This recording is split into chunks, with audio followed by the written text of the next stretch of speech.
All right, we are back on the record in the matter of the Commonwealth versus Devonen Briggs, case number 19 CR 1000. We are here for the third day of trial.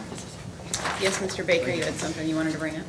Your Honor, yeah, yesterday there was a line of question on the cross-examination about some civil action. I guess being late to the case, that sometimes things I inquired the best I could yesterday. I think, Your Honor, the proof would be that I think on behalf of the decedent's minor child, there is an action against, it's not a child from, as Mr. Eggers pointed out, from between a victim and him, not a child in common, but a completely separate action that they're no part of. And then looking through and searching some things, and there was an action, I think, at some point against Olive Garden for none of the emergency exits were working when the shot went off and people were trying to escape. The Commonwealth fails to see the relevance of taking a lay witness and trying to look to the jury like she gets a buck out of this, I think, is the way they would take it. I don't think it's relevant. So I guess my motion is that we don't revisit it, that obviously it'd be asked and answered if we did today, but through other witnesses, that it's not relevant to this trial, and it would tend to confuse the jury about this other action that none of the witnesses here have anything to do with. Judge, my question was totally accurate. If I said they were consulting about a possible suit, it was Jose, they brought out that it was Jose Munoz family's estate versus Olive Garden. I've got documents on it. There is a civil case. It's accurate. That's Everything a I false said argument. was, It's not that it's not accurate. It's about, since it's not relevant, why are we talking about it in front of the jury? Because then the argument becomes, well, they're trying to get a buck, so they're shaping their testimony and this and that. And I don't think that's true. And to try to combat that, I think, well, Fudges, I really can't do it in this format by calling in Chris Meinhardt or whoever is representing them. And that. Are they parties in the suit? No. No, Your Honor, they are not. The witnesses aren't, the guy who died had a minor child. The lawsuit is on behalf of the minor child for a wrongful death for the estate. So no matter what happens, they wouldn't benefit, nor was it her related to any witness that will be called today. It's his side of the family. So that, I think the court understands where my position is on stop speaking. Yeah, Judge, I mean, they sought a civil lawyer, and I said you were considering. I didn't say that they had. In fact, I made it clear. He's admitted everything I said was accurate. I don't plan to revisit it in the rest of this cross. Okay. Well, and we'll certainly I think it can be cleared up on direct if you do think anything needs to be cleared up. Without, okay. So I certainly think if a witness has a financial incentive to testify, that is certainly relevant. But from what I understand, these witnesses are not parties to that lawsuit, so that would not be relevant to this action. This witness, if she was potentially going to file suit, I think that would be relevant. So I think Mr. Eggert asking her about that was proper. But the suit specifically that's not relevant. The specific suit that you all are telling me about, from what I understand, if none of these witnesses are parties, that's not relevant. If a witness has a financial incentive to testify, that's certainly relevant. all right. So Well, Jose Rodriguez and Linda Flores will testify. They sit in sort of a similar position to this witness, so Okay. the courts, they're not parties to it. They may have been deposed, but that's not their choice, and they don't have lawyers in it. They're not part of either of the lawsuits, I guess, that might be pending out of that. So I just want to let the court know we will call those two, and the court's ruling then stands. We won't go through this again with the other two. Well, Judge, I mean, we think it is relevant that they thought at least Jose met with the attorney, talked with the attorney. That was, if he thought he had a financial incentive, we think that is relevant. But in any event, Judge, why don't we do this?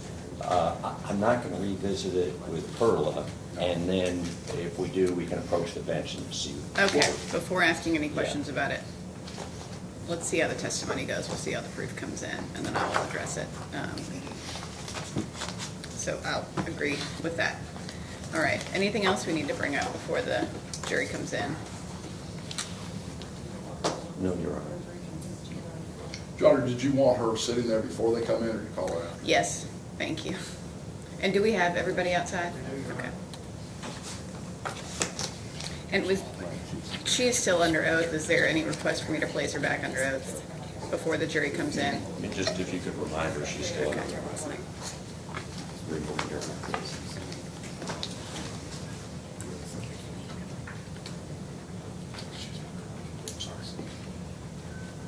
Good morning, ma'am.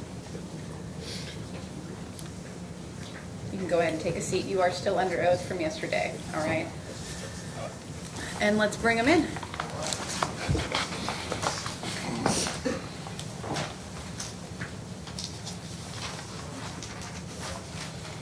All right, sure.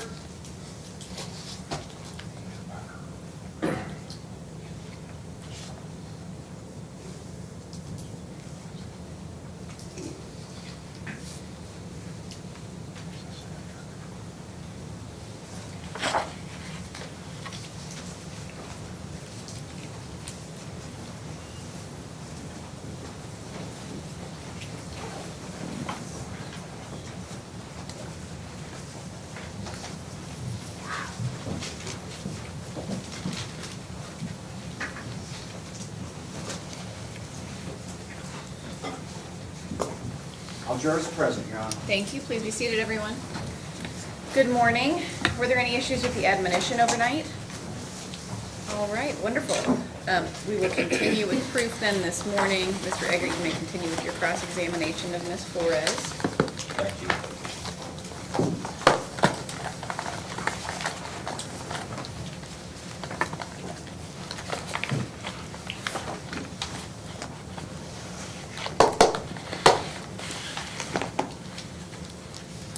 All right. Ma'am, to go back to the incident, you've already described that how you became, I think we pointed out that you acknowledged fired up, correct? Correct. And you were yelling, "Don't put your hands on my daughter," correct? Don't recall yelling, but there was loud, we were loud, You're loud. yes, In fact, witnesses said you were yelling. You were yelling, correct? if that's what they said. Well, and at some point, Jose Rodriguez gets in front of you. Is that correct? Yes, And when he gets in front of you, he starts talking essentially along the same lines to Devonen Briggs, correct? words were exchanged between them, yes. And he's right on top of Devonen Briggs, right? Not right on top, he becomes to the spot where I was, so he kind of like pushes me behind him to where he's now where I was. Well, he was close enough, was he not, that you're telling him to back up. No, I didn't tell him to back up, I just told him, okay, just let it go.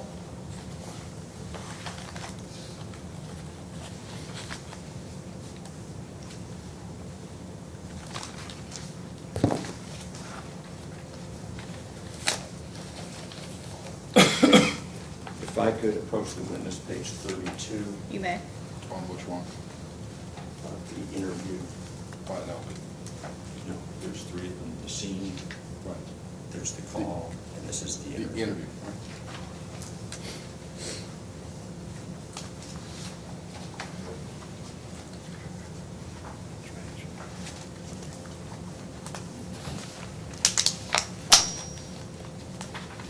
We're going to line 14 through 17. You're saying, Jose was saying, don't disrespect my wife, correct? Correct? Disrespect her, yeah. And I was like I said, I don't know how much force I had to tell him, back up. He was so close to, He was in my spot at that time, yes. did you tell him to back up, ma'am? That's what I said at the time. I can't recall. It's been almost 5 years. Right, but at the time, you would have been saying. At the time, that's what's on there, yes. Right, so he was close enough that you yourself were telling Jose Rodriguez to back up. And not only did you tell him to back up,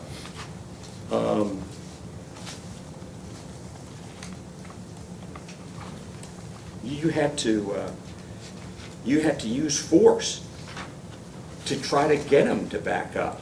correct? No, my husband's not aggressive. I don't think I use force. If I said that, like I said, I don't recall, but I wouldn't have to use force with my husband. He's not aggressive. Well, let's again go back to page 32. And you see lines 16, 17. I don't know how much force I had to tell him, because you see and then you go on to say, back up, push him. You said you pushed Jose Rodriguez to try to get him to back up. Yes, I do see that. All right, so he is so close that you tell him to back up, and you pushed him to back up. We are all close at this point. There was no room for us to move. Right, but I guess what I'm asking you, you were close enough to, Jose was, Mr. Briggs, that you even tried to push Jose back, correct? That's what you told police. That's what I said at the moment. Well, that was true, wasn't it? I don't recall. Like I said, it's been almost 5 years. I know my husband's not aggressive, and if I did, that's what I said. Okay, but my question would be, do you think what you were telling the police was the truth? At the moment, yes.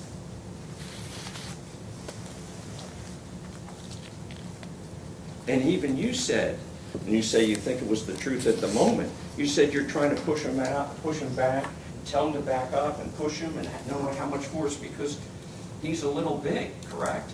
Yes, my husband's bigger than I am, yes. Well, you said he's a little big and you tried to push him, correct? Correct. All right.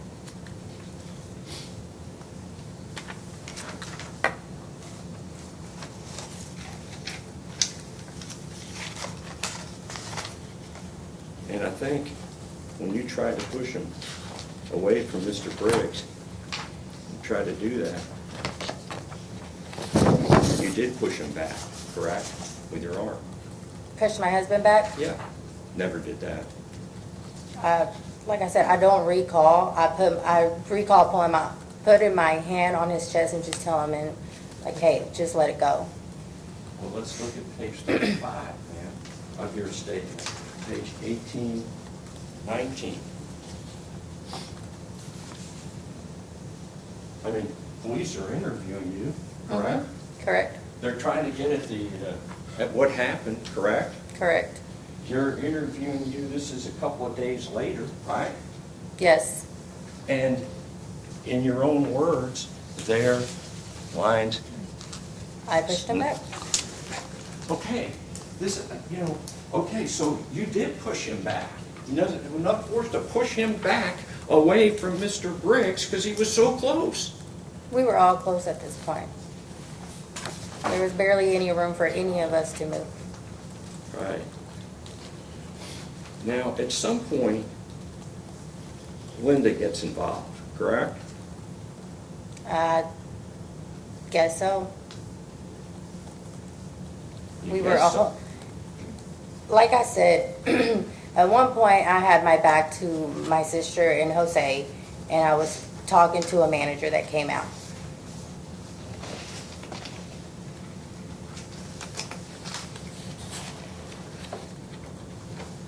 Well, certainly the manager talked to you, not Linda, correct? Correct. And the manager talked to you and not Mr. Briggs, correct? Correct. And when you say, I guess Linda was involved, you know she was involved. You were right there, correct? I don't recall. And you know that Linda has a temper, correct? Linda, what do you mean by that? We can all have a temper when we're in a situation like this. Right. But you were present when Mr. Rodriguez was interviewed, correct? Correct. You talked about Linda having a bad temperament. I think you're referring to when we were telling Detective Chrisman that my sister has been in prior relationship where she's had issues, with her ex-husband, And she was willing to change, give herself an opportunity to become a better person with Jose. They were both, becoming good friends with us. My husband and I had gone to a retreat prior to that incident, like maybe a month before, and they were willing to do that with us. To help her with her temper, correct? Not really her temper, just be better. Well, okay, I'll ask Mr. Rodriguez about that. Okay. All right? But Linda, at some point, says something to Devonen Briggs. I don't recall, You don't recall? not what she was saying. You recall that she said to Devonen Briggs, You may.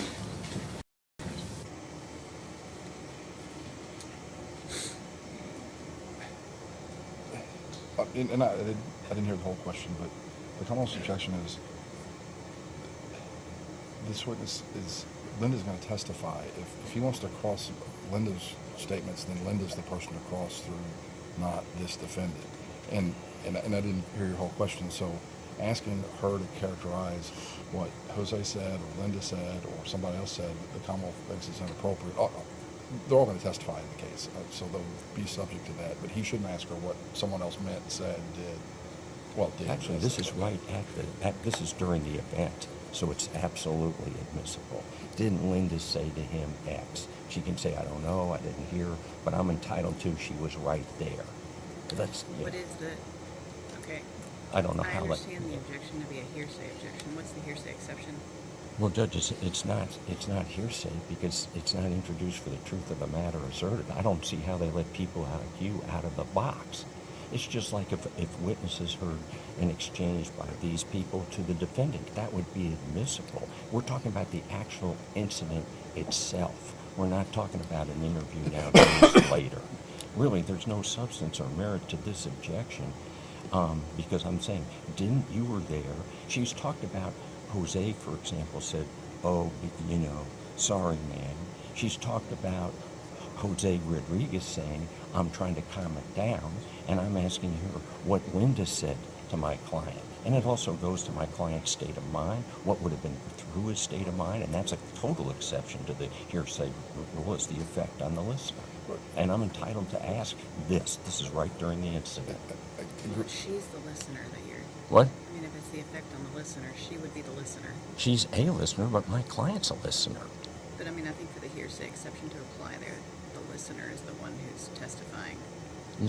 No, Judge, for the hearsay exception to apply, if my client heard it, then it goes to his state of mind.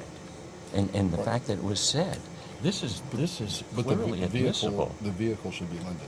No, I can use any vehicle on She's the that. one that made the statement, though. It doesn't matter. Suppose someone else with them had said, I'm going to get you. And that person, of course I can get that in. If someone else heard it, they can get it.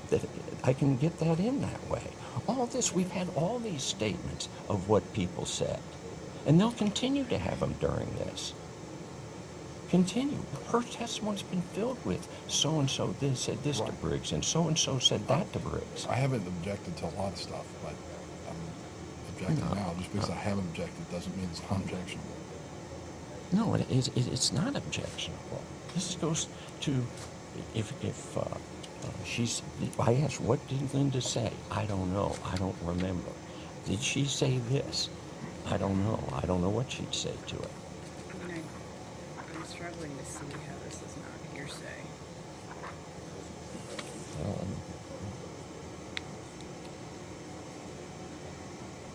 I haven't made a ruling. I was going, Oh, okay. Okay, that's fine. I apologize. You can go get your book, that's fine. Okay, it's right in the conference room. Oh, Okay. Thank here, do you. you want this one? For the rules of evidence, is that what you're looking Yeah, and I'll ask for someone else.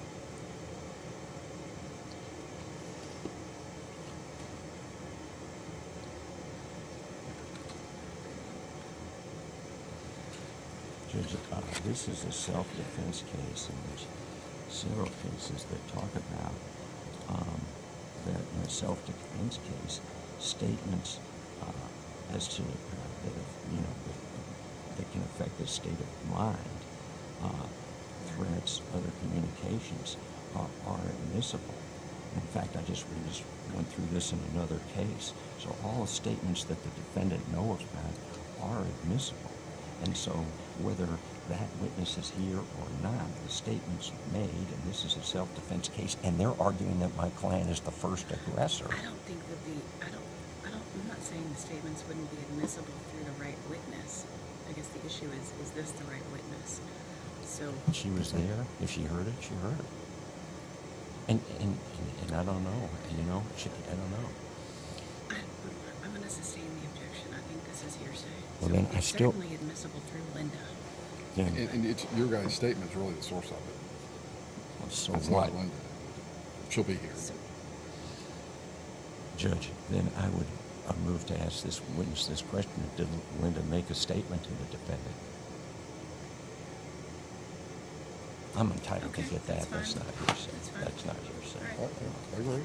And Judge, Mr. Baker is so far wrong on this issue. He's completely wrong. And I'll come back with a memo tomorrow. Much of what he says is wrong. This was really wrong. And I'll have a memo. Thank Okay. you. Thank you.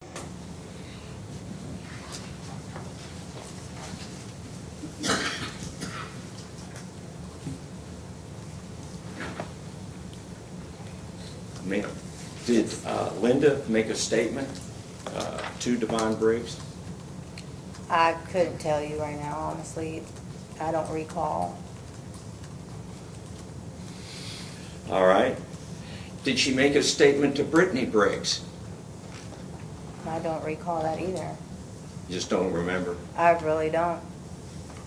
All right. Let's take a step at that point. Linda does get involved, or are you saying she doesn't get involved? I'm sure she did at one point. Okay. And when she gets involved, she started saying things, correct? I'm sure. All right. And I'm not asking what she said, because you're saying you don't recall what she said, I correct? do not recall what she said, yes. Right. So she's saying things, and she's saying things to Devonen Briggs. Is that correct? Yes. All right. And at this point, when she's saying these things, whatever they are, right there,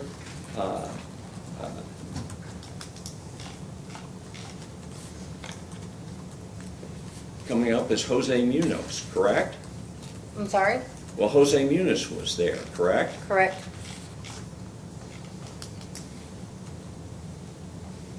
And Jose Munoz gets in front of Linda, correct? He was in front of Linda the whole time because they were right behind me. He was in front of her if we were coming in from outside. But here's what's happened here, ma'am. You've reversed the truth about what happened at the end of this incident.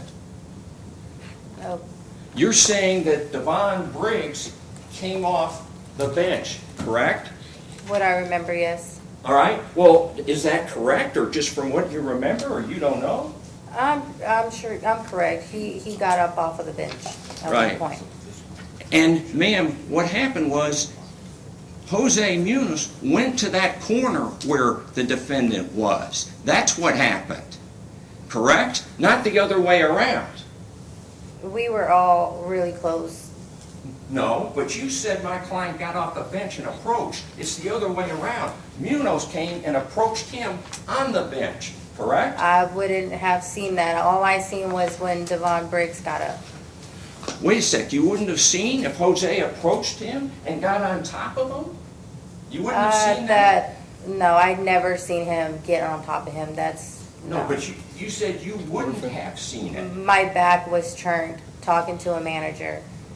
Wait a sec, your back was turned, so you don't know where Jose Munoz went? Jose Munoz was behind me. I was talking to a manager. When I turned back around, I see the defendant getting up and chest bumping. And, wait a sec. So, as far as Jose Munoz goes, did you see, I'll ask you yes or no, did you see him go to the corner where Devonen Briggs was? No, Did you see, when Devonen Briggs tried to get up, did you see Jose Munoz chest bump him? no, I seen the defendant get up and chest bump Jose Munoz. Did you That's see right. Jose Munoz then go back and cock his fist? No, he Okay. pushed him. All right. So at no point, I want to make sure this under oath, absolutely, you're saying that one, Jose Munoz didn't approach him, correct? Not what I seen, correct. Two, that he didn't push him when Mr. Briggs tried to get up and push him back down? Jose did push him. Right, but I'm saying push him initially. When Briggs tried to get up, did he push him? I didn't see that. And then, are you saying that you didn't see Jose Munoz get his fist cocked, ready to punch? I did not see that.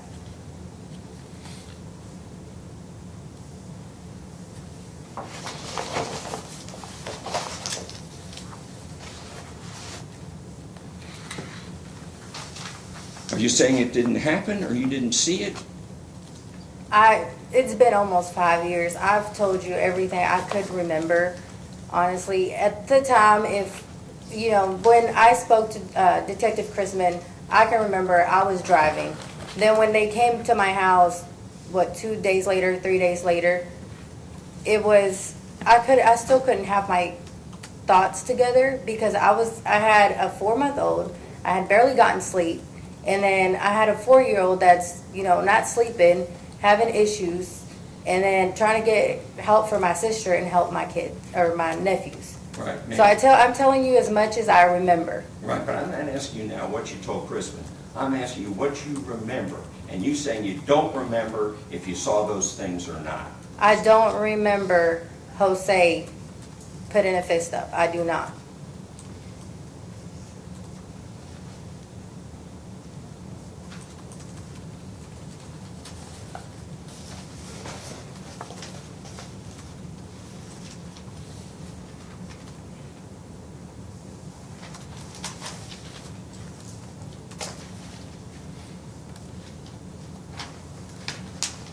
If I could have a moment, Judge. You may.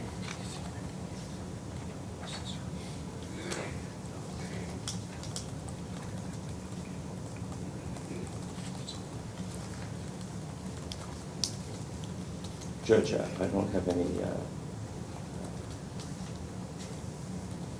more questions at this time. All right, redirect. Yes, Your Honor. Go ahead.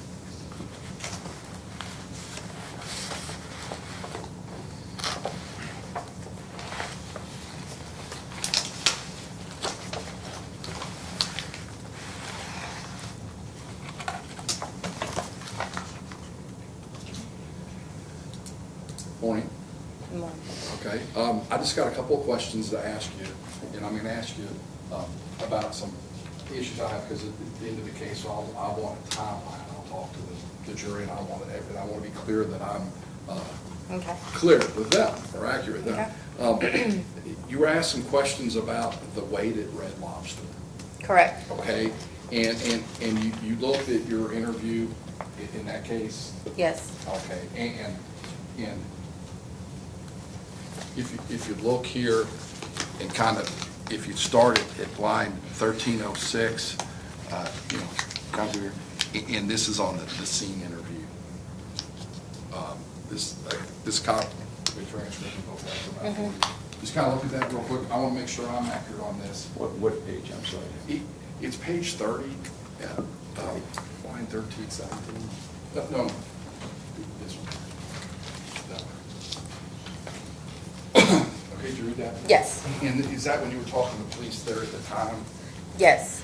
And starting at line 1306, did you tell them, it was going to be an hour at the Red Lobster? Yes. Okay. And then if you drop down a few lines, do you talk a little bit more about the weight of Red Lobster? And let me refer, that's not a very accurate way to say this. 1317? Yes. Yes. And did you tell them again it was an hour away to the Red Lobster? Yes. And you had the 4 kids with you? Yes. And that's why you didn't stay at the Red Lobster. But, so getting time for Red Lobster first before Olive Garden? Yes. Okay.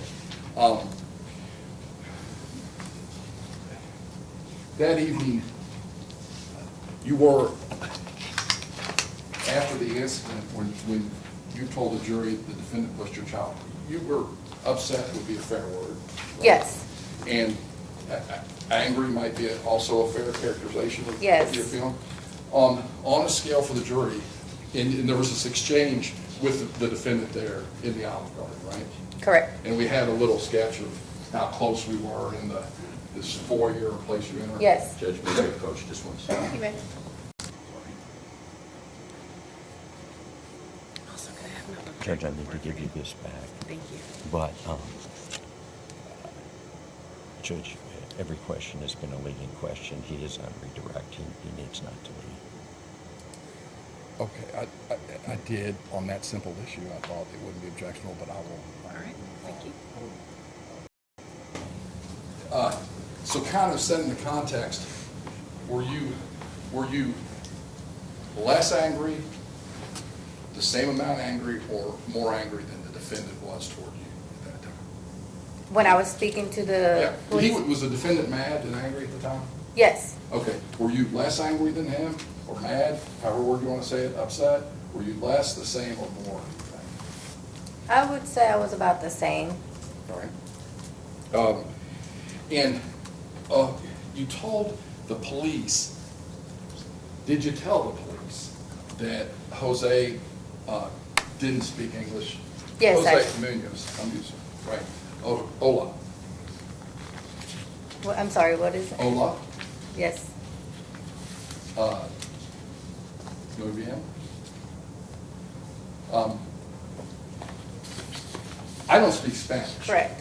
But I guess what I'm saying, I know that you told the police, in an accurate statement, Mr. Eggert was accurate, said that you told him that Jose didn't speak any English. Correct.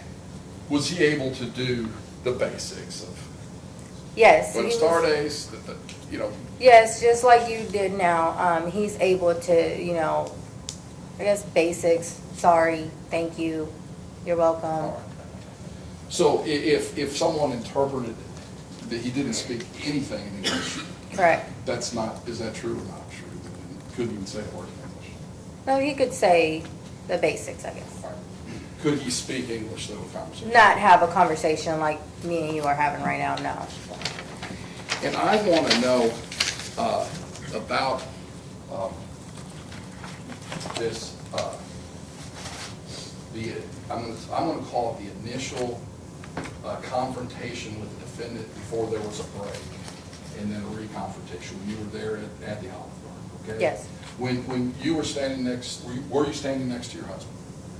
Or now husband, then fiance, Jose? Yes. Rodriguez, okay. Did Jose step in front of you at any point?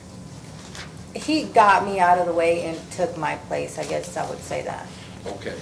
And Because there wouldn't have been any room for him to get directly in front. without telling me what he said, were there words exchanged between him and the defendant? Yes. We'll have Jose come in here and testify. Okay. After those words were exchanged, what happened at that point? I put my hand on his chest, from what I can remember, and told him, just let it go. Did at some point did a manager come out though at that point? Yes. All right. Well, it took the manager a little bit to come out, because at this point, it gave me enough time to move as much as I could towards the hold stand. Then the manager comes out. Did you move your kids at that time? Yes, they were right. We were all kind of like in a little circle, kind of like towards the hold stand. After this incident with after you put your hands on Jose and you backed up and you backed your kids up, did the words between the defendant and you all, did they stop at that time, or did they continue at that moment? They stopped. Things cool down or heat up? Let me ask you that. I would say they cooled down. All right. Did a manager come out at some point? Yes. where was the manager standing if we're talking about the host stand and then we're talking about, we see the front door where people go in, where was the manager and all that? Kind of like next to the host stand, Okay, it was next to the host stand? next to the host stand, but it was like more like in the kitchen pathway. Okay, so it was back, was it behind the table where the car carrier with the 4-month-old was in? Was it further back toward the kitchen? Yes, it was further back. All right, so, let's get my little sketch out here real quick. So I'm gonna show it to you first. So it would have been back in this area? Yeah, right next to it, yes, like right there. All right, so if I told them we're for disaster, he was back in the area next to the host stand? Can I get up? Yeah. Or, excuse me, Ronald, make sure you get down a point. Yes. Yeah. Right. Okay, that's helpful. And when you were talking to him, were you facing him? Did you have your back to him? How was that? Facing the manager. Okay. So at that point, when you were having the discussion with him, could you see what's going on behind you? No. All right. Well, you were asking questions about what did Jose Munoz do, or what did maybe Linda Flores did. Were you able to see them when you were talking to the manager? No, not when I was talking to the manager. All right. So, did you at some point turn back toward them? Yes, when I was showing the manager the person we were having an issue with. Okay. And Mr. Eggert asked you some, what you saw at that time. Correct. And what did you see once you turned back from not being able to see them to being able to see them? I see the defendant getting up and chest bumping Jose. Okay. And he chest bumped Jose, and when you were looking, would you have been looking at the back of Jose Munoz when that happened? Or the front of him, or the side of him? This side, The left side? kind of if I'm standing right there and looking at me, my side like So you're this. looking kind of sideways? Yes. All right, okay.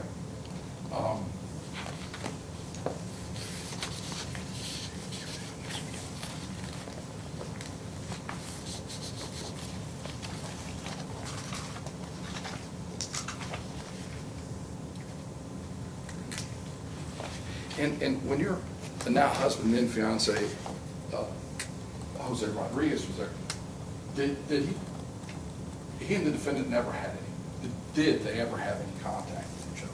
No. Physical contact? Physical contact, no.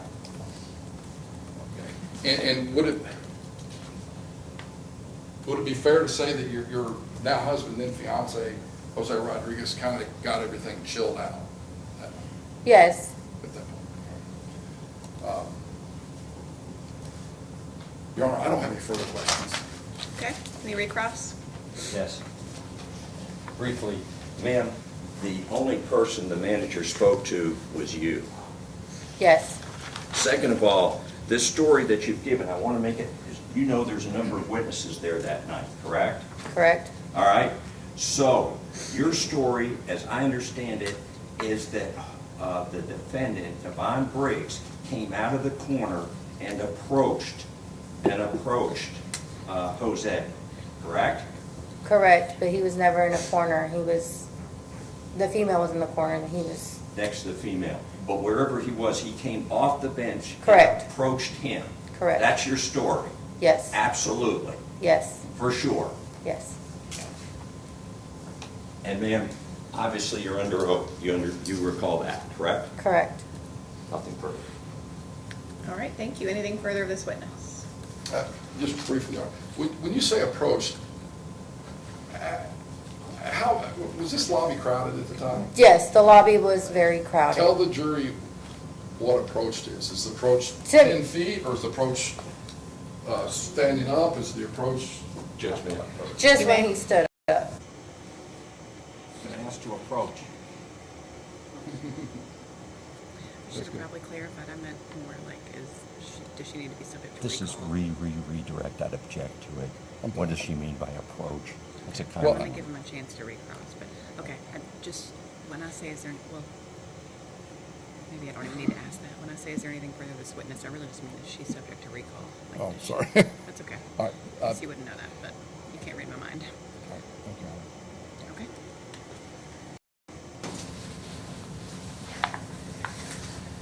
Mr. Eggert? Any No. requests? All right, thank you.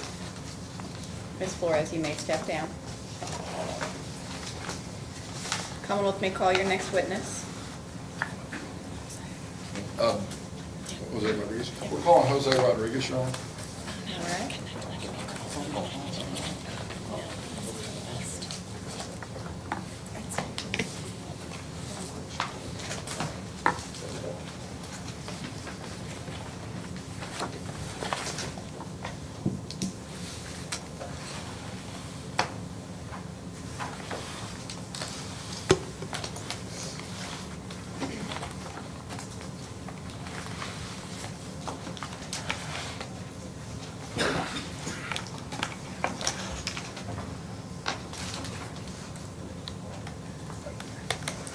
Come on up, sir.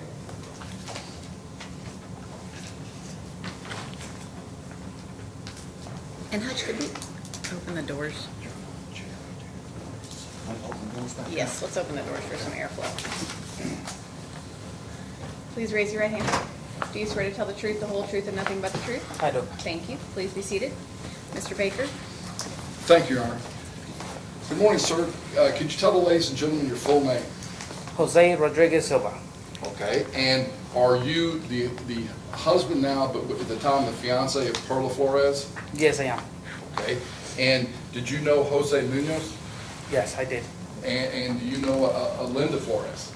Yes, I do. Okay, can you tell us how the four of you go together in terms of your relation? I'm married to Perla. Linda is Perla's sister, and Jose at the time was her Linda's fiance. Okay. Yes. I'm going to ask you some questions about an incident back in 2019, okay? Okay. I'm going to ask you to do the best you can to recall and what happened and tell that to the ladies and gentlemen of the jury, okay? Will do. Okay, and now, do you recall talking to the police on more than one occasion back around the incident? I do recall talking to the police. However, I don't know how many times exactly. Okay, and they were asking you questions about what happened? Yes. All right, and took some statements from you, recorded those, that kind of stuff, right? I believe so. Yes. If you pick up that evening, Perla's explained a lot of it to us, but I want to say had you all gone out as a couple, I guess couples with you and Perla and Flora and Jose Munoz, had you all gone out that evening? To dinner, yes. Yeah. Mhm. Okay. And did you wind up at the Olive Garden at some point? Yes. Okay. Let me pick it up with you. When you got to the Olive Garden, who were you riding with? I was riding with my wife Perla and my two small children. Okay. And those children, were you and Perla's children? That's right. Okay. And when you got there, was it kind of crowded? It was very crowded. All right. How did you know you were going to be able to get a table there? So it was raining when we got there, so therefore, just like any other, good boyfriend, I went out in the rain by myself first to make sure we weren't gonna have a long table, because we had little kids and, kids don't do well waiting long periods of time. All right. So I went inside and I asked for a table, and one of the hosts told me that they were gonna go ahead and get ready to clean up, I guess, a party that was the same size as we were, and we could, essentially not have a long wait. Okay. And did you relay that to your wife? Yes, I did. Okay. And then I guess did you all come to the restaurant? Yes. All right. Just walk me in because we're trying to get some order where everybody's standing. Who came in first? As I remember, I guess you could call it a group of, 4 and 4. It was, I believe it was me at the front with the car seat, my 4-month-old. All right. Then right behind me was Marilyn, and then my wife, because we always try to keep our children kind of like in a bubble. All right. All right. And you were carrying the car seat, where did you put the car seat? Uh, For the 4-month-old? I put the car seat at the very end of the bench. There was a night, like a, I'm sorry, I can't get the word, end table. Okay. And I put the car seat right over top of that because it was pretty heavy. How close, if we're looking for the, I'm gonna ask you to look at a picture for a second, was the end table of the car seat, was it closer to the hostess stand or closest to the door where you come in and out? It might have been a little bit closer to the hostess stand. All right. Now, can I have him step off just a second? Yes. Jose, if you can stand here with me, if you stand right here. And if I said this was the door into the waiting room at the Olive Garden, and if I said I drew 2 benches here and a hostess stand, does that roughly look like the layout of the place? All right. If you could turn that. And one more thing. And where was the table where you put your child, the 4-month-old, in the car seat? It was on the right. You go up and drag to it? Right. Okay. All right. If you return back to your chair there. When you walked in, did you notice did you notice the defendant sitting there? No, honestly, when I walked in, I was just worried about my 2 kids. Okay. And when you walked in, did you see any incident when just you and Perla and your 2 children walked in? Did you see any contact? I did not. Okay. Then at some point, did Jose Munoz and Linda Flores come in?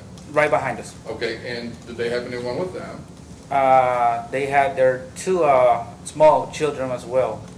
I believe it was Brian and Christopher. All right. And then I want to ask you some questions about this, but I want to ask questions about just what you saw, okay?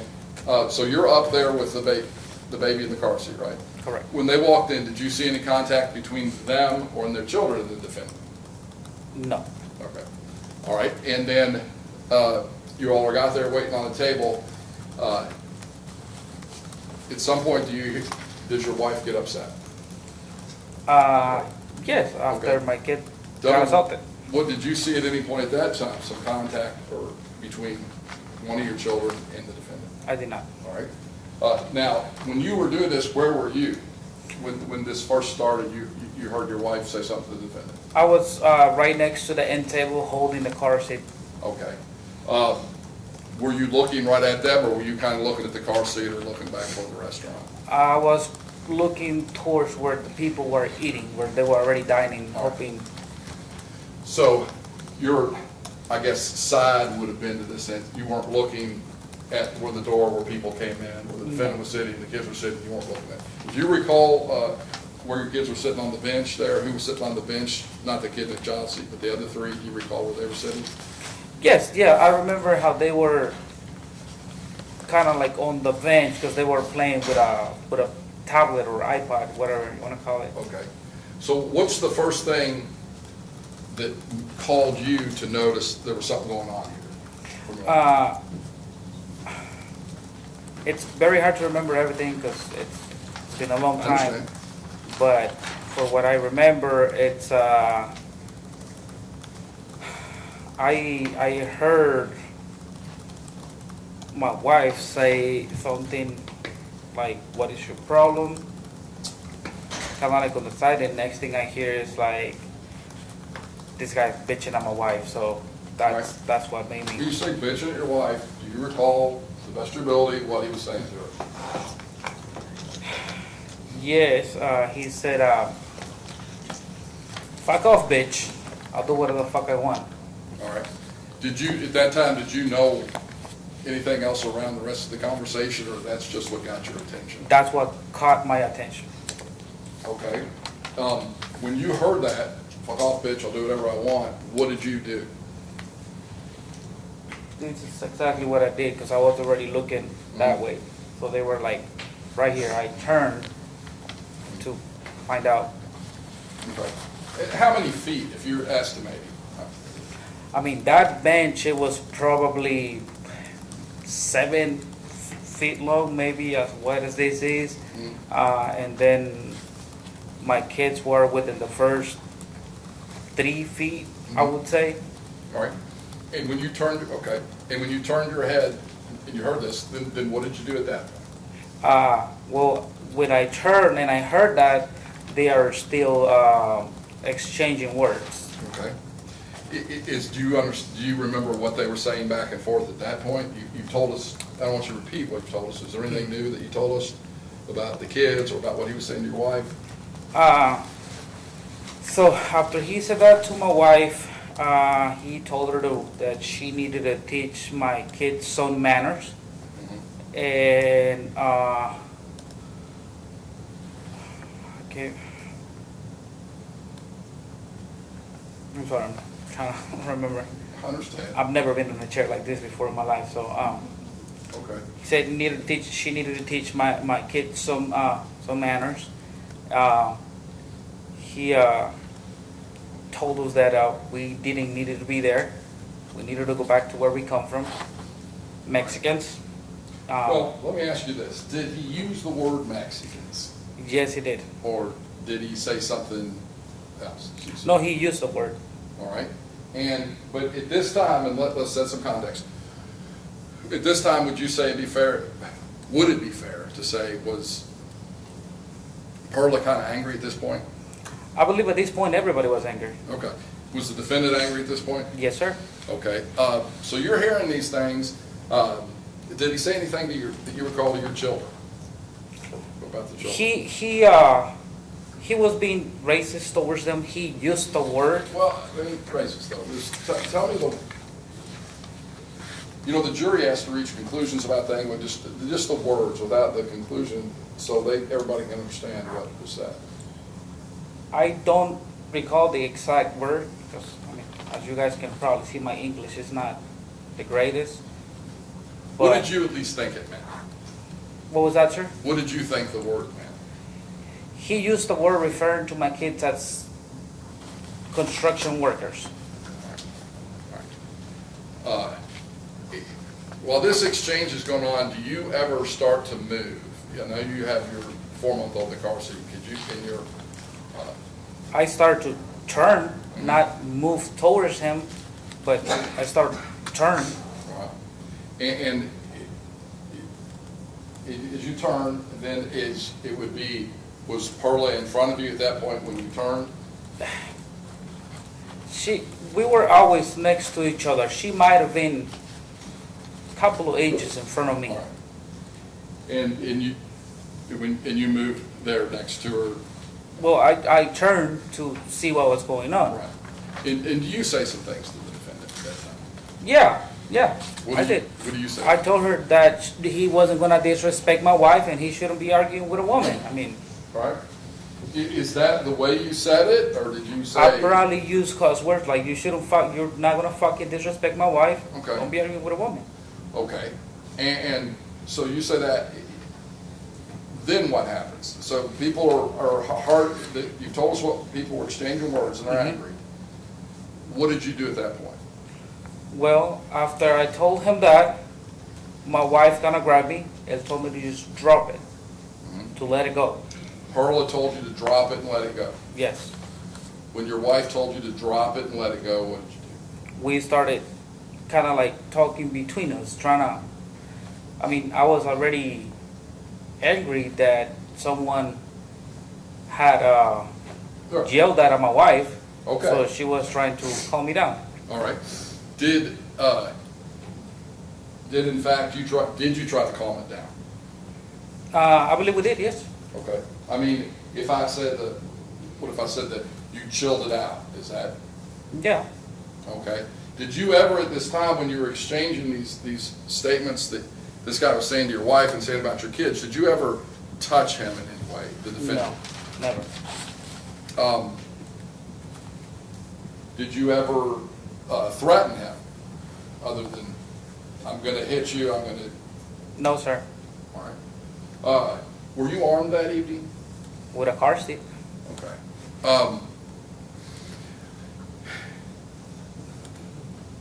When it chilled out or it calmed down, did you all physically move from where you were, or did you stay in the exact same place? We took a couple steps back because it was crowded. There was nowhere to go. There was a table, like a booth right behind us. And then the host and there was people on the other side. There wasn't really anywhere to move too much. We took a few steps, yeah. Okay. And then after that, what I'm hearing you say is things kind of calmed down. What happened at that point? Did the manager ever come out? I never seen or heard the manager come out because I am still facing towards where Linda, Jose, and the defendant were. Okay. So are you facing toward the hostess stand, or are you facing toward the door where you Towards came? the doorway. All right. So is your back to the hostess stand? Yes. All right. And then tell me what you observed at that point. Things have chilled out, so. Okay, so after things chilled out, I believe it was Linda that said something about that if you don't like fucking kids, shouldn't be at Olive Garden. All right. I didn't hear what he said.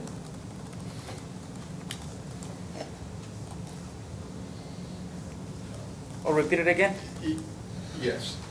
Okay, after things kind of got chill, I believe I heard Linda say something about that if he didn't like kids, then he shouldn't be there.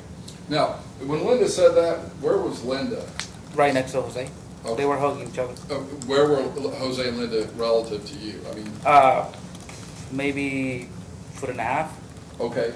At the time that was said, how close was Linda to the defendant in feet? In feet, Estimate, please, for the ladies and gentlemen of the jury. maybe 3 feet 6 inches, somewhere on that 3.5 feet. How far? About 3.5 feet. All right. When Linda says that, does the defendant say anything?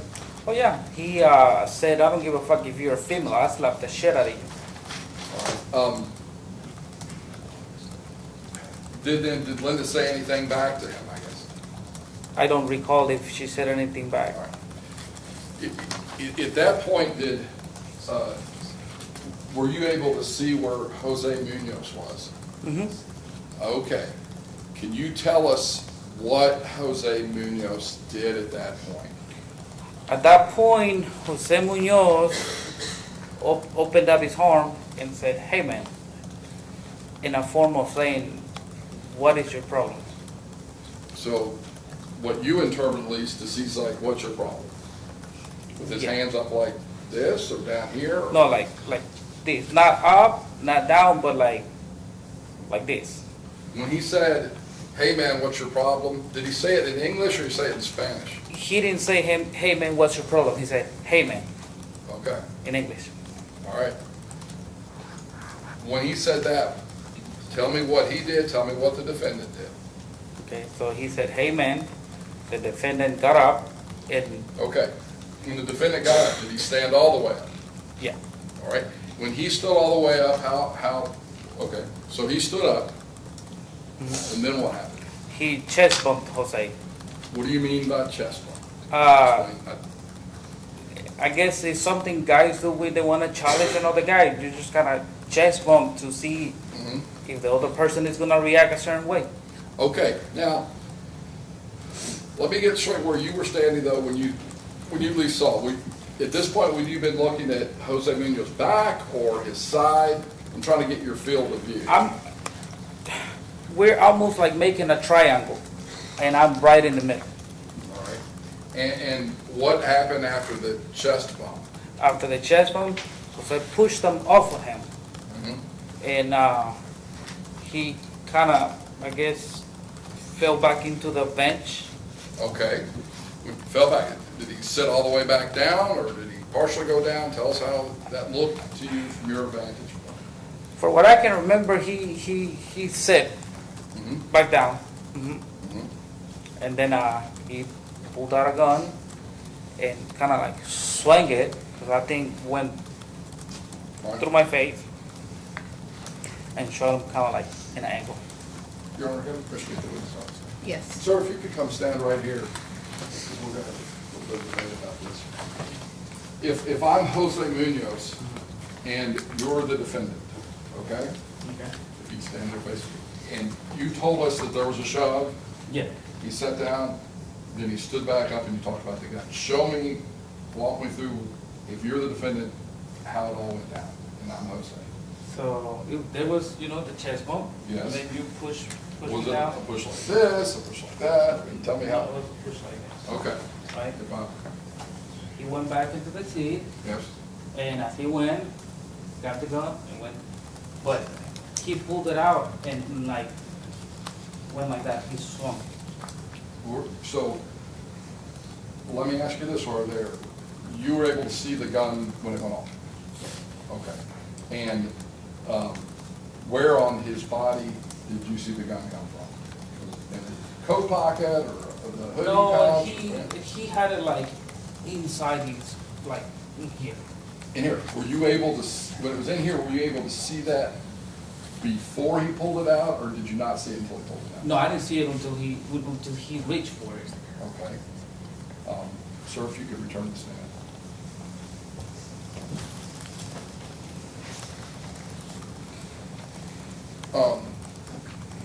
After the shot went off, tell me what you saw. Well, after the shot, my ears had this noise because I think exploded right in front of me, so I couldn't really hear much. I mean, it was literally an explosion in front of me, Okay. so I couldn't hear too much. I kind of see him just standing there for a second. I guess shocked. I don't know. And Jose drops. But when he dropped, so he was shot over here, and when he drops, he was grabbing the opposite side of his body. Huh. Okay. So that just seemed odd to me. Okay, and did you see him at the floor? Yeah, I saw him on the floor. Okay. And you said after the shot, what did the defendant do? After the shot, he kind of stood there for a second, and the female that was with him grabbed him and pulled him out of the restaurant. Okay. After the defendant had left the restaurant and Jose Munoz was laying on the floor, were you able to talk to him, or you could see him? What condition was he in at that time? I might have stayed there for 5 seconds. I didn't know what to do. I saw his hand facing down, grabbing over here, and really just struggling to take a breath. He Okay. couldn't breathe. All right. After that 5 seconds, what did you do? After those 5 seconds, I didn't hear anybody trying to call the police or anything, and he had just left the scene. So I walked out to see where he had went. Okay. And were you able to see? What were you able to see when you walked out? Well, I walked out. It was raining. It was dark, and then Okay. the lights outside don't really help too much. If anything, they make it worse. And I see him running towards the parking lot where Toys R Us used to be at. Is there a Toys R Us used to be near this Olive Garden? Yeah, there used to be a Toys R Us there. Okay. All right.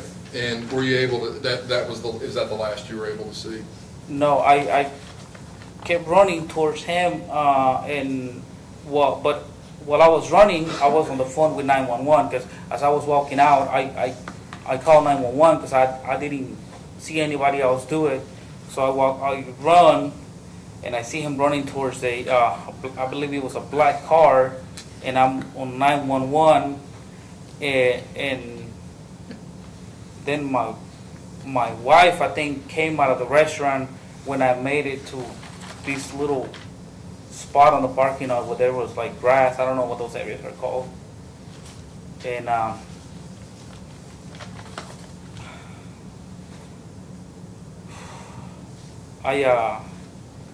I run towards it. I don't know if he hears me or not, because he turns around and he sees me, right? Yeah? So I just kind of dropped on the floor, and my wife is on the front door, and I said, "Get back inside, get back inside." At this point, I mean, he still had the gun with him, and then all I could see was the taillights on the car, because I used to work cleaning cars, so as soon as I saw the taillights, I knew exactly what kind of car it was.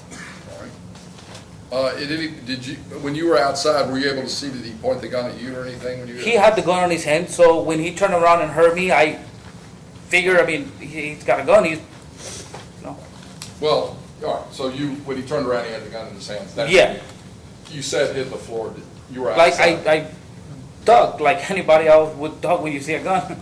Okay, but you use the floor, I'm saying, were you outside at this time? Yeah, outside, it was grass really, not floor, but. All right, all right. And, Your Honor, at this point, we play 911 call for this witness. Right. Do you have it hooked into this? Yeah, I think you're supposed to turn it. You're gonna have to master technology. Okay. Let's see.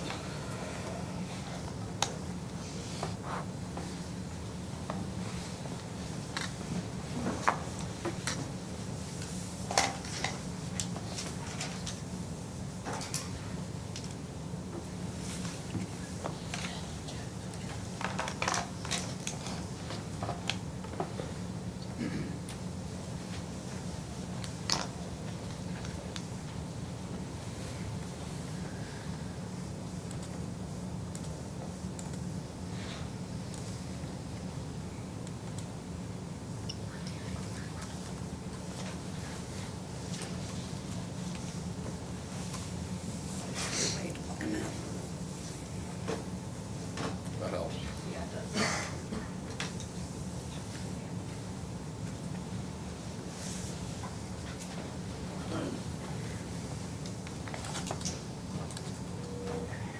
Operator Pagano, where's your message? And my message are like, some guys, black guys. Where are you at?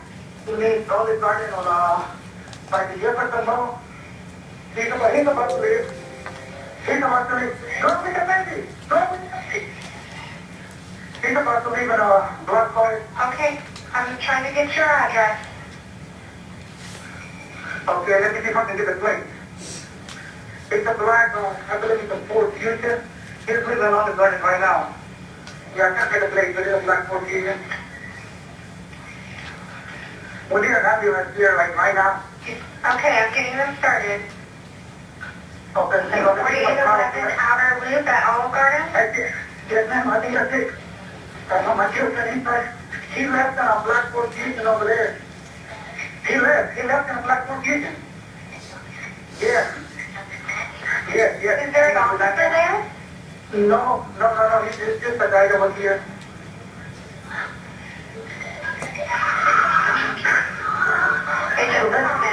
Go ahead. Dale la vuelta. Tiempo.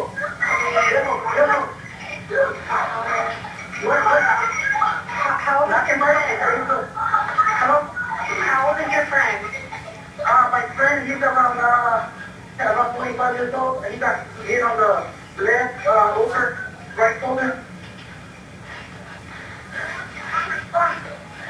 Yeah, he's not responding, but he's breathing. It's nothing vital. He's unconscious? Yeah, he's unconscious. He's not responding. Okay, if you can get a clean cloth and put pressure on the wound.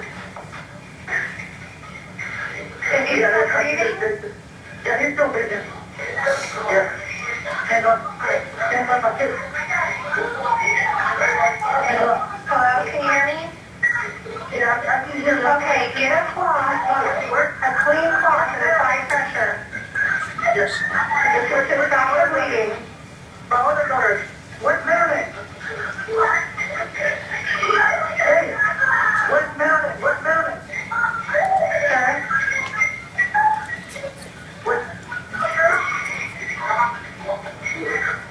Sir? Yes, I'm here. You say you licensed a black Ford Fusion? Yeah, I believe it's a black Ford Fusion. I can tell by the tail light. It's black. I didn't get the license. You did not get the license? No, I didn't get it. Okay, where did it go? West Kilo. It went like towards the outer loop, but I don't know if it went north or south or east or west. I just know they went to outer loop. You said a black male and a white female? Yes, they're both on their 20s, like 25.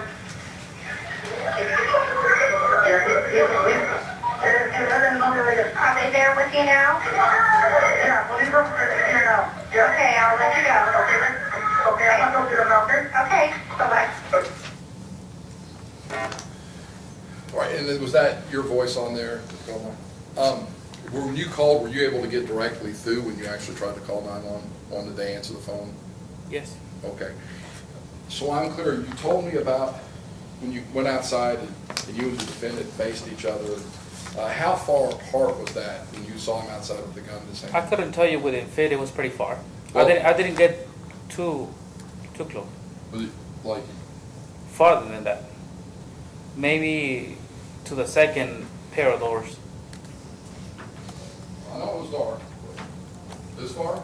Yeah. Farther? No, like a little bit closer. Right about there. During this exchange where you saw him with the gun and saw what kind of car he got into, was there any verbal out there? I mean, I heard the words. I was talking to my wife that was on the front door. Just wanted to clarify that for the jury.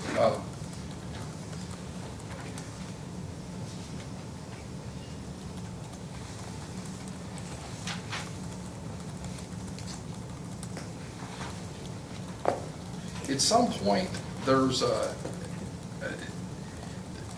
did you and your wife, were you trying to help Linda through some kind of retreat, church group thing? Me and my wife went to a couples retreat at church because we are in a couples group at church, right? So we went to a retreat and it helped us a lot, you know. And we were trying to convince them to go with us, and we had already convinced them to go with us. I mean, that was a plan we had. We were hanging out every weekend, every single weekend.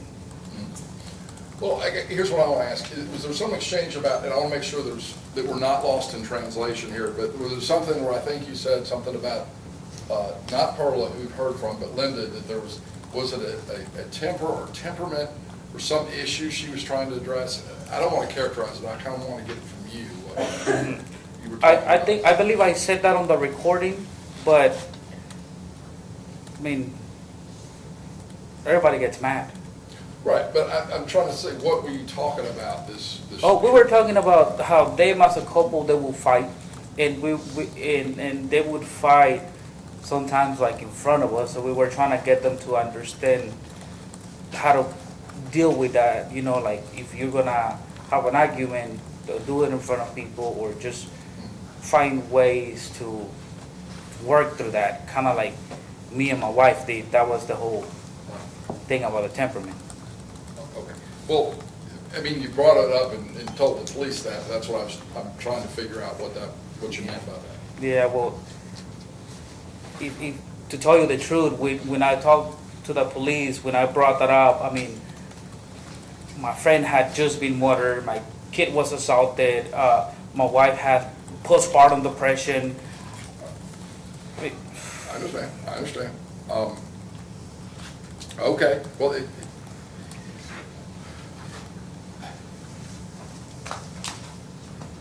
if you just a moment.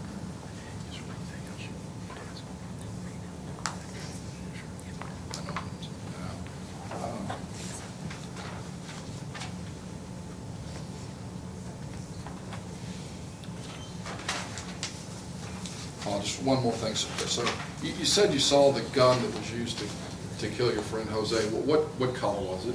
it was black. Are you familiar enough with guns to tell me what kind it was? No. Is it a gun did he have to cock it back, or did He had to do these movement. And you heard how many shots? One.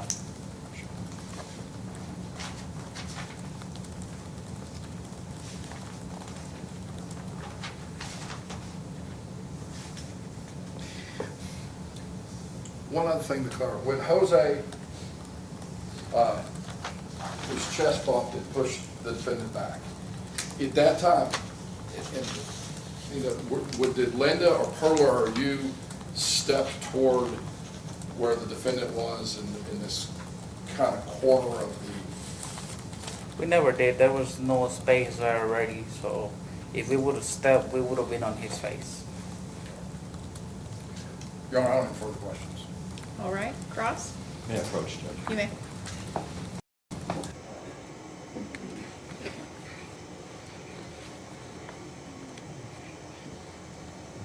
Judge, I was wondering if we could have a brief recess. We've been going since 9:30, it's about an hour and a half. Thank you, yes. Yes, sir. All right, everyone, we are going to take a 10-minute break. So it is 11. If you all could please be back outside the doors around 11:10, and we will continue with trial. Same admonition applies. Do not discuss this case with anyone, including each other. Do not do any independent research, and do not form any opinions about this case. Thank you all. All rise for the jury.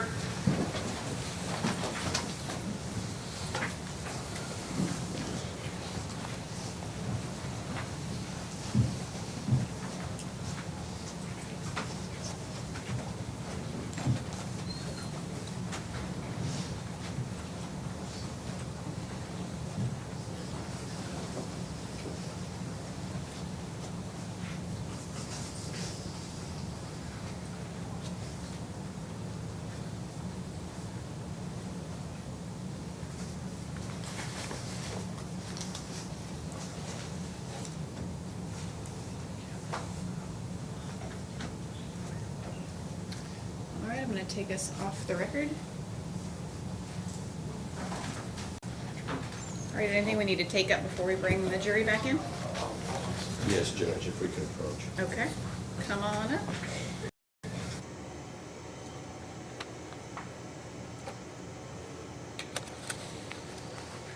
Judge, as you know, we made a motion, that people are going to be upset, cause a disturbance, have to leave, that they leave before they have to cause disturbance.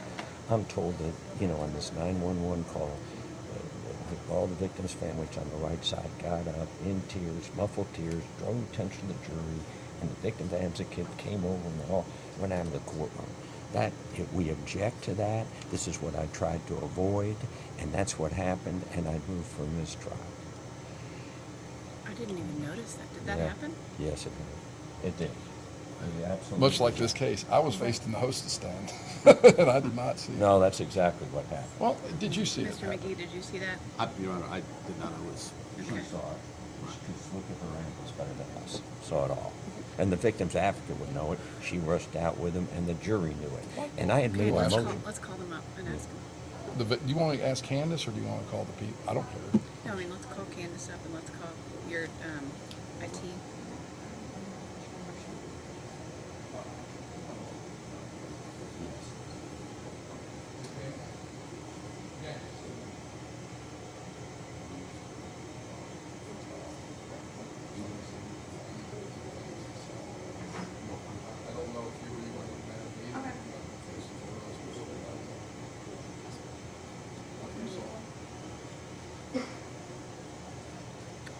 Okay.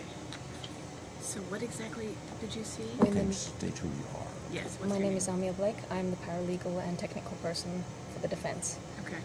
At the time that the 911 call was playing, approximately about at the time where the dispatcher states put a cloth on the wound, the family got up.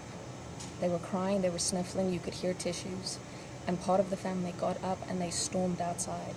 And it wasn't a few minutes later that I believe it's the witness liaison. She got up and followed them out. But the jury was all pointing towards our table and looking at the defendant and then looking at the family. And it was audible that the family was crying, sniffling. And the jury's facial expression significantly changed when the family got up and left. Okay. Did you see this? What happened? The family was upset about the 911 call. They walked out, and so I walked out behind them. That's my job, is to make sure they keep composure in the courtroom and not to allow them back in if they're going to have that composure. So what I did was also open. I didn't want any jurors to hear any noises or anything, so that's why the door was shut. I shut the door behind me to avoid the jurors to limit that exposure as much as possible, because that's what I'm supposed to do. But I don't think the jury was, they walked straight out. Nobody was really even crying in the courtroom before they walked out. They were upset from the call. Okay. And I've told them if they're gonna get upset, they have to leave the courtroom, so that's why they left the courtroom.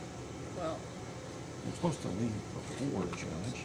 This is, the prejudice is not, we're not supposed to be prejudiced by something like this. They get to play the 911 call, but then, we should have made a motion. I know you're gonna make a ruling, I know Rob's made a motion, and I know, is it Ms. Blake? I'd like to put something on the record, just that, I tend to mill around the courtroom. Yes, I'm the prosecutor in the case. I'm standing as close to anyone within the well to the jury. However, my back is absolutely to them. I didn't hear one sniffle. I didn't hear one sniffle. I didn't hear one outburst. I didn't hear anything. And I'm standing behind counsel table right next to him. Now, I couldn't visually see anything because I'm facing the courtroom. Judge, Mr. Baker began by saying it was like the Olive Garden had his back to the hostess. I did not visually see anything, but I'm telling you, I'm in the far back listening, and I didn't hear it. I didn't see anything either, and I'm facing in this direction. I was listening to the call, so I wasn't watching the gallery, but. Yeah, Your Honor, and I've instructed them several times to, if they feel like they're gonna get upset, they need to leave the courtroom, to not be in here sobbing and be upset, so. And I wanted to make sure to limit them coming back in the courtroom with that same Okay. face. I don't believe that this requires a mistrial, so I am going to deny. I don't believe there's a manifest necessity for a mistrial here based on. Judge, then I was going to move, not that it be given this to him, but at some point today, the jury just be admonished that this case has to be decided on evidence, not Okay. sympathy or. That's a. What would you request that okay, so you're requesting an admonishment. Yes, and I'll get the exact wording. I'm not asking to give it now. I Okay, think so it'll maybe draw more attention during to lunch or something. we'll Exactly. work it out. Okay. Second I thing. am going to admonish the family though that they will be removed and not allowed to return. That's fine, Judge. Okay. The other thing is, Judge, and this I didn't see, but my client says he saw members of the victim's family talking to, I believe, Linda Flores. Talking. Now the defendant sees. Right, one of the, Who's with those glasses he has? one of the I people. didn't hear everything. Okay, go ahead, Mr. McGee. No, and if Ramon wants to jump in. Oh, I'm sorry, Your Honor.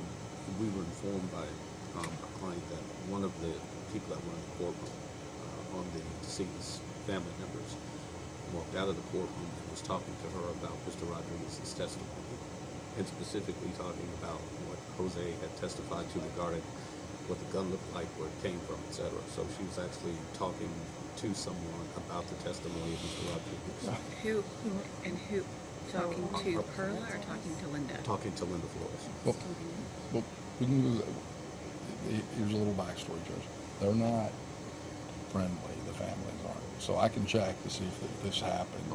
The only connection they had was when they were dating, and then this is not like we're one big happy Hispanic family. They're not. Right. And So I I don't know. I wasn't out there for that. So We're arguing over that money they plan to split up on the civil suit with the argument. Well, I asked about that, and they're like, no, maybe that was the falling out. I don't know, but that's not. He was talking to who? But so if we could, I don't know what. They were talking to Linda Flores about the testimony of Mr. Well, Rodriguez. I was standing next to Linda Flores the entire time when I was outside. The defendant walked past us twice, and that was not in any discussion. We Well, talked no about offense outside. to you, but the information we received is that the conversation was specifically about the firearm, the description of the firearm, and where it came from. So that would be something rather odd to make up if it didn't happen. Well, I But don't. you're saying you were there the entire time? I was right here by the door by Miss Flores. Well, She never stood up the entire time How by about, the back door, okay. She was sitting right outside the door. and I was standing beside her the entire time. Well, if we're gonna have our victim's advocate become a member of the I prosecution's team, let's No, put him I- to stand under oath, because we will tell specifically what happened. okay. Well, Which, okay. let me So, accept figure the out who's judge talking wants to us to who, proceed. We will want to make our record, but I assume that I'm not going to speak for the judge. That is there a person that you've identified who said these three facts that are undisputed from 4 years ago today until the closing, that he had a gun that was black and he shot someone, but who on their crew was speaking to her, then we can even We inquire can with them. certainly do that, and we can bring the defendant up to talk about that, but I'm not talking about what the testimony You want me to was bring the before you, defendant sir. up to talk about this? To say what he overheard, Well, I mean, because he was walking out the courtroom when the conversation took place. He was going to the bathroom. 'cause Linda Flores was not by the bathroom though. No, when Linda Flores was sitting right outside the courtroom when it happened. Okay. no. And here's the I'm thing. still confused. though. He's talking So, okay, I understand what you're saying. Yes, by the bathroom. She Mr. wasn't Egger, there. did you have something else to Well, say? the only thing is, Judge, I think we're trying to get Taylor, is trying to decide, he's trying to see which person it was. That would be, That's- yeah. And they gotta understand the history of this case, there have been problems with the victim's family, they came in with these T-shirts, there have been problems, and this is an intentional, and this one affected the trial. Right. Come in with T-shirts is not a problem. I know you've ordered that. We'll do that. Can we go ahead? Because we should have to complete his cross. You can rule mistrial at any point. I'm not going to encourage you to do that. Can we finish the cross of Do you him? encourage a mistrial? No, I'm not. I mean, I think it's kind of, I'm not going to comment on it until I hear the facts. Right now, I'm kind of like, come on. But it may have something more, but can we go ahead and finish him and we deal with this at lunch? Okay. That's I it. am going to admonish the family now, and then we'll sort out this specific issue when we break for lunch, okay? Okay, before we continue, I do want to address everyone in the courtroom who is here to view the trial. This is obviously an emotional case for everyone involved, but you are not permitted to have emotional outbursts in the courtroom in reaction to any evidence. So I want to be clear, there will certainly be evidence presented that may be hard to view, all right, or hard to listen to. If you believe that you cannot view such evidence or listen to such evidence without having an emotional outburst, then you need to leave before that is presented, before we continue with trial, before the jury is brought back in. If you leave in the middle of testimony because you are having an emotional reaction to the evidence, you will not be permitted to return to the courtroom, all right? Also, witnesses in this case are not in the courtroom because I have granted a motion for separation of witnesses. And that is to prevent witnesses from being affected by the testimony of people who have testified before them. If anyone discusses testimony with a witness in the case, you will be removed from the courtroom, and there may be additional consequences after that. You will certainly be subject to contempt of court. But I want to be clear that no one is permitted to discuss witness testimony with witnesses before they have testified, all right? Thank you all. Judge, I do have an admonition here, or open. Okay, all right. You will want to come on back up.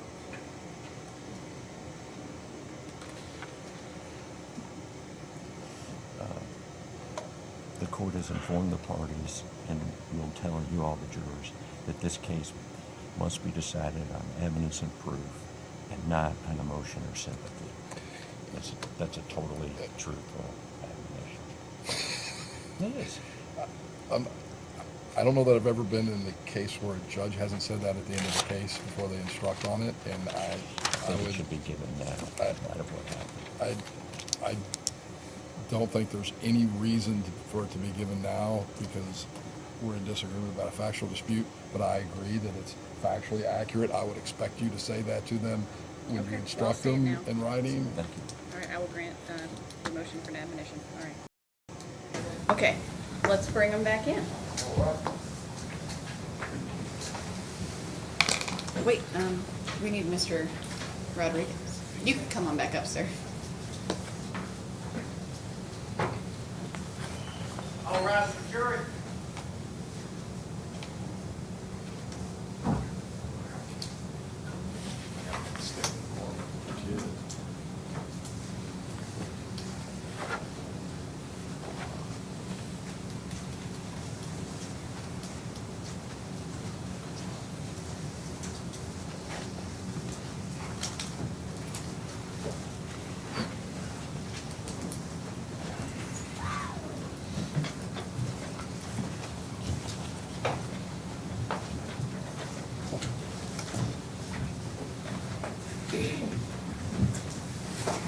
yours present, Your Honor. Thank you. Please be seated, everyone. Before we continue with proof, I did want to admonish you.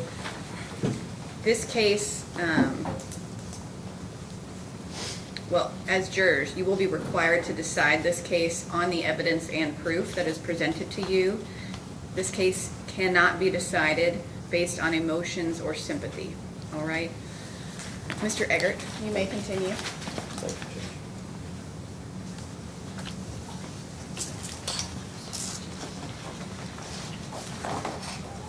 Good morning, sir.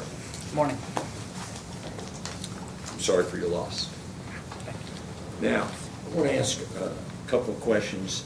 First of all, you mentioned a chase and some distance away in the dark and rain, seeing Mr. Briggs, correct? Correct. And you're aware that actually he didn't leave, he ended up in an adjacent parking lot? I saw him get in the car and leave the parking lot. Right, but I'm asking, are you aware that police arrested him in an adjacent parking lot? I never found out where he was arrested at. Right, and are you aware he called 911? I am aware that I called 911. Are you aware he called 911? No, sir. All right, now, Mr. Rodriguez, I want to ask you another question about Olive Garden, because I thought you said two different things. When you said, he asked you about what Linda said to Devon, what did she say? She said, if you don't like fucking kids, don't be in this place. Okay. I want to ask about where the shooting occurred. Did you say it occurred at the bench? Not at the bench, the right in front of the bench. Right in front of the bench is where it occurred? Right, that's where he shot. Right. He Right was in standing- front of the bench, okay? So, right in front of the bench where Mr. Briggs had been sitting, correct? No, because he was sitting at the beginning, when we walked in, he was sitting, it was the lady that was with him first, and then him. But they were all the way to the end. By this point, when he got shot, he was closer, like, not closer to us, but he was standing up when he shot him. So He was at the bench, though? he was, That's what you said? He was Yeah, at the yeah. bench? Thank you, sir. Now, you also, I think, talked about, at the start of this incident, there was something about, I think, that the nephew, the boy, was pushed. Do you recall that? I didn't see that.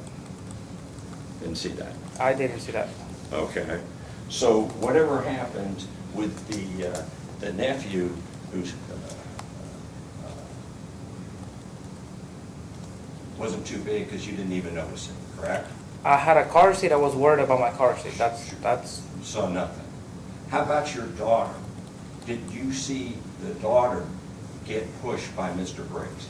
I did not. You did not? No. All right? So this idea, and you certainly didn't see, because obviously you're concerned about your family, you never saw Perler catch your daughter, correct? No, I didn't. Right. And certainly you didn't see your daughter fall to the floor, correct? No, I did not. No, that would have been something you would have noticed immediately. So this whole thing that where the defendant pushed daughter hard and that she almost fell and that Perla caught, you never saw it, correct? I didn't.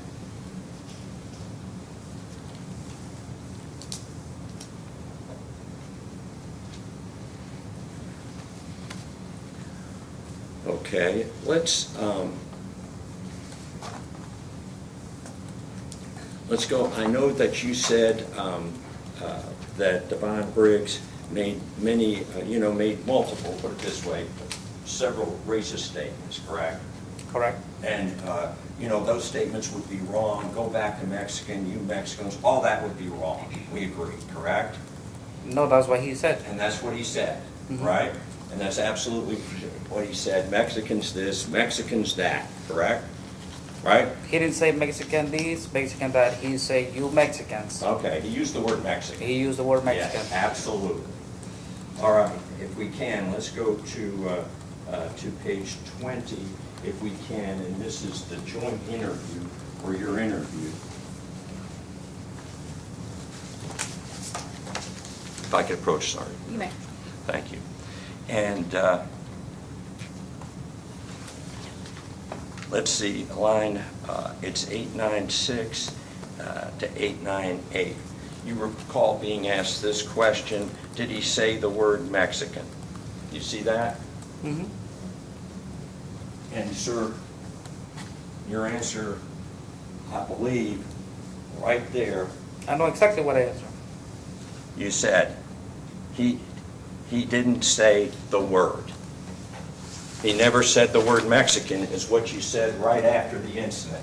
That's exactly what I said right after he assaulted my daughter and killed my best friend. Right, I got you, but the point is, you said he never used the word Mexican. That's what I said at that moment while I was in shock. Pardon me? That's what I said at the moment while I was in shock, yes. Didn't shock you. This is when you give the descriptions of. Yes. I've gone for 30 pages. Yeah, it's been how long since this happened? My friend just got killed in front of me. I saw him take his last breath. No, I understand, but they asked you a pretty specific question, and you said no, correct? Correct. All right, and then you recall police coming 3 days later to your house, correct? My parents' house. Your parents' house.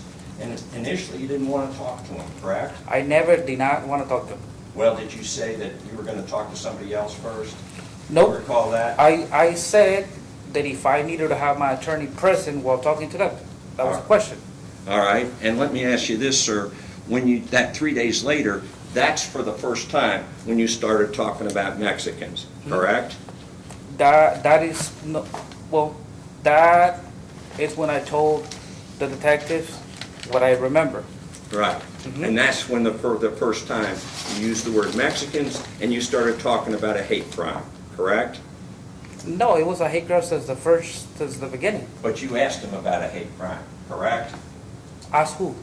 The police about a hate crime. I asked if Kentucky had a hate crime law. Yes, I did. All right. Now,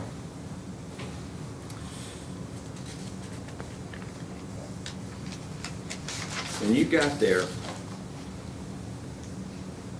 let's go back. Your group comes in, all right? Mr. Briggs is already there, correct? Correct. All right, and he's sitting there with, I guess you described as a white woman, correct? Correct. All right, and you saw nothing about a nephew doing anything, you've already said that. Nothing, no dispute there with the nephew touching him, bumping him, correct? I did not see that. And nothing about this daughter and pushing your daughter, you never saw anything like that, correct? I didn't see that. Right, but what we do know is that all of a sudden, after that, Perla starts screaming, correct? She never screamed. She yelled, did she not? She did not. She yelled, "Get your hands off my daughter. Get your hands off my daughter." Isn't that a fact? She never yelled. I know my wife. If Sure. she was yelling, the whole restaurant would have known it. Well, that's right. And they did. So in any event, what she's yelling, talking about, whatever you want to call it, you never saw. It's Perla going off. I heard her talk to the guy. If she was yelling, like you're saying, I would have turned around immediately. Right. But you never saw even what she was concerned about, did you? I didn't see him push my daughter, but I knew what she was concerned about when I hear them arguing. Right. Now, would you say that Perla was angry? Any parent would be angry after their kid was pushed. Right. Any And parent. would you say she was angry? She was not happy, I can tell you that. Well, did you try to push her away? I grabbed her. You grabbed her? I grabbed her, try to calm down the situation. You grabbed her to get her away from Mr. Briggs, correct? I grabbed her. All right. And was Mr. Briggs sitting down or standing up? At that point, he was already standing up. Really? Wasn't he sitting down pretty much the entire time to the No, end? he was sitting down when we walked in. He got up when he started calling my wife a bitch.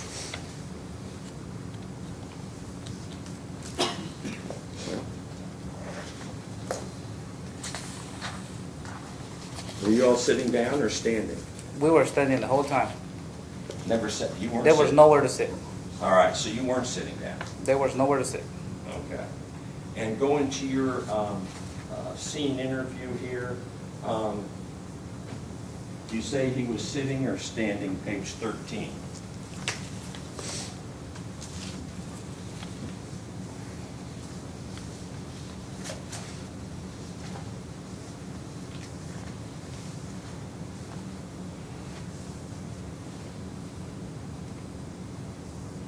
He says that he was sitting after we moved.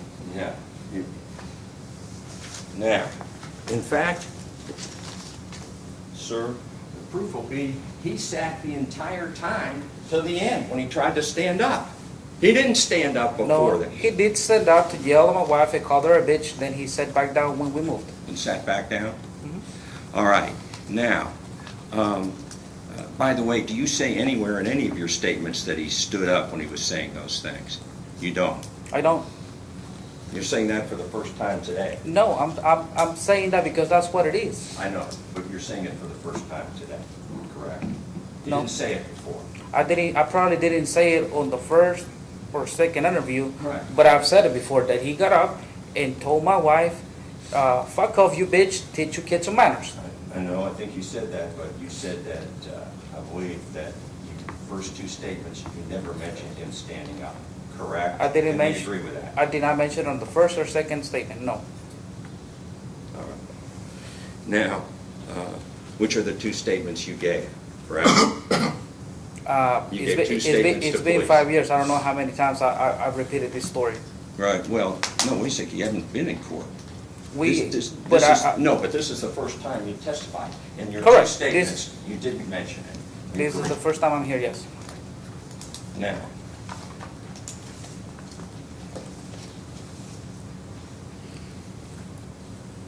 you grab Perla, you try to grab her, correct? At some point. I'd rather. Yes. Now, at some point, the manager comes, correct? I never saw or heard the manager. Well, you were right there. Yes, but I'm paying attention to what's going on there because I already have a person that is angry at us. Did the manager speak to Perla? I never saw her speak to Perla. Did the manager speak to Devon? If he's causing the problem, did the manager walk over to Devonen Briggs? No.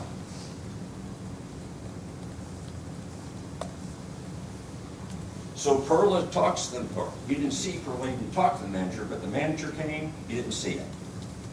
Right? And you know the manager didn't go and talk to the man who's supposedly causing the problem. I don't recall him talking to Devon, no. Right. And you don't recall him talking to Perla. I know I didn't see nobody talk to Perla or hear anybody talk to Perla. Now, let's talk about Linda. Linda has a bad temperament, correct? Not exactly. I know that's what I said in the statement, but that's not how I said it. We were talking about a specific thing, which it was a couples retreat. Well, let me ask you this. When this whole thing began, this altercation at Olive Garden, when this whole thing began, did Perla at some point look at Jose Munoz What do you mean? to the point, well, hey, don't tell Linda, let's keep it quiet, let's not tell her about this dispute? When the whole thing happened with Brian, they kept it to themselves. Right, but I'm saying, did they look at each other and say, hey, don't tell Linda, we know how she is? I don't recall that. Let's go to your statement, page Okay. 17.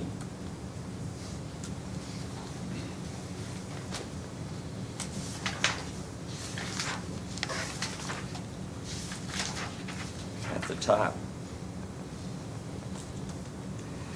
Starting on page 16, do you see Perla looked at first when the first kid bumped into him? he was playing, the first bump into him, Perla looked at Jose, and I saw them look, and they're like, don't tell Linda. We know how she is. Do you see that? I see that. And you said that, correct? If it's in there, then yes, I did. And then it says, Detective Christmas says, she says in unspoken, and you say, right, let's keep it quiet, let's not cause problems, correct? Right? If it's in there, that's what I said. Right, well, you're agreeing with Detective Christmas. So the point is, she had a sufficient temper that, well, first of all, you never even saw any bumping, correct? Correct. But if people were concerned on a bumping, nobody wanted to tell Linda, right? Because she would get mad. Do you know any parent that wouldn't get mad if their kid got pushed? Right, but I'm asking you, you all didn't even want to tell her because of her issue, correct? No, because we didn't want any problems with anybody. All right, now, let me ask you this. At some point, you talk about she has a bad temperament. You said that, correct? I said that when the detectives came to my house. All right. Now, Linda does get involved, doesn't she? What do you mean by that? Well, after all this, she then starts talking to Mr. Briggs, correct? She said, if you don't like kids, if you don't like fucking kids, then you shouldn't be here. That's what she said. Did she say anything else? Not that I recall. She didn't say, I don't see how they let you out of the box. I don't remember hearing that. You don't remember? You're not saying it wasn't said, you don't remember? I don't recall that. I don't recall hearing that. You don't recall? Well,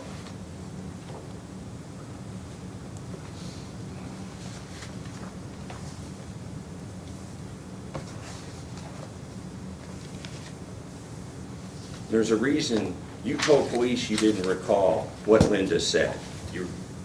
Okay? When they interviewed you? You said, I don't remember what she said. Right? I'll show you. Okay.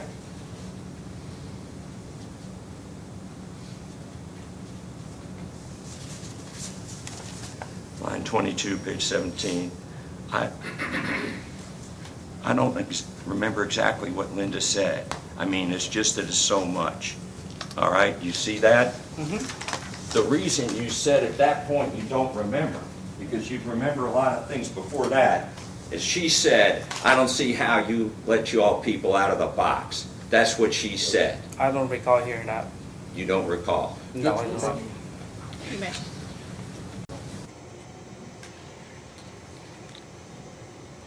Mine doesn't say, maybe I would just let you all people out of the box. I know that's cool if there's like 5 African Americans on the jury, but No, it no, said no, no, you he out of the didn't, box. he didn't say it. I thought it was you. It's different. Here's my objection. He's tracking correctly for most of it. Yeah. Alleged that Linda said, I don't see how they let you out of the box. Right. Because we have an African American primary jury said you all people out of the box is a question. I'll say you out of the box. I'll Because correct that would, because that implies that, I don't know. I don't see how they let you That out of she's the a box. racist, but I don't know what means out of the box. Well, I think I do, but I'll say, I don't see how they let you out of the box. Okay, sounds Thank you. okay. Can I get come up with an admonishment for that? Can we just make an emotion?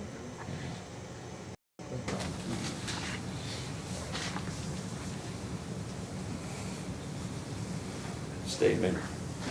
I don't see how they let you out of the box. You don't recall hearing it. No. All right. Now, at some point,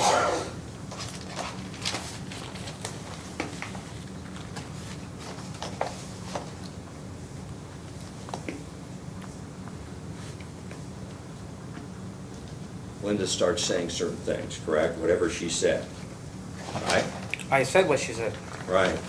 And then after she says that, as I understand it,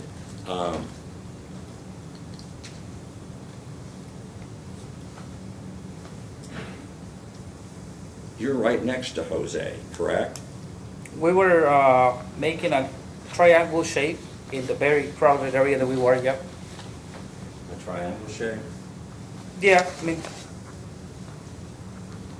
Well, you are you're right next to him, correct? we're within a couple of feet of each other, all of us. There's no space there. All right? And going to page 25 of your statement.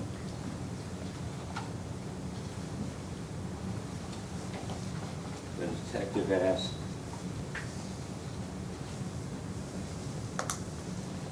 you're right there with Jose, I'm sorry, lines 19 to 20, and you say, yeah. We're all right there. You're right there with him. Now, Remember, I'm holding a car seat with a 4-month-old Right. this whole time. Now, Mr. Rodriguez, what you said is that Jose Munoz got very close to Devonen Briggs, correct? We were all very close. It was Well- crowded. In fact, how many inches would you say that, that he's away? I can't remember how many inches, but like I said, it's crowded. We're all close to everybody. Well, I know, but how close would you estimate? Very close, maybe a couple of feet, foot. Yeah. Let's go to page 25. Lines 4 and 5. Say 14 to 16 inches. Yeah, that's between foot and a half. So within, we've got someone within 12 inches of a stranger? So that's what it is? 12 inches of Mr. Briggs? 14 inches, let's call it 14 inches of Mr. Briggs, is that correct? That's what it says here, between 14 and 16 inches. And that's what you said, I'm not making this up, you said that, right? That's you.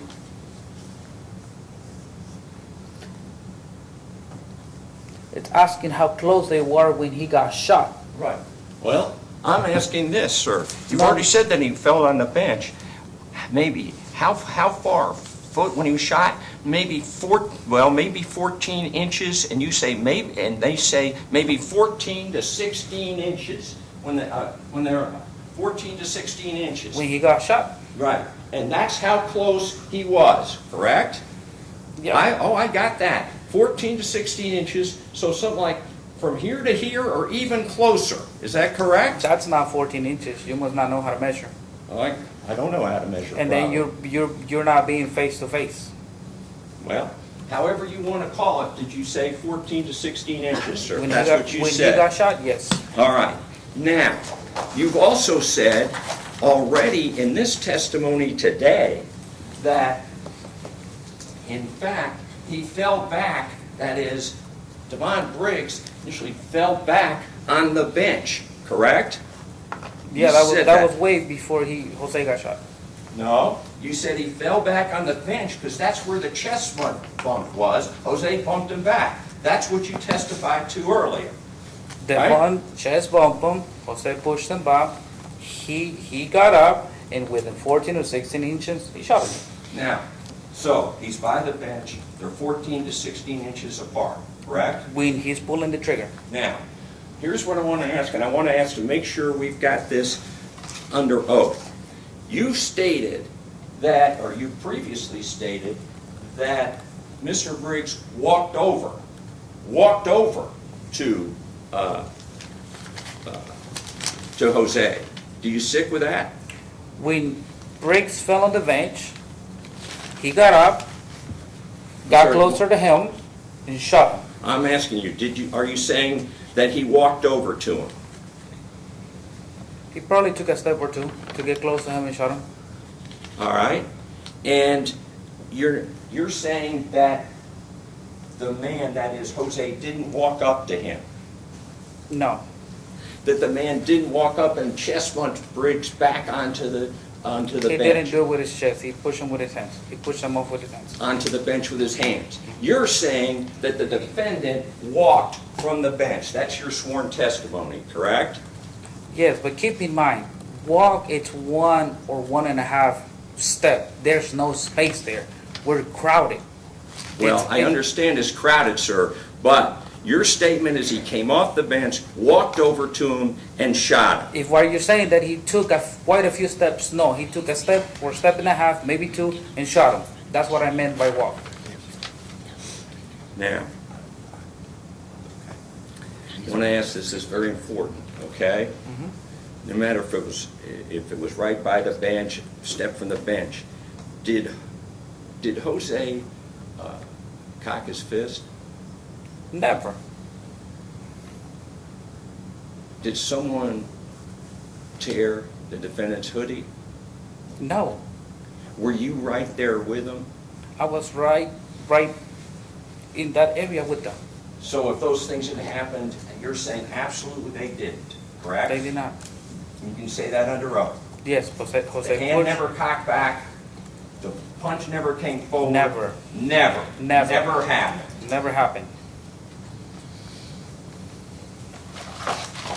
And an addition thing that never happened is when Mr. Briggs tried to he was trying to get off the bench and was chest thrown back onto it. That didn't happen either.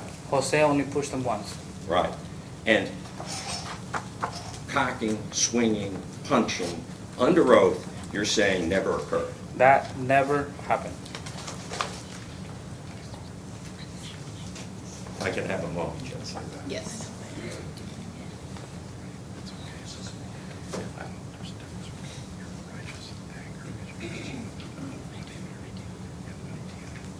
That's all, Judge. All right, redirect. You know what I'm saying?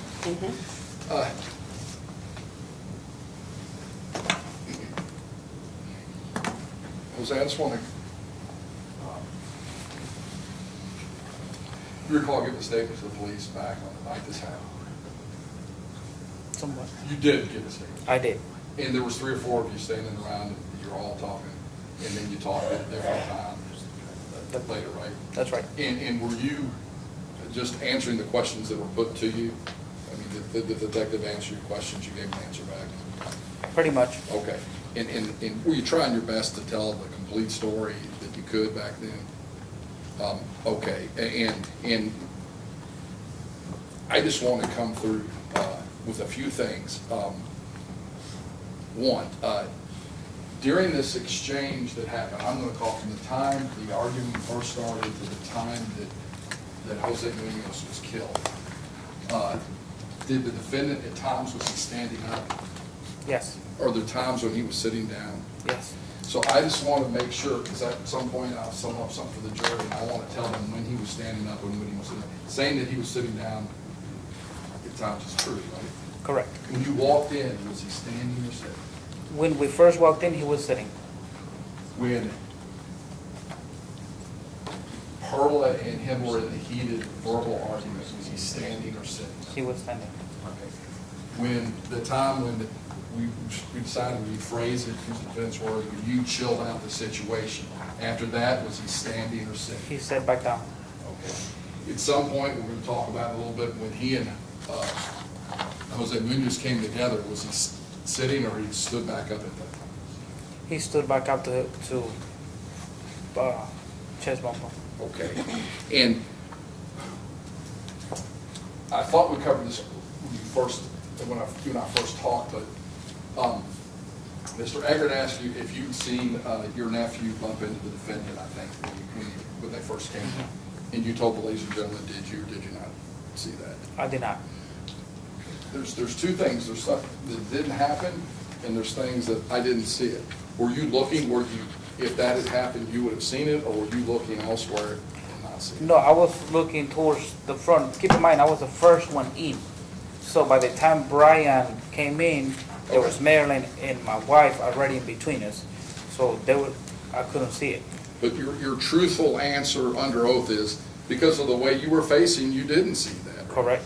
And you love your children? With my life. And you would want to say anything to happen to them, right? Of course not. And when Mr. Eggert asked you, did you see your precious little 4-year-old get pushed? Did you see that? I did not. And is that the truth under oath that you're asking, does the defense attorney ask you, you're saying you didn't see it? I didn't see it. Were you looking where you would have seen that, or were you looking somewhere else? I was looking somewhere else. Okay. So, just so I'm clear, there's a difference between I was looking somewhere and it didn't happen versus I didn't see that happen, because you were looking somewhere else. Yeah, I was looking somewhere else, yeah.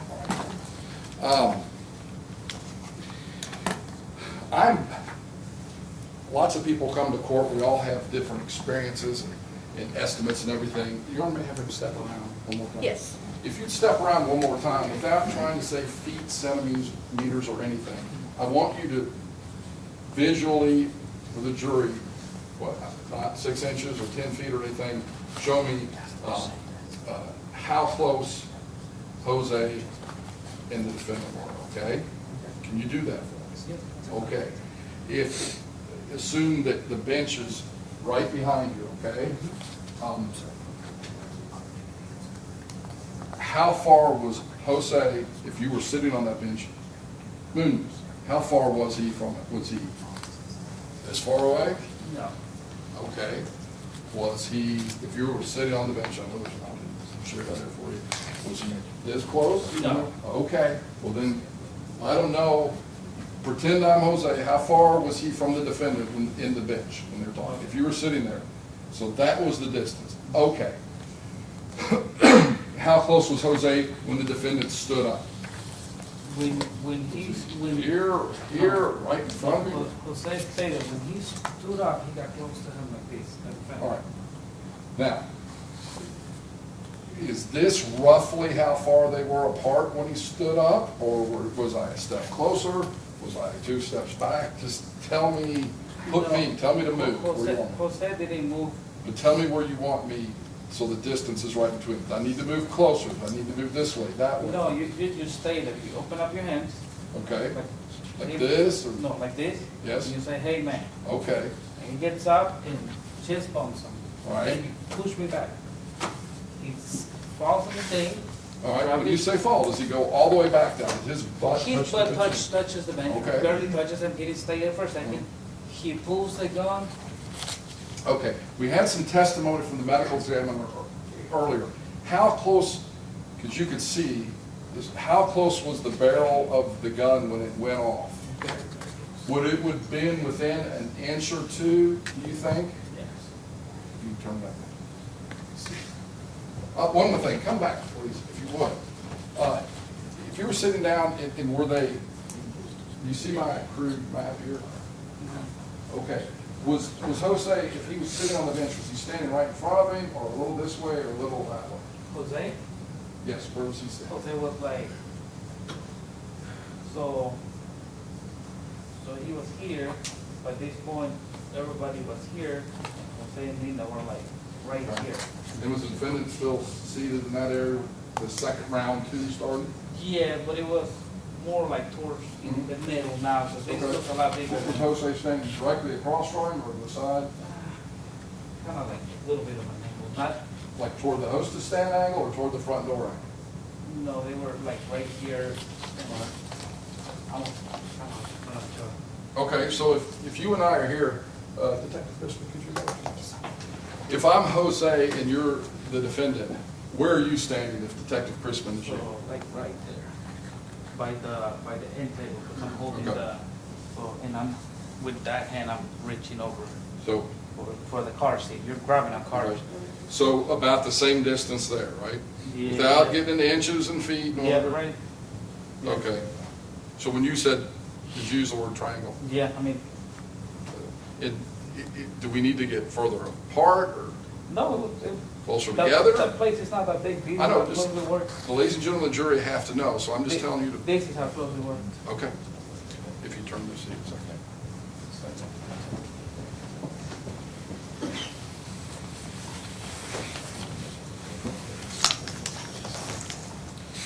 Anything else you want to cut? Just a moment, Your Honor.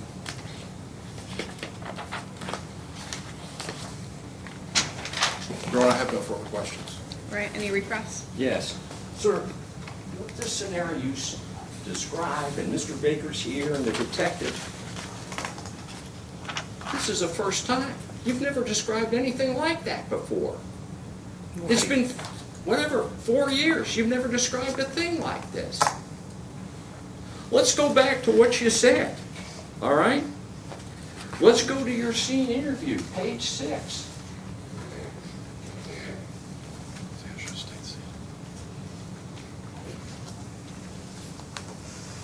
Look at lines, start 256. Disrespecting her, my friend Jose, he didn't really like that, and he got in front of him.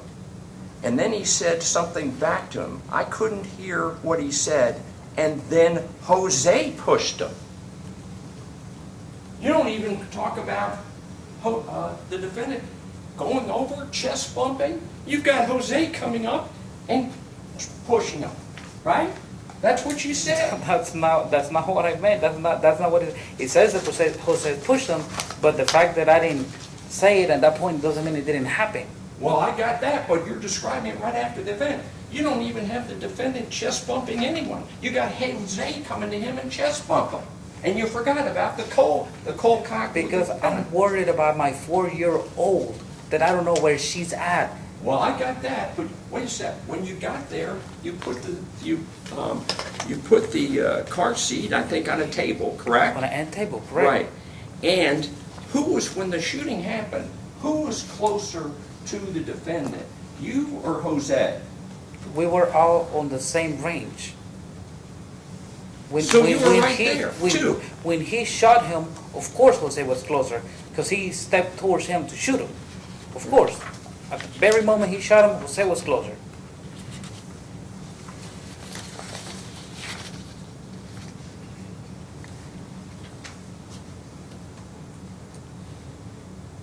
You were closer to him, according to you. You seen the demonstration, we were all within the same thing. Well, let's go to what you said. I can only go by what it says. When he pushed him, okay, he just shot without warning. I really thought he was going to shoot me because I was closer. I was close.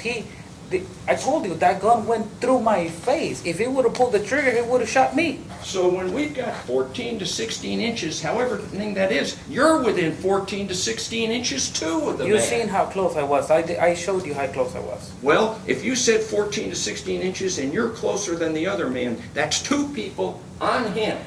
And not once did you say in all your statements, here you are, in this statement, the first one, you never mentioned our client chest bumping anybody, correct? Like I said, I was worried about my kid. I didn't know where my kid was. We found it in an stranger's car. Now, You think I was really thinking about that? Now,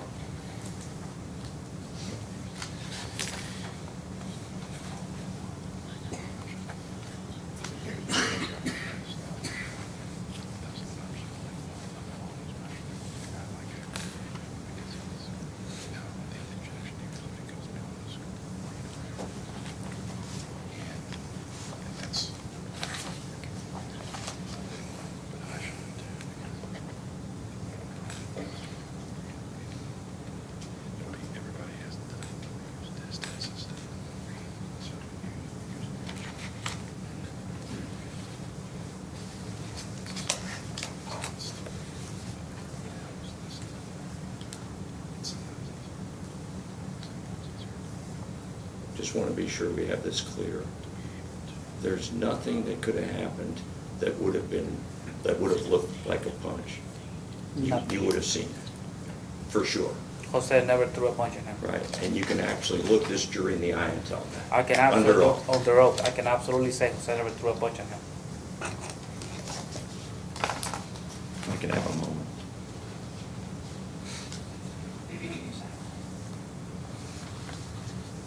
If I can have a moment.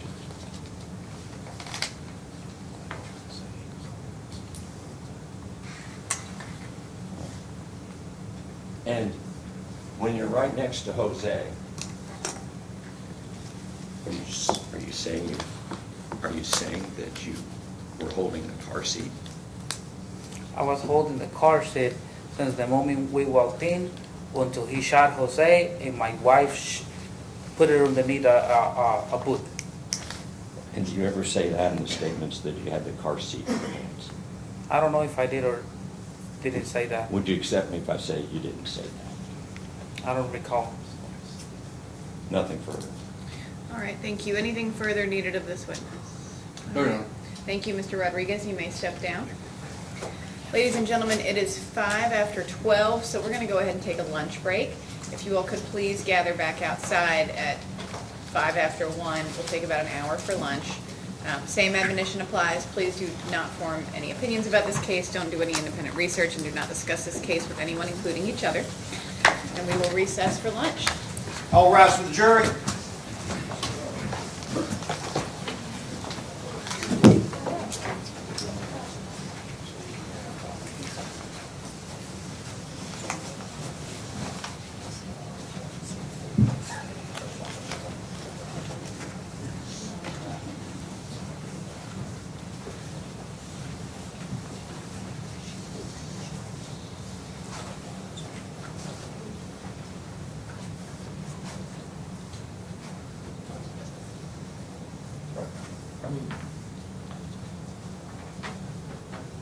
Fair enough.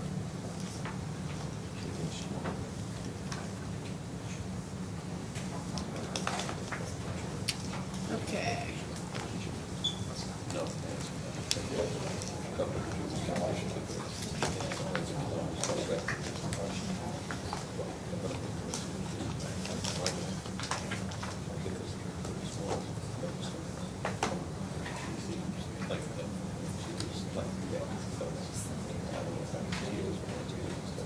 Do you all want to address this issue with,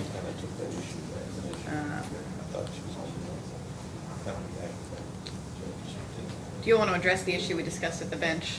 Or do you want to come back at 12:45 and? Yes. All right, come on up.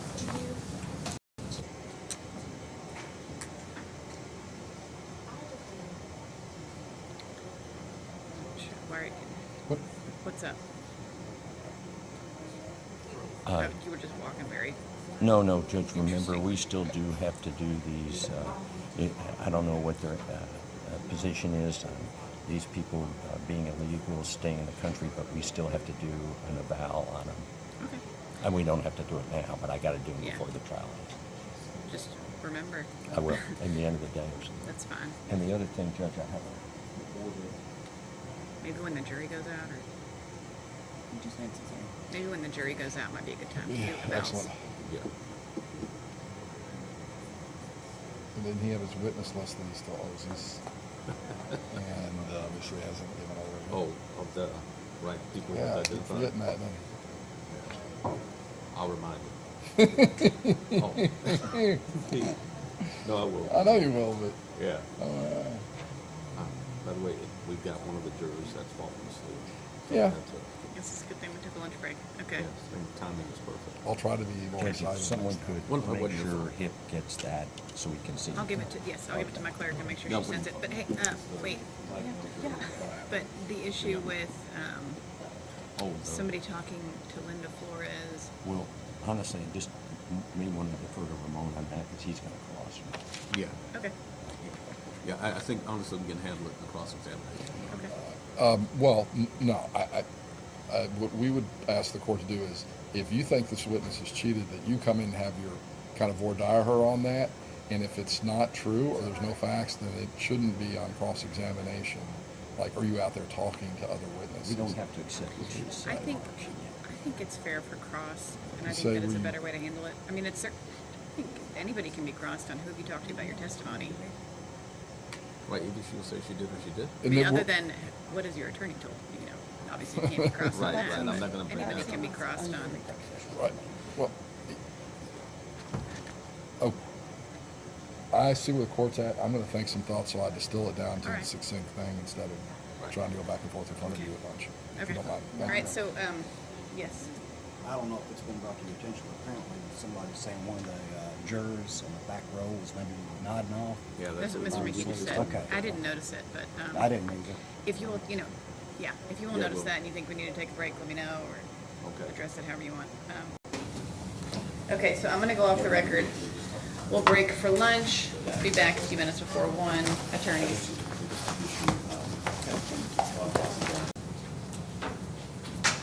All right, something you wanted to take up before we bring the jury in? Yes, Judge, we could approach. Okay.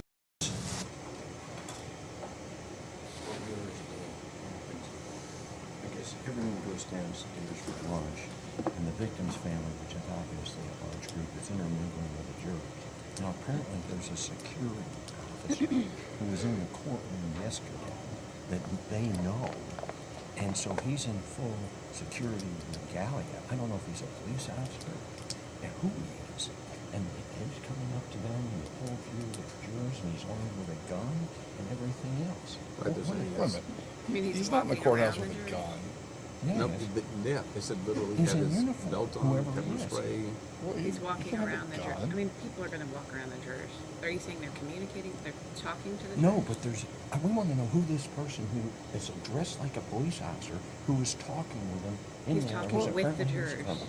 He's With the talking family. with the With the jurors. family, Oh. and was in, because my understanding is, if you're not if you're a cop, you can't appear in uniform armed to watch a case. We don't know I think who you he can is. actually. I learned that recently on a different case. Yeah. My You can't- understanding is that police can come into the building with firearms Okay. I don't know. unless I order others. So for example, in another case, I'm gonna have to order otherwise because of Yeah. other issues in the case. I don't think that's an issue in this case, but No, but we want to know who this person is who's armed in uniform and is talking to the victim's family. The jurors can see it. Well, maybe, I don't know. Yeah, he was here yesterday. There's lots of things I want to know. I saw him yesterday. What? I saw him sitting over You there saw him. yesterday. Who is this person? I don't know that it's prejudicial. If there's an allegation of prejudice, I don't know how it would be Well, prejudicial. I don't know. I don't know who he is. We shouldn't have big policemen armed in court anyway, if that's what he is. Let me ask the sheriff if he knows who he is. Crispin, probably armed. That's not who we're That's talking not the about. time. I know, we- Right. And I don't know, because I'm trying to flesh this out, but then if I understand it correctly, and there is a little barrier in, like, it's thin ice that recognize, The like, language barrier. you mean? that, like, my, if I understand it correctly, I said, well, I'd meet with him and I was doing stuff for lunch, that he indicates that one of the family members on your side was exchanging something with one of the jurors in the bathroom. Now, Somebody on our yes, side? on your side. Now, Okay. I'm, Well, that's going to I'm, happen. well, Okay. And he's armed with a sidearm. okay. I don't believe that there's any prohibition on that. Let me ask Hutch. Well, let's find out who he is. That guy? Yeah. Hutch, would you mind coming up? I'm gonna ask Hutch because that's who I ask security questions, but I'm fairly certain that I'm not aware of any law that prohibits it. Mr. Eggert has brought up, I think he might have just talked to you about this, so there may be an off-duty officer with a firearm in the courtroom. Is there any, do you have any concerns regarding that? Okay, Do we know who he is? I'm not sure what, I'm why do we need to know who he is? mags that they, ID'd him, had the identification. I don't know what he is. We got a guy Found him on the sitting courthouse. Well, He okay. was in Okay, some sort of he's a- uniform yesterday. I'm not sure what the issue, what is the motion being made here? You wanna know who he is? I want to know who he is, I Judge, don't think anybody's because the stopping you jurors, from asking him. the jurors, yeah, why doesn't he come up? We can just straighten this out. We had a case 2 weeks ago where an authorized deputy sheriff was saying, are you armed and you can't be here without permission and all this. So in that case, the court ordered no one was allowed to be armed in the courtroom. I'm familiar with what case Right, it's but talking she about. also, he wasn't thrown out, but only because he wasn't on duty at the time. I don't know who this person was. Well, let's bring him in. Why don't we bring him in? I'm not, no, I'll allow, are you saying you wanna go, you're gonna go talk to him?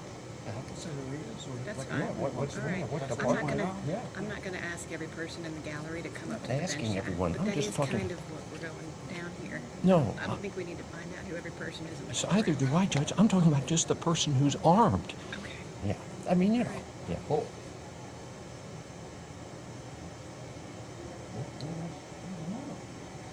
so what's he's on? What's the point? Well, we don't know if he is a police I officer mean, or what's the he's point? not a police officer. We Well, don't know his so status. your suspicion that a guy busted through, not you, busted through security. I'll tell you I'm not what, sure. if a defendant had someone armed with a gun sitting right by him and visible to the jury, I think everyone would have a problem with it. And we're trying to You're find out saying what's if there going was on. if there was an off-duty officer And on what? the And maybe it defendant's is. side Maybe of it is. I don't know what it is. I don't know what that problem would be either. Do you know what the problem If is? there was an off-duty officer that was here on behalf of the defendant with a gun, There's no law against that that I'm aware of, so I don't know what the, I'm struggling to see what the specific issue is here.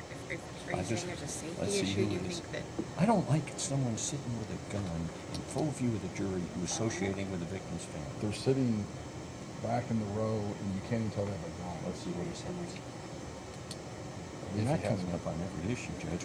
Well, no, I'm saying every person. I know, but I'm not. Yes. He's a deputy with the Bullitt County Sheriff's Department, Okay, and he is armed right now. okay. I'd move that he be excluded from the courtroom. And I'd move that he be excluded. He's armed. He shouldn't be armed in the courtroom. We'd move to exclude him. What's the legal basis for this motion? Judge, my understanding is that there's no authority for people to show up armed in the courtroom. And he's not on, at this point, he's not part of the security here. And the jury sees this Bullitt officer, according to my people, talking with the victim's family. And it sounds like police are you're putting a stamp of approval on the case. And the and he police shouldn't. charge the defendant. I'm going to overrule the motion. I'm not Okay, gonna please, clear the if I get a courtroom. standing motion, though, to object to off-duty, on-duty officers coming in armed and sitting with the victim's family. Okay, all right. Thank you. Noted. Was there something else that we needed to address? There- I did.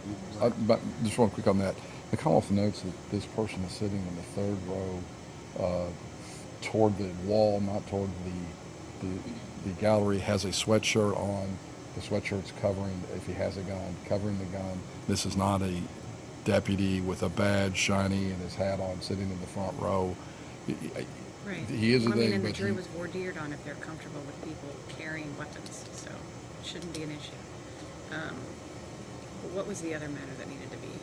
Judge, they had raised an issue about someone talking to Linda Flores, and I didn't know where we left that. If we don't have to put on any There was proof to something you. about a bathroom exchange. Yes, there was the other thing is, and I can't do it with it right now because I want to make sure that what I understood that Jose Rodriguez believed that he saw, and I don't know if he knows who's with each family, like we're here, but someone talking to the juror in the bathroom on their side of the courtroom. And I'm trying to figure out, well, tell me who that was. It could have been an attorney, but he's sitting on their side. So I'm just letting you know, I would bring that up, that if someone on their family was talking to a juror in the bathroom, I'll come back. But that's what he said, but I want to get the facts I'm right. going to ask before I the do jury that. when they come in if there's been any issues with the admonishment. I will let them know, because I don't think I said this in the introduction, that if there ever is an issue with the admonishment, if somebody discusses the case with them or around them, that they are to bring that to the court's attention. Okay. Sure. And then we'll address that further if we need to. Okay.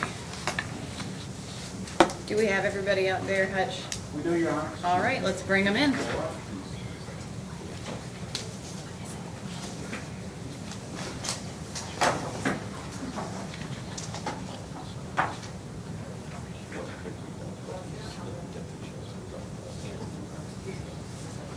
All rise for the jury.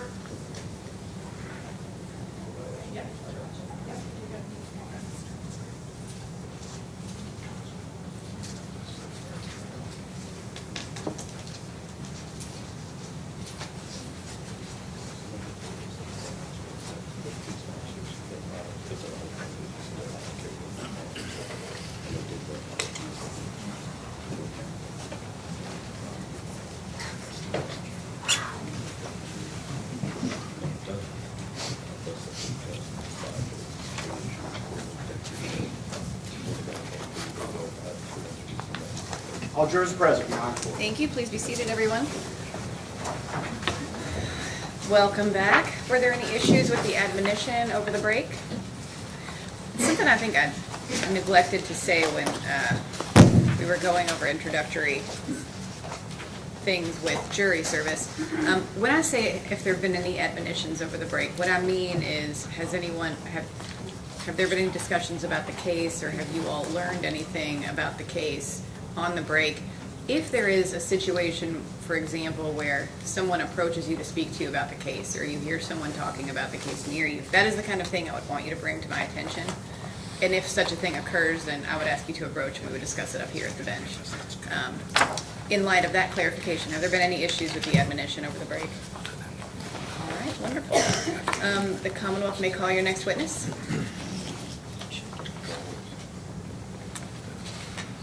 Your Honor, the Commonwealth calls Kyle Young to the stand.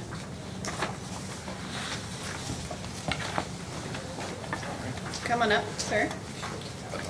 Come on up, Mr. Young.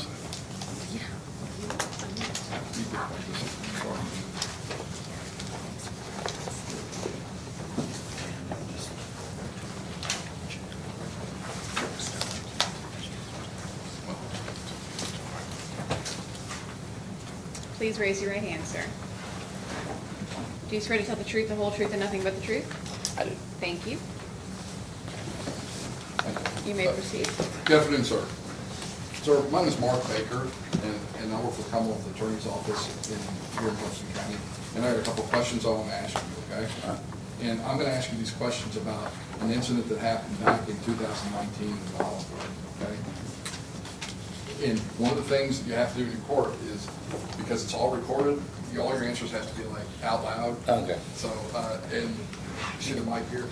That's kind of picking you up, so it has to be loud enough that we can pick it up on there. Is that okay? Yeah, that's okay. That's perfect, that's perfect.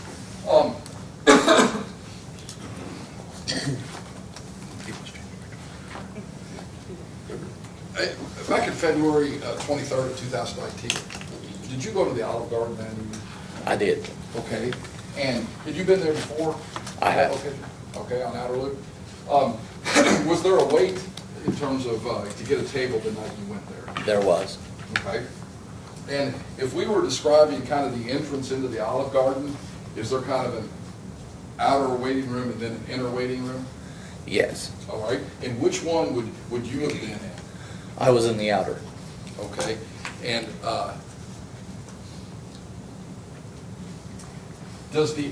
do the outer and inner waiting rooms kind of look similar in the way they're set up with either chairs or benches? They are. They're set up with benches. Okay. Are there benches on each side? Yes, there are. Okay. And when you went in, I've got a little drawing up here. And again, it's not to scale. Let me scoot this around and show it to you for a second. In this Olive Garden, is there a hostess stand? Yes. Okay. And then are there benches down each side? Yep. And then there's a door and then benches that would go onto the front door? Yes. Okay. If you could, sir, Your Honor, can you step around a second? Yes. Could you step off just for a second?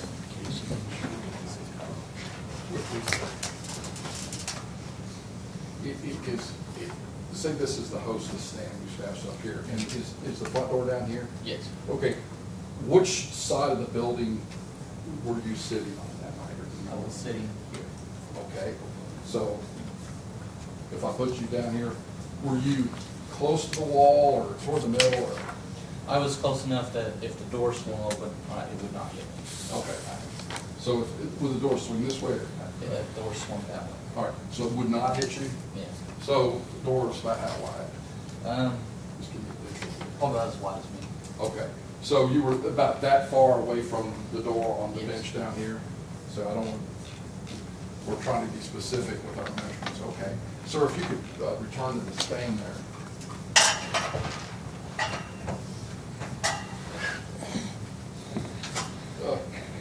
Mr. Young, were you there alone that night? I was not. Okay, and who did you go with? I went with my brother. And how long had you been, was the wait that you were told when you got there? I do not remember at this moment how long the wait was listed as that night. Okay. Now, how long were you sitting there before, let me ask you this, did you ultimately hear or see something that caught your eye that night?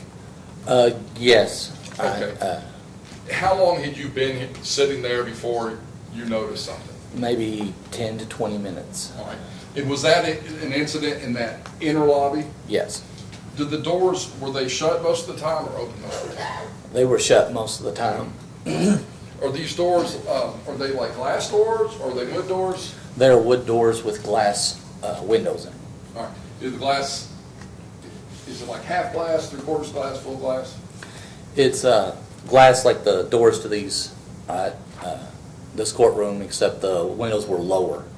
They were about right where hand height is. Okay. When you were sitting in the outer lobby to the left there, about a door's length down the bench, what did you first hear that noticed you or made you want to look into the inner lobby? The first thing that came to my mind, is I could see movement out of the corner of my eye, quick, rapid movement. Right. Through the window. Okay. And when you saw the quick, rapid movement through the window, what did you do at that point? Well, I could tell it was a scuffle of some type, and I turned to my brother and asked him if he was seeing this. Okay. And when you turned to your brother, was he further down the bench toward the outside? He was sitting about this arm's length away from me right here. All right. Away from the door, though? Yes. All right. After turning to your brother, did you look in or start to hear things that were coming out of this lobby that was through the doors with the triangle windows like that? I could hear raised voices. Okay. Right? Were you able to make out what the raised voices were saying? No, it was muffled through the door. Okay. Did the door open at any point? It did. Okay. And do you know why the door opened, or? Someone left, but I was paying attention to the scuffle on the other side. All right. At the point that the door opened, someone's left, that you were already kind of paying attention to is it kind of like what's going on? Yeah. Okay. And at that point, after the person left and the door opened, and could you see or just hear into the inner lobby there at that point? I could see and hear things going on. So it would be fair to say before that point, you might have heard some things or noticed some things, but you didn't really be able to see and hear everything before the door opened. I could see through the window and I could hear, but it was muffled. All right. Before that point. When you look through the window, what did you see at that point? At that point, as someone came out and a scuffle was going on, as the door was closing, I could see through the window once it was finished. The altercation between the two individuals. You said scuffle. Describe for us what scuffle is. What it was is it started. The quick, rapid movement was shoving. All right, and by the point we're talking about when someone had left, all right, it had become fist fights. Okay. Well, when you talk about shoving, were you able to see actually physically people in contact with each other? Once, all right, yes. Okay. And let me ask you, if you can, in general terms, identify the two people, or how many people did you see in the scuffle? I shouldn't say that. 2. Okay. Can you identify the two people in the scuffle? Male, female, race, maybe some hair color, kind of give us an idea of what you were being able to see at that point? 2 men. Okay. One of African descent, one of Latino. Okay. And when you look through the door, now you're on the kind of the left side of this entry. Were the men on the left side or the right side? Where I was sitting, the men were on the opposite side of where I am. So if you were sitting to the left in this outer lobby, they were to the right in the inner lobby? Yes. Okay, and with the door open at such an angle that you could see them? Yes. Were you looking at the two men from a side view, or the back of one, or? It was a side view. Side view? Tell me, when the door opened and you looked in, the scuffle you described, tell me specifically what you saw the two men do as they interacted with each other. All right. Well, they had just hit again, all right, and I heard somebody say something, right? It sounded something like you need to back up or something like that, right? And from there they were swinging at each other already, right? Okay, did you hear anything other than back up? No. Were there any insults exchanged between the parties? Not at that moment. Not at that moment. Your Honor, may I have permission for him to step down? Yes. If you would step down from the jury, we want to make sure we're explaining distances and such right. If you were the Hispanic fellow in this incident and I were the African American guy, what's the first movement you saw by either party as you looked through the door there? As I worked through the door, if I was where I You'd was been in in the the witness. witness stand. Okay. I could see them sideways, right, between us and. This side? Yeah, and as the door was closing for the second time, I saw, right, the individual, right, me, right, Mhm. plow into, right, Right. you. Was it a shove of this? Or It, can you it describe? seemed like some kind of shove or something like that, but I can't Did you remember if see it was hands or if it was elbow. Okay. Or And forearm. had you seen any prior contact, prior to that? No, before that, right, there was, I could see the movement of like backs and stuff, but I could Mhm. not see where hands and All stuff right. were. So when you saw that movement, and let me ask you this, were you able to see the hands? I'm just trying to get what we think was No. okay. After you saw that movement, you would have done that? Yeah, I would have done that to you. Okay. What did I do? What body movement did I engage in at that point, if I'm the African American guy? Well, right, in this role, right, when I moved back, right, Mhm. right, I'm having trouble remembering what Okay. exactly the hands did. On your hands? On yours. Okay. Well, did they come up or go down or behind me or? I can't remember. Okay. Well, what's the next thing you saw or noticed about? Did they remain oriented? The next thing I noticed, and it drew my attention, right, was a firearm. Okay. And who had the firearm? You did. Okay. Did I have it in the hand that was closest to you, the left hand, or did I have it in the right? It was actually on this side, right, but facing this way. Right. Then on the side closest to you, The farthest from. the farthest from you? Okay. Yes. All right. And where did you see that? Right. That was, right, when it was the shove, is Mhm. when it popped out at me, because I could see it, because when the body went back, your position, when the body went back, I could see it on that side. Okay. In my position, did I go back down on the bench, or did I tell me what exactly body mechanics you're seeing the African American guy do? From there, the doors closed back. Okay. All right, so I'm just seeing movement through the windows at that point. Through the windows, like those Yes. windows there? All right. All right. And I'm not sure if he fell back on the bench. I'm not sure if he was still standing afterward. Okay. Right? But that's when I turned to my brother and said, he's armed. Okay. All right. You turned to your brother and said he's armed. Then what did you hear after that? After that is when I heard the shot. You heard the shot. Okay. If you, your turn. After you, whoops, that would have been bad. After you heard the shot, what did you do at that? What did you see and do at that point? Well, at that point, I froze up. Okay.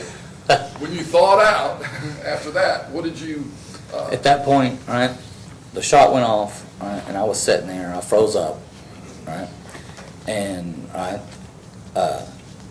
that's when the person that was armed came through the door.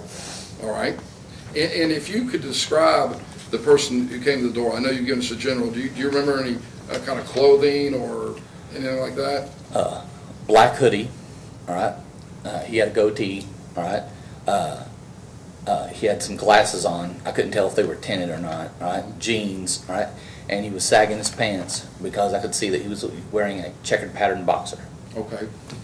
Let me ask you this. If it's when I think of a hoodie, I think of a sweatshirt with the thing Yes. that kind of comes down to about Yeah. here. You said, though, you were able to see the gun that was butt first? Yes. How did you, if the hoodie was on, how did you see the gun? That's right. I just saw the butt of the gun. It Okay. was tucked somehow, all right? And I don't remember seeing a holster or anything like that, but I remember seeing the butt of the gun. So was the gun in like you know how the hoodies have the kangaroo pocket? Are you saying it was in that, or was it over on the It side? was actually oriented vertically. Okay. All right. On the Yes. side that, okay.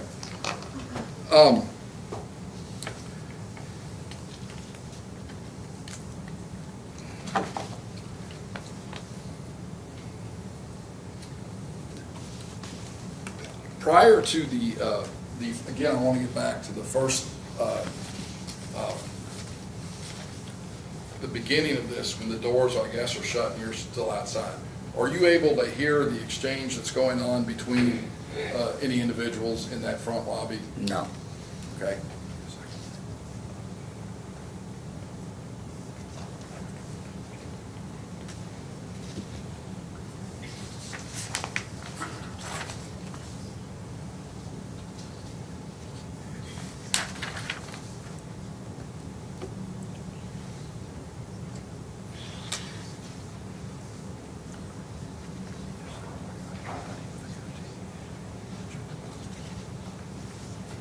All right. Well, in terms of you being able to observe a situation, was the hood up or the hood down? The hood was up. Okay, but initially then, when you were looking from the side, were you able to, was there, I mean, were you able to see that it was a man and an African-American Yes. man? Even though, Yeah. so it was a, I mean. I I'm could trying see to- the generalization, I just could not see the details. Oh, a generalization meaning, Yeah, meaning I could see, all right, it was a black man wearing a hoodie with the goatee and the glasses. okay. And this was when the door first opened, you were able to? Yeah, I got a good look at him when the door opened. All right.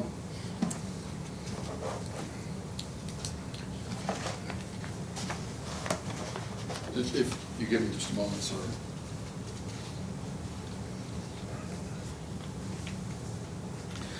Well, let me ask you this. Did you hear the words back off said at some time? Yes. Okay. When in this exchange was that said? So we can get. When the door opened is when I heard it, because with the door closed, all I heard, there was muffling. We couldn't. Well, were you, when the muffled stuff, is it a crowded restaurant at that time? Yes. Would you agree with me that there's usually a lot of background noise at Well, a restaurant? Yes. The muffled things that you're describing for us, I mean, were they above and beyond what you would normally expect in a restaurant? Or, I mean, did it sound like there was a heated argument on the other side, or just, it sounded more like there's a lot of people in the restaurant? It sounded like raised voices, but in a restaurant like that, where there's so much ambient, all right, you can hear, people would sound like that, trying to get each other's attention. All right. And were there other people in the inner lobby? I'm not These sure. two individuals you described? There were, but I'm not sure of their positions. All right. And at the time that you described this encounter, was there anyone other than the Hispanic male that was next to the person who ended up, who had the gun? I'll fix that up. By the time I started paying attention, I did not see anybody else. When you noticed this first encounter, was there anybody else that was pushing or shoving at the man in the hoodie that had the gun stuck in his mouth? Not that I saw. How many seconds, if you estimated, from the door opening and you being sitting there and you watching this incident, if I'm like 1001, 1002, how long do you think you got to look at it? When the door opened, all right, if you start counting there, all right, it had enough time for the door to close, all right, I'd say, all right, 2 or 3 seconds, all right, and I had enough time to turn to my brother and say, all right, he's armed. And when you look in, both individuals were standing up. Yes. How close was the guy in the hoodie that had the gun tucked in his pants? How close, if this is the bench, well, you sit on, obviously it's a lot higher. How close was he and orientated to that bench? Was he like this leaning back on, or you just, you know, I know it's not that huge of a place. Can you? He was standing, all right, when the door opens, he was standing, all right, he had,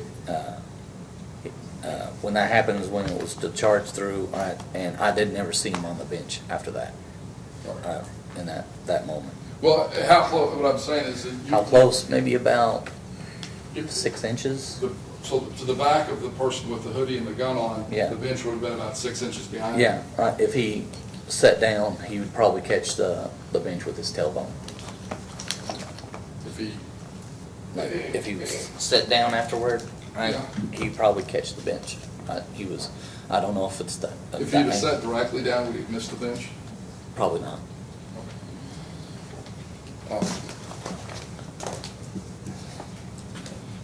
Thank you, sir. I don't have any further questions at this point. All right. Ross? Thank you.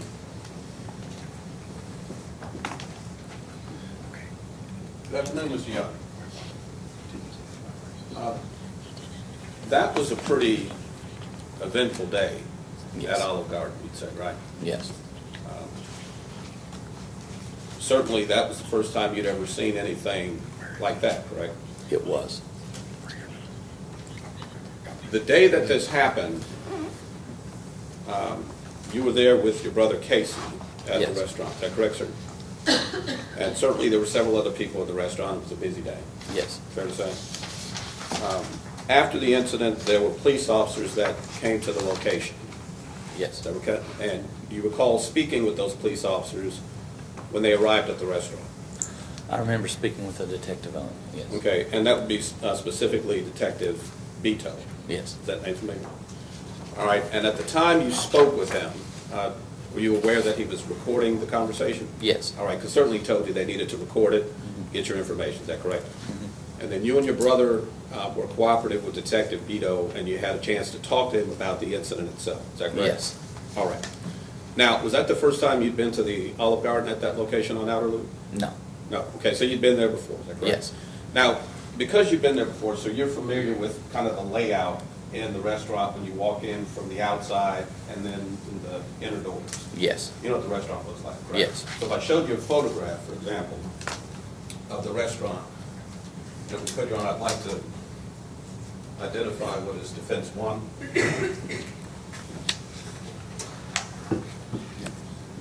May I approach her? You may. Thank you.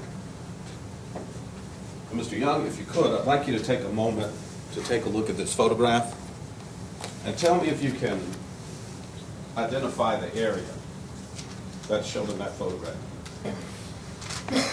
Yes.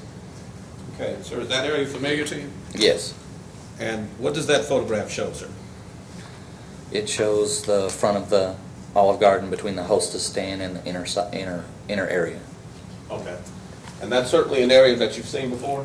Yes. Okay. And sir, is that a true and accurate representation of what the inner area of the Olive Garden on Outer Loop looks like? Yes. Okay. Your Honor, I'd ask at this time to identify and admit Defense 1. Any objection? Okay, being no objection, so admitted. And may we publish for the jury room? Yes, you may. Thank you. Now, if you could, Mr. Young, I'd like you to take a look at the photograph behind you.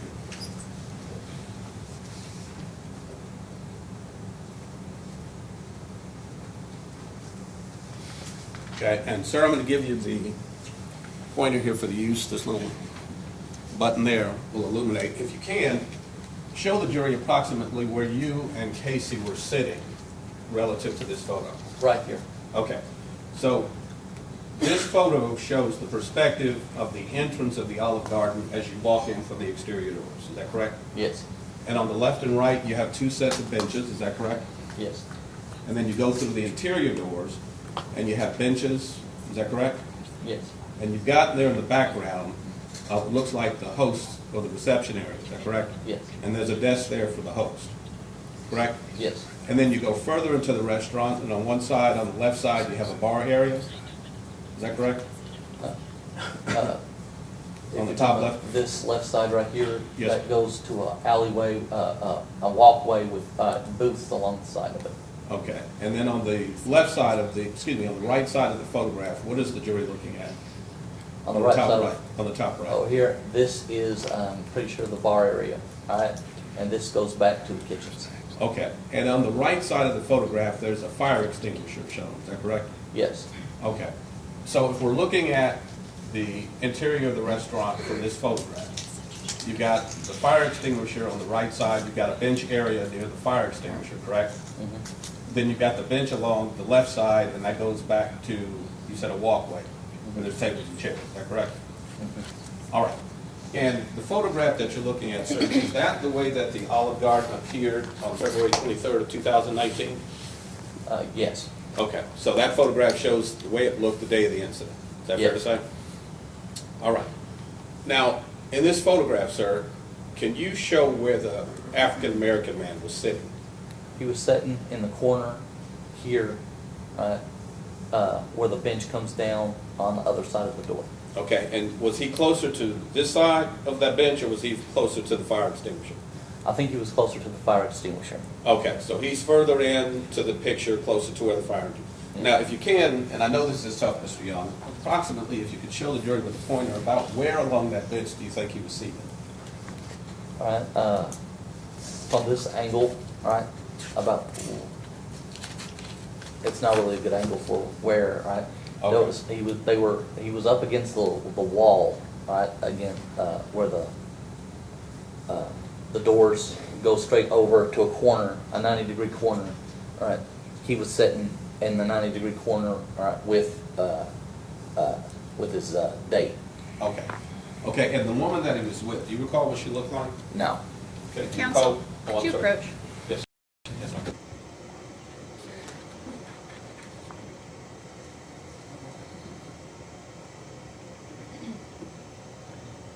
This isn't about your cross. We've got a juror that's just flat out asleep. I didn't know if, Which one? I was hoping maybe this would get his attention, but he's third to the right back row.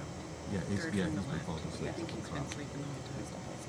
Or, I mean, not now, but, well, the last several minutes. Wake him up, Ronald.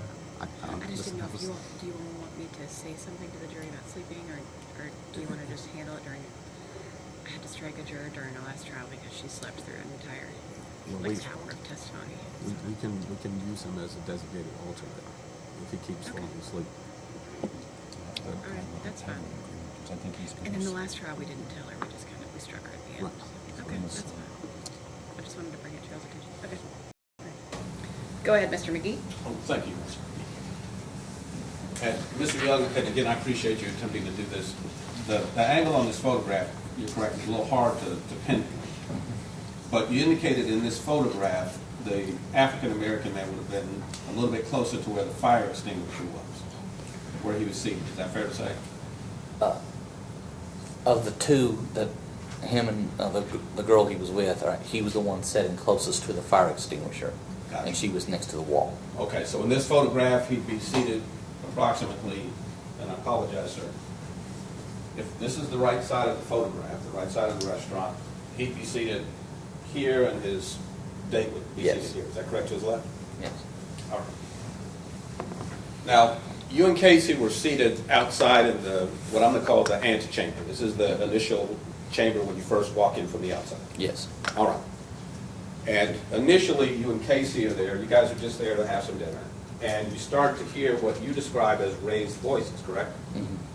Now, Mr. Baker talked about this being a busy restaurant, and certainly you're going to hear voices. But what you heard on the other side of the door sounded like raised voices, correct? Raised voices, yes. Okay, and it was certainly sufficient to get your attention and your brother's attention. Yes. Okay, all right. And once it got your attention and you started looking through the glass window, you noticed some activity going on inside, correct? Yes. Now, you described this as some kind of physical interaction, is that correct? Yes. In your statement on February 23rd, when you were speaking to Detective Beto, do you recall how you described the physical activity? No. Okay. Do you recall being asked by Detective Beto whether you saw punching? No. Okay. And do you recall either, well, let me ask it this way. When Detective Beto interviewed you, were you and Casey together at the time of the interview? Yes. Okay. So you were both being interviewed at the same time? Yes. And you were both providing the information that you had, is that correct? Yes. All right.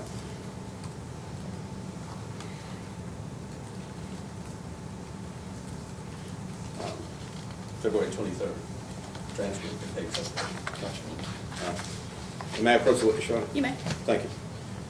Mr. Young, I'm going to show you a copy of a transcript that was produced for purposes of today's testimony. And I'd like to give you an opportunity to look at that, Mr. Young. And specifically, if you look in the top corner, you'll see the page numbers. You see page 17? Yes. Okay. And I'm going to give you a second to look at that, Mr. Young. This is a transcript that was made from the interview that was done by Detective Beto with you and your brother.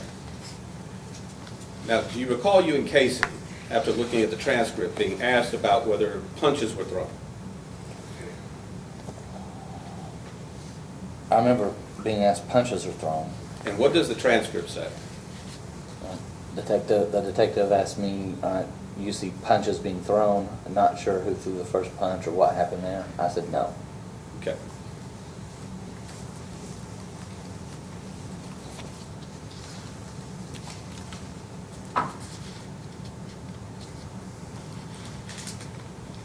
Sir, you were asked here by the detective about the punches, okay?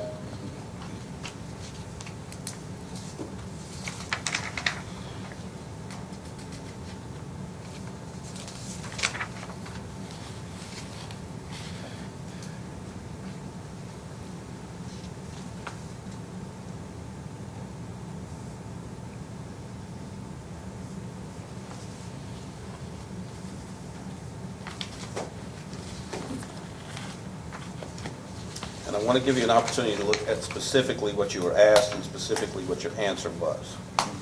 Okay? Okay. And here on page 15, sir, your statement, we can just see through the glass, all right, what's going on, and we could tell that they were arguing and stuff. That was your statement, correct? And the detective asked, but you couldn't hear them. And your response was, but I could not hear them. You recall saying that, correct? Not really.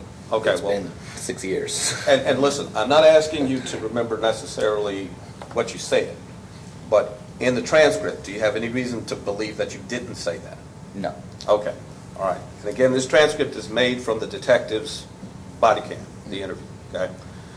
So here you said you couldn't hear them. And then it says, but just kind of looking at them, could you tell there was something going on? Your answer was, yeah. Yeah. Is that correct? Then you say, yeah, Casey says, yeah, well, I saw him start throwing punches. That's what your brother says, correct? Yes. And you and your brother were present at the same interview, correct? Yes. Okay, did you ever stop the detective and say, no, I didn't see any punches being thrown? No. Okay. Then the detective says, okay, and Casey says, which one threw the first punch? I have no idea. You say, I don't either, correct? And then you say, but I did see if it was the guy that was shot, he rammed into him, and that's when I saw the shooter's body go like this, and I could see the gun, correct? That's what you told the detective the day of the incident? Yes. All right, now, Mr. Young, if you could, maybe step on the witness stand, Your Honor. Yes. Thank you. If you could, Mr. Young, I'd like you to approach this. Now, let's assume I'm the black guy. It should be easy to imagine, okay? I'm the black guy. You're the Hispanic guy. This is the bench, okay? If I'm standing here, you said it was about 6 inches or so from the bench. Is that about the distance between me and the black, me and the, a little farther? Okay, about here? Okay. You're the Hispanic guy. Where are you relative to me? This is the bench. Yes. On the side. Catty corner yourself looking at something. Okay. The Hispanic guy's here. Right. And I'm through the doors this way. That's where you and Casey are seated. Yeah, through the doors this way, yes. Okay. Now, when you first looked through the door, you said the very first thing you heard was some voice saying, get back, or you need to move back. Back up. Back up. Okay. That was the first thing you heard when the door opened? Yes. Okay. And at that point, black man is standing here, Hispanic man is standing about where you are, correct? What's the first thing you saw after the door opened? After the door opened, all right, and this happened fast, but as the door opened, all right, somebody went out, all right, and I saw, all right, a Hispanic man, all right, Yeah. hit into. Show me what he did. I mean, you know, I don't knock me remember. into the bed. Yeah, but- right. yeah, exactly. Right. I don't remember where the hands were, right, Okay. but I do remember you in your position, right, get pushed back like this. Okay, right, so because I saw the so- front. Right, so you could kind of physically, and slow motion, kind of show, because you got a big guy, so. Yeah, right. All right. Like More that. in an angle, yeah, you had to step back to keep your foot. Okay, and do you know whether the black man that was pushed, did he ever hit the bench area? I don't remember him hitting the bench area. Okay, but you said his body went like this. Yes. To the best of your recollection, what are you telling the jury his body did physically? Sort of like this. Almost like a fly. Backwards, yeah. Okay. And then it was at that point that you saw a gun. That was the first time you recognized that this person was armed. Thanks, sir. Now, prior to that moment, had you seen a firearm? Yes. Prior to that moment where he was pushed, had you seen the firearm? Had I seen the firearm? That firearm? No. Okay. All right. So during the period where you overheard the raised voices and you were looking through the glass, did you ever see a firearm at that point? Not that I recall. When the door opened, when it first opened, did you see a firearm? When it very first opened?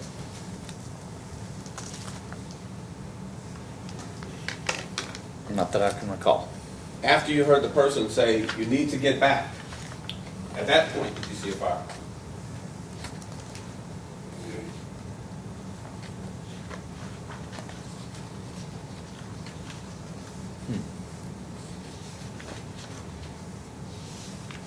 that I can recall. Okay. After you saw the Hispanic man ram the black man back into the bench area, was that the first time you saw a firearm produced? Yes. Okay. So if I understand your testimony, Mr. Young, the only time you saw a weapon come out was after the Latino man physically pushed the black man back into the bench area. Would that be fair to say? Yes. And it was after you heard the raised voices, correct? Mhm. After the door opened and after you heard someone say, you need to get back. Is Yes. that correct? In the voices that you heard, the raised voices that you heard, could you tell whether they were male or female? The raised voice, other than the clear, right, you need to get back, right, I could not. And it'd be fair to say that the clear, you need to get back came from a male. Yes. All right.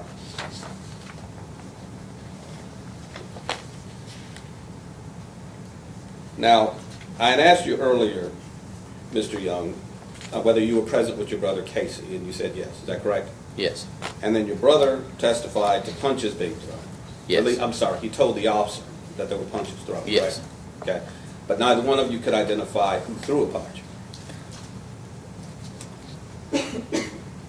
At least not to the detective. Is that correct? Well, that question was a joint question. He asked who threw first, and I couldn't say who threw first. Okay. Right, in Did that you question. physically see anybody throw a punch? I did not physically see anybody land a punch, right? Okay. Because I couldn't tell if they were shoving or punching, right, through the door. Fair point. After the door opened, did you ever see the black man come up and, for example, chest bump the Latino man before he was pushed? No. All right. One moment, please, sir.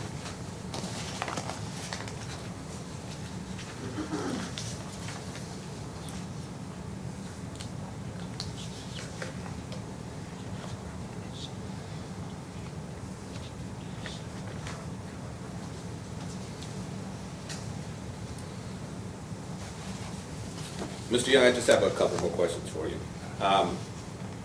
You and your brother, after the shot, well, after you saw the death, you said he's armed, and at that point, you guys were looking for the exit. Fair to say? No. Okay, well, you guys stayed there. Yes. Okay. Then you hear the shot, is that correct? Yes. And the person who fired the shot comes out of the interior through those doors into the area where you and Casey are seated. Is that correct? Yes. Okay. At the time the shot was fired, that individual walked out of the main area and came into the antechamber where the benches are. After the shot was fired? After the shot was fired? Yes. Did you see the individual waving the gun around at people in the restaurant? No. All right. He looked to the left, looked to the right, walked into the area where you and Casey were? No. Okay, is that not what you told the detective on February 23rd? I told the detective he looked to the left and right, but not inside, in inside. the antechamber. Gotcha. Okay. So when he came from the interior to the antechamber, he simply, stopped at some point and then walked out? The door, right, that was on my side was open Yes. where he had exited. Right? He had the gun in his right hand, if I believe, if I remember correctly. He was facing away from me. Okay. All right, and he stopped, looked in, looked back, and went out. Okay. And at no point did you see him waving the gun around after the shot was fired, correct? No. All right, sir. Mr. Young, I appreciate your testimony, sir. I have no further questions, John. Pass the witness. Read ready.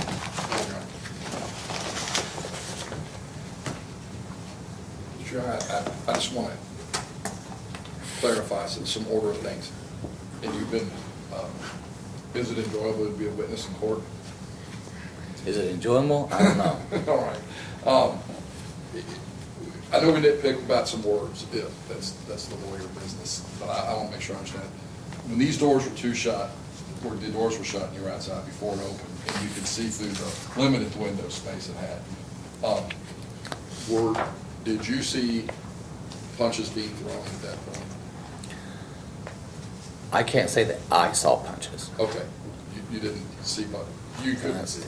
I could see them hitting against each other. I don't know if Okay. it was punches all right, or if it was them pushing against each other. Right, some people may say a punch, and it could be a this, a this. Yes. You know, that's what human nature is. A fight could be a word fight, it could be, you know, a push fight could be much worse than that. And I know you use this word, that's why we're trying to drill down, like when you give us a description or conclusion, we're trying, like, what exactly would Mr. Young mean by that? So when you were, before the doors open, you could see the contact between them, but you can't tell us what kind of contact, you know, whether it was punching, shoving, or bumping, I could not, whether it was pushing or punching. but you could see it. Yes. Okay, and then then the instance when the doors open, that's when you demonstrated quite well for us what you saw. Yes. The contact like that, however it was. Right? Yes. Okay. Because when you saw how far out was the gun before that door shut and you heard the shot go off? I do not know. I mean, when the door shut, was the gun still tucked? The last I saw of it, it was still tucked. Okay. Right, and I turned to my brother and said, he's armed. So I turned from the incident. Right. Okay. And then the next, I guess, the next thing you associate with the incident when you turned your head to your brother was the sound that went off? Or Well, I said, did you turn back? I'm pretty sure I said, dude, he's armed, right? And about that time, the time it took me to say that is when I heard the shot. Okay. When the door was open, did you see the Hispanic man like that with his Not arm that I around? recall. I understand, but did you think you saw, if you were looking at the right side, did you see an arm cocked back to punch or something like that? Not that I remember. Okay. Thank you, sir. Oh, very good. Mr. Young, you were asked about the way people describe punches. Sir, if I asked you, is there a difference between a punch and a chest bump? Could you tell the difference, or is there a difference in your mind? There is a difference. Okay, so there'd be a difference between somebody punching somebody and somebody chest bumping somebody, correct? Yes. All right. You were asked by the Commonwealth whether or not, for example, this could be a punch or this could be a punch, correct? Yes. That was the physical description that was provided, correct? Yes. The example. When the Hispanic man essentially came upon the African American man, it's your testimony earlier, if I understand it, that you don't know whether he went like this or whether he went like this, correct? I don't remember where the arms were at that time. Right. Okay. So, for example, when Mr. Baker asked you if this could be a punch, is it possible that's what you and your brother saw when the door opened? It's possible. All right. Thank you, Mr. Johnson. Anything further needed of this witness? All right, sir, you may step down. Commonwealth may call your next witness. Yes, Your Honor. The Commonwealth calls Linda Flores Quintero to the stand.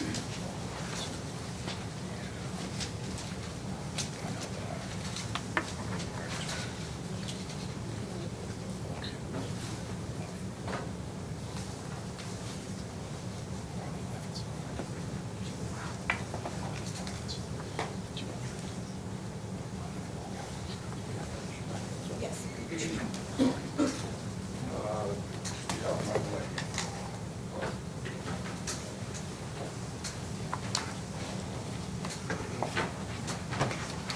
Ma'am, please raise your right hand. Thank you. Do you swear to tell the truth, the whole truth, and nothing but the truth? Yes. All right, thank you. Please be seated.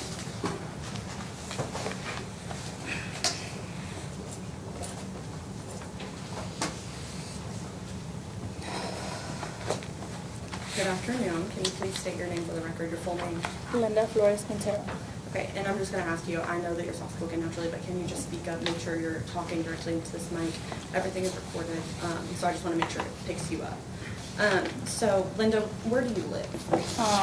At this time right now? Yes. Jeffersonville, Indiana. Okay. Do you have any children? Yes, I have 3. Okay. And can you tell me their names and how old they are? I got Christopher. Mm-hmm. He is 12. I have Okay. Brian. He is 9. And then I have Jimena. She's 2. Okay. Thank you. And how do you know the victim in this case, Jose Munoz? He was my fiance at the time. Okay, so back in February of 2019? Yes. Okay. And then, did you sometimes call Jose BB's? Yeah. Okay, can you explain kind of why you called him that? or where That was just the came- nickname that I gave him because we used to like a show, and we just call each other BBs. And so you said you and BB were engaged back in February of 2019, correct? Yes. What were you and BB's plans for your future together? What did it look like? Well, we had just got a house. We were planning on getting married and having a baby. Yeah. And I know this may be difficult to talk about, but I do want to take you back to the night of, or the evening, day of February 23rd, 2019. Yeah. Were you in Louisville on that day? Yeah, we were. Okay. And what brought you to Louisville on that day? We went to get a bigger car, buy a car. I'm so sorry, can you? We went to buy a car. You went to buy a car, okay. And where did you go to purchase that car? Motormax. Okay. Who all was with you when you went to purchase the vehicle at Motormax? It was me, Jose, my 2 kids, my sister, my brother-in-law, and her 2 daughters. Okay, and I'm so sorry, I know this is difficult. If you don't mind saying those again and just saying their names. It was Christopher. Do you need their last name? No, that's okay. Their first name's Christopher, totally fine. Yes. Brian, Jose Munoz, me, Jose Rodriguez, Perla Flores, Marilyn, and I forgot. Evelyn. Okay.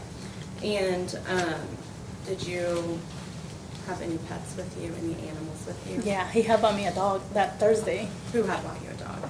Phoebe's, Jose. Phoebe's had bought you a dog. What kind of dog was it? A golden doodle. And I do want to briefly touch on the ages of everyone at this time. So this was back in February 23rd, 2019, correct? Yeah. You went to Motormax to purchase a vehicle. All the people that you stated were with you. Can you please, if you know, how old about was Marilyn at the time? I think she was 4. And that's the baby was about 4 months old. Okay. My son was 5. I'm so sorry, which son? My son Brian was 5. Brian. And Christopher was 7 at the time. Okay. And does Perla have another child? Right now? At this time, so. It was just Marilyn and Evelyn at the time. Evelyn, okay, and how old was Evelyn? Evelyn was about 4 months. Okay. And then how old was Marilyn? About 4 years, I'd say. Okay, so Evelyn was 4 months old, Marilyn was about 4 years Yes. old. Okay.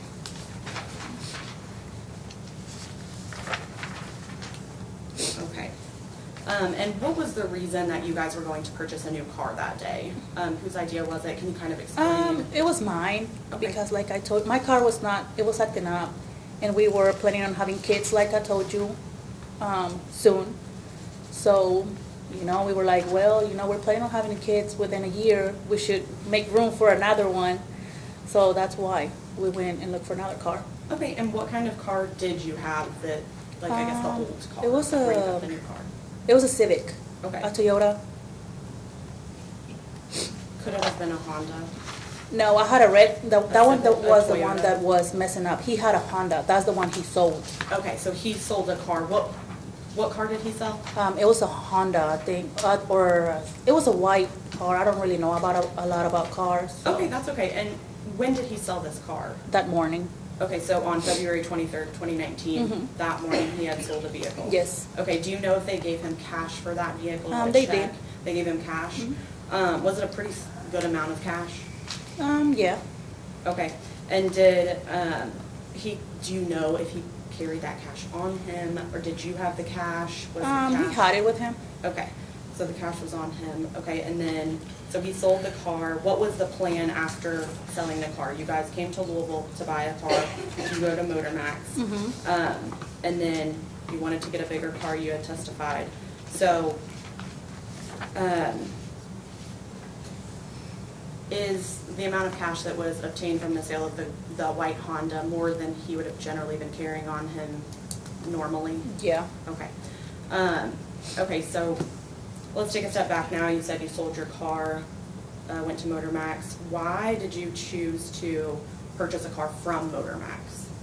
Because my brother-in-law knew him, well, the owner from there, and we just wanted to go check them out. Okay, and your brother-in-law? Jose Rodriguez. Jose, okay. And do you refer to him as Joe? Yeah, Joe. Okay, so I'm just gonna refer to him as Joe also, just for clarification purposes. Okay, so was BB's fluent in English? He didn't know a lot of English. Okay, do you know some English? Just like a little bit. Okay, just, like, could you give me Like, a sorry, couple words? thank you. Okay, so like basic English? Yes. Okay. So the car buying experience is difficult, I've done it. There's a lot of jargon. Was someone able to translate for him during this process? Because I know he was the one that was kind of purchasing the vehicle. How was everything relayed to him, and how was he communicating kind of with the car buying, Motor Max?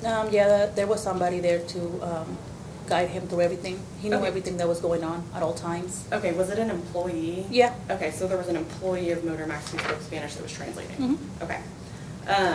And what kind of car did you guys end up purchasing that day? A GMC, but I really don't know the year or. That's okay. Do you know how long you guys were there in that? We were there for a while. Okay. Does about 2 hours sound right About to you? 2 hours, something like that, yeah. Okay. So the GMC that was purchased, was that going to be your car or BB's car? It was gonna be my car. Okay. So, I know that you said, you previously testified that BB's had sold his car that morning. Was he anticipating getting a vehicle as well, or? Yeah. Okay. So, did he get a vehicle that day? No. Okay. So, just you, lucky you, came away with a Yes. vehicle. Okay. Okay. Okay. So, when was BB planning on getting his own car? We Or were was gonna he? go the next day. You were gonna go the next day, okay. And was purchasing a new car like this exciting for you guys? Was it, We were excited. you were excited? So if you don't care to kind of explain what Jose's demeanor was or BB's demeanor during the car buying process, like what he was kind of like? He was really happy. It was his first car. It was both of our cars. I say both because, we were going to get married. We were planning a future together. So, what's mine, it's yours. What's yours is mine. So we were very excited, He was like, oh, we finally got our car, we got a house, we got a car, Absolutely. So once you guys have made this purchase, you're excited, what do you guys decide to do next, or what's the next step? So just kind of start walking me through the night at that Well, point. after that, we signed everything. The owner of the dealership gave my sister money for referring us to him, so we could go out and have dinner. So we did. We went to drop the dog off, the dog that he had bought me that Thursday. We went to drop it off at my sister's mother-in-law's house where they were staying. Okay, I'm just gonna slow you down, you're fine. So, just taking a step back, you purchased the vehicle, you had the dog with you. Yeah. The owner of Motor Max, because he knew Perla, Mhm. gave you money, you decide to go to dinner, or you said that you all were gonna go to dinner, but then you took the dog. If you don't mind, just like. We took the dog to my sister's mother-in-law's house. Prior to dinner? Yeah. Okay, so, so when I say you all, I mean you, Jose, your two children, Perla, her Mhm. Jose, and her two children at the time. Did you all come to Motor Max together? Did you guys drive separate? What was that arrangement like? We drove separate. Okay, so kind of you, Jose, kids in one vehicle, and Perla, Jose, kids in another vehicle, and you met there, or? Yes, we met up there. Okay, so then when it's time to leave to go to dinner, I guess everyone got in their respective vehicles? Yes. Okay, so you guys go and take the dog home, correct? Yes. Or to whomever's home, and then do you know where Perla and Jose go? They will, what do you mean, after? Yeah, after you all purchased the car, like how did you We decide? also, we followed them Okay. to the house where we were gonna drop the dog because that's where they were staying. Okay. Then after that, we follow them to, we were gonna go to Red Lobster, and then, Okay, so you guys decided to go to Red Lobster. Did everyone want to go to Red Lobster? How did you land on Red Lobster? we wanted to go to Red Lobster because we were hungry, Yeah. but there was a long wait. There was a long wait at Red Lobster? Okay. So did you guys actually drive to Red Lobster? You dropped the dog off, and then did you guys actually drive to Red Lobster? Yeah. Okay, and you said there was a long wait there? Yeah. Okay, and then what happened? Then after that, well, there was a long wait, so we ended up going to Olive Garden. Okay, and how did you land on Olive Garden? Who picked Olive Garden? Well, Jose Munoz was craving wine, so that's where we decided to go. Okay. So you guys were still in separate cars? Okay, so who arrived at Olive Garden first? My sister Perla and Jose Rodriguez. Okay, and did they contact you because they arrived first? What were they doing there before you They guys? were there, and then they called us. They were like, "Oh, it's a little bit of wait, but you guys can, they're gonna clean a table off for you guys. You guys can go ahead and come." So I was like, "Okay, we're parking." So once we were parking, we just waited there for like maybe 2 seconds while we were getting my youngest one out the car seat, and we just went ahead and go in there. Okay, so you were pretty close to following Yeah. them in. Okay. So then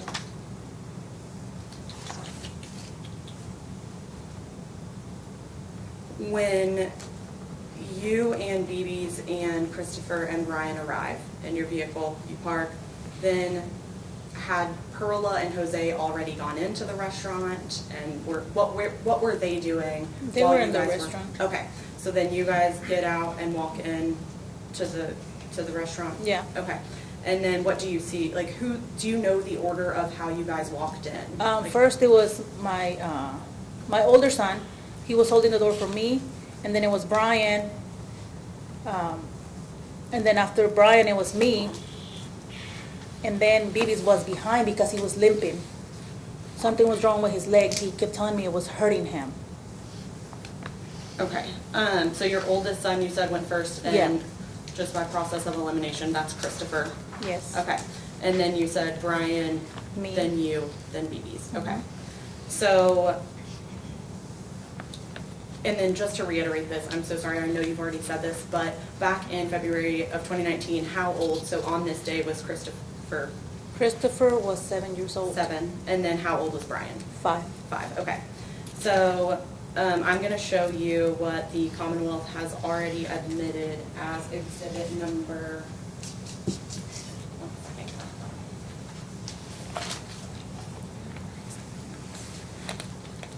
Should be on the card.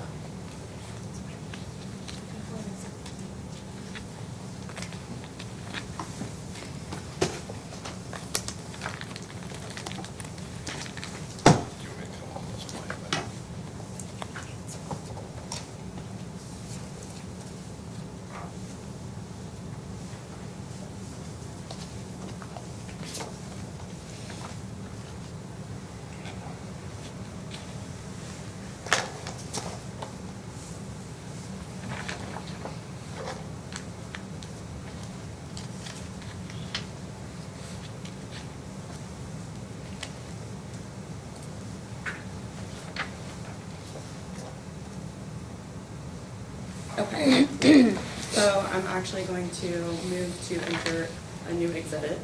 Exhibit 21, Commonwealth's Exhibit 21. Is it okay, Your Honor, if I publish this to the jury?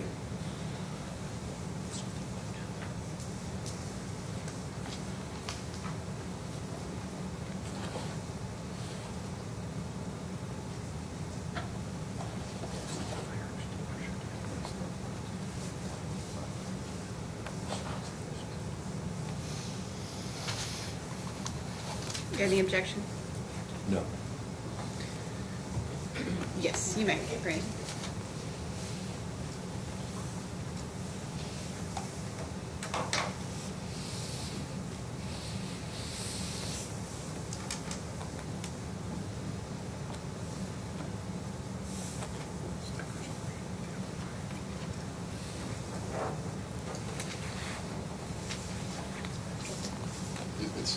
upside down. So.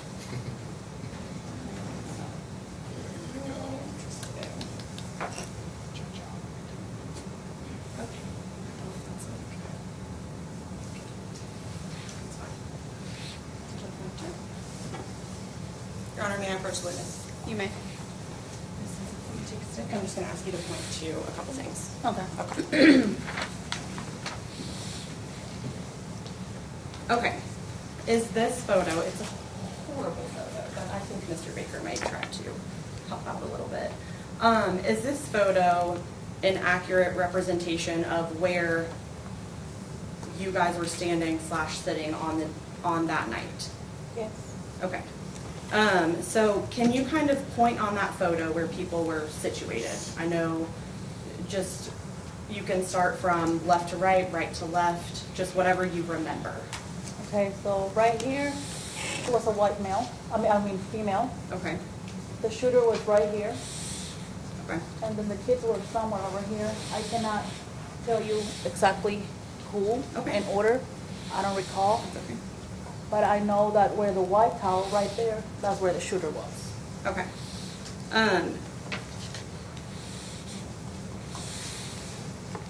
And so when you entered Olive Garden that night, where was the shooter sitting, as you called him?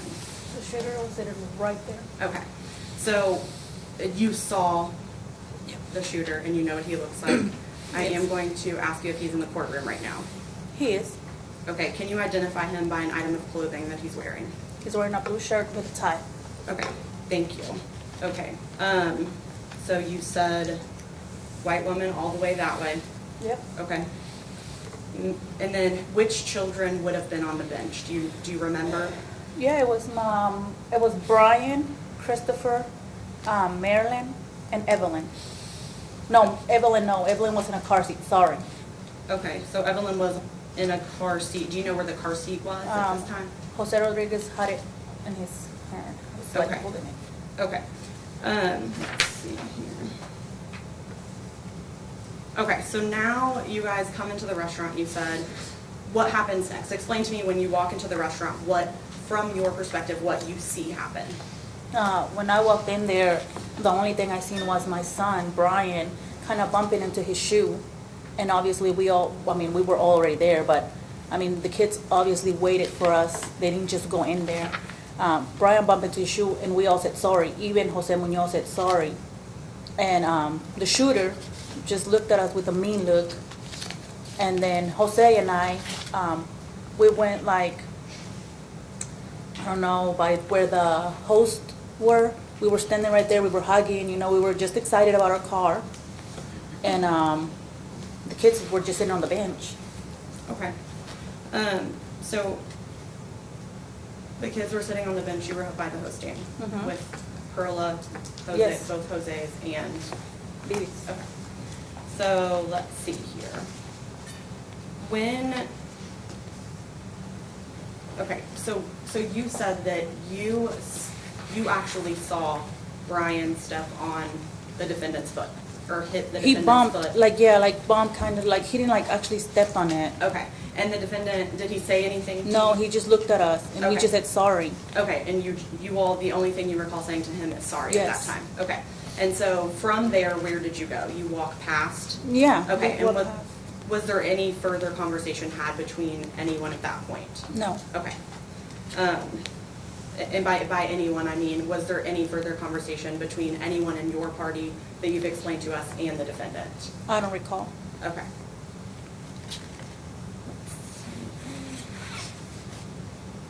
Okay, so after you go, you greet Perla and Jose, who are already there, then where do you go and what do you do?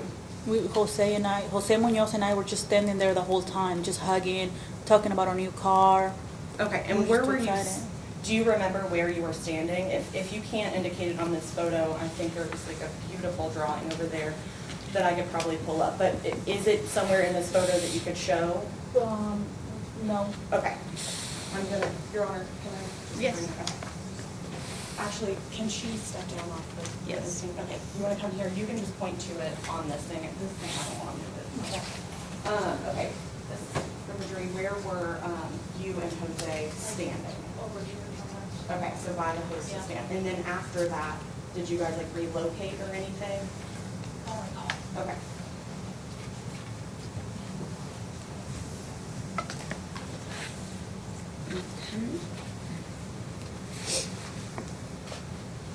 Okay. What is the next thing you do remember? What is the next thing that stands out to you? The only thing I do remember is my sister kind of getting into it with him. Then the manager come out, and my sister was explaining to her or telling the manager who this person was. And then I remember the shooter kept saying racial stuff like you guys shouldn't be here, you guys don't even know how to speak English, like stuff like that, you know. And then I said, hey, I was like, you need to stop being so fucking racist. I was like, if you don't like it, I was like, go somewhere else where there's not a lot of people. I was like, this is a family place. I'm like, everybody can be here. And he's like, shut the fuck up, bitch. I will smack you. I don't care if you're a female. Okay, I'm gonna take a step back. So you hear Perla in an argument, is that an okay word? Yes. Okay, with the defendant. Do you know what that was about? Did you hear any words that were actually exchanged? Okay, so how did you know they were in an argument? Because I know they were in an argument because I kind of, like, I told my sister what's going on. She said, the manager's coming out here because my daughter, he pushed my daughter or something like that, or some, I don't recall. Okay, that's okay. So when the manager comes out, did you see the manager?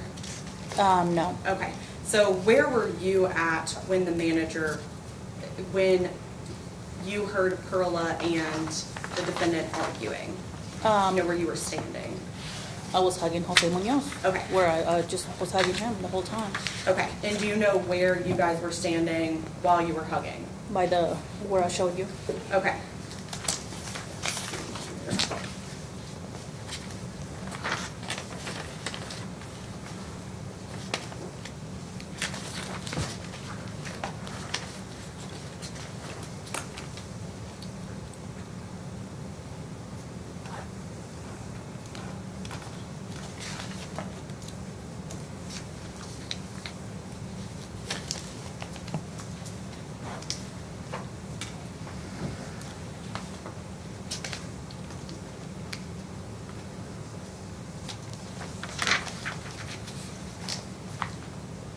Okay, so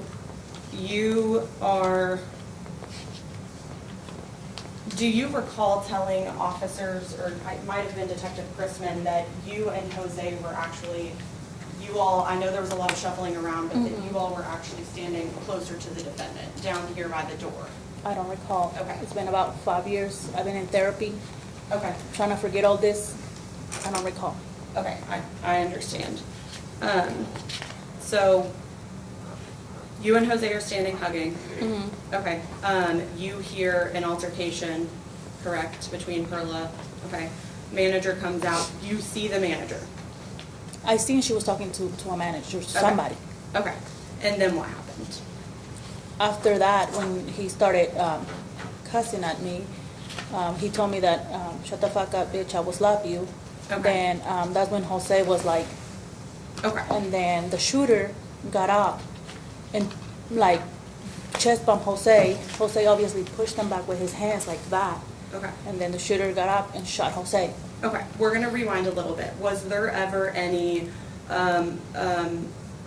altercation or any type of issue with the kids? Don't recall. Okay, so, okay.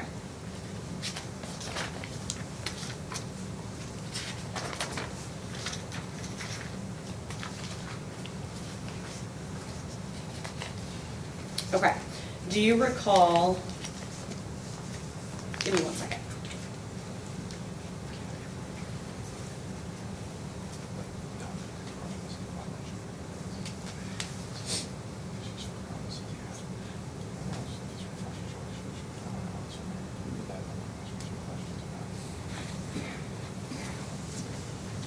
Can I approach you with this, Your Honor? You may. Okay, I'm gonna approach you with this is a transcript of it's just for trial purposes. of your interview with Detective Christman. It was your follow-up interview on March 5th. If you don't mind just reading the highlighted portion to yourself, and then I'm going to ask you a couple of questions about it.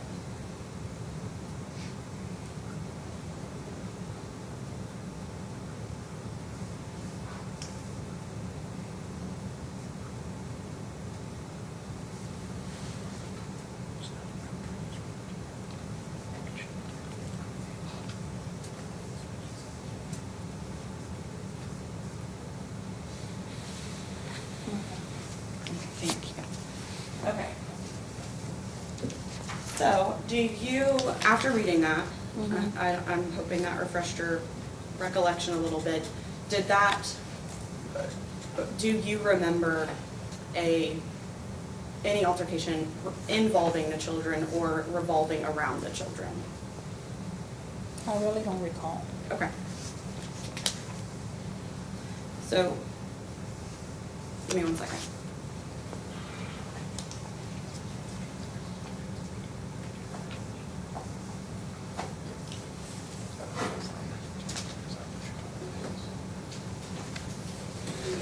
Okay, it's okay.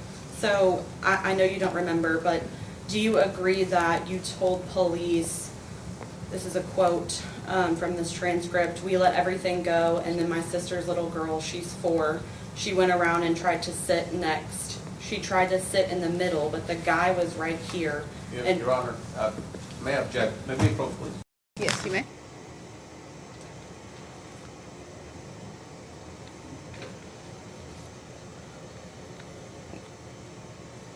Your Honor, we have a couple of problems. One, this witness has testified that she has no recollection of what she said during the interview. That's for starters. So the Commonwealth can't ask her if she agrees that she said it because she doesn't remember what she said. That's the first problem. The second problem is the transcript that they're reading from. Respectfully, they provided us a copy. Is not a certified transcript. It's not verified. It's not made by a reporting service, and we don't know who produced this. So that language may not even be accurate. We do have a verified transcript, but that's not it. We did the transcripts ourselves. I don't know, this thing is not a Right, I don't know what that is. No. Respect. And she couldn't remember. She said she couldn't remember anyway. Let's deal with each one at a time. So first, what's the response to really the lack of foundation here? Your Honor, I guess I'm confused on the question about the lack of foundation. The first problem is that she doesn't remember what she said, so she can't verify or agree that she said it. We can rephrase. Well, maybe, but not with this document. That's the second Well, concern. she can attempt to refresh her recollection with anything. She did. She did if she said Well, she then didn't maybe remember. it's a good time for us to break, and we can go get the right transcript, because if this doesn't say, I agree the law is, unless it's a transcript that God knows off, someone wants to pay for, it's not an impeachment document. And then, Is that what the law says? I think if it's an absolutely. accurate statement, it's Right, an accurate it's not statement. quite what it's, but, right. Well, Here's your problem, though. What the law is saying is, let's say it is accurate. She didn't remember. She doesn't remember. You can't say it refreshes. yeah, but then she can set it up. Did you recall telling the police this? Did you talk to?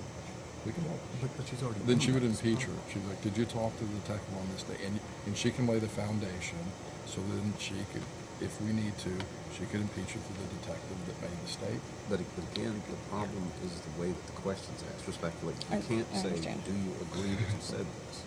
She can I understand. I ask, was can this rephrase your question honor. You I could say understand. that. It's just not the right way to do it. Right, because she can't confirm, right. You can, but you may not. Okay. Right.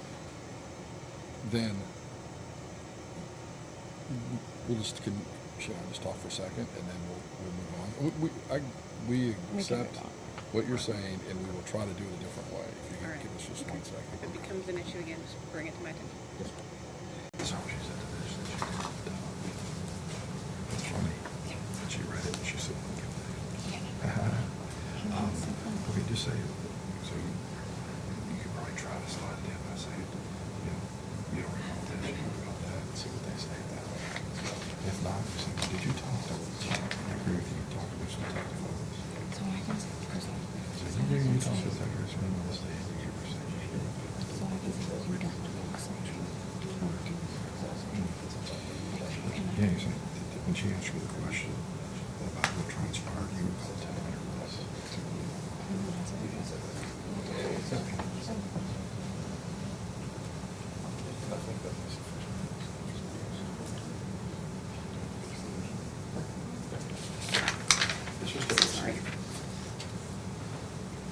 So Linda,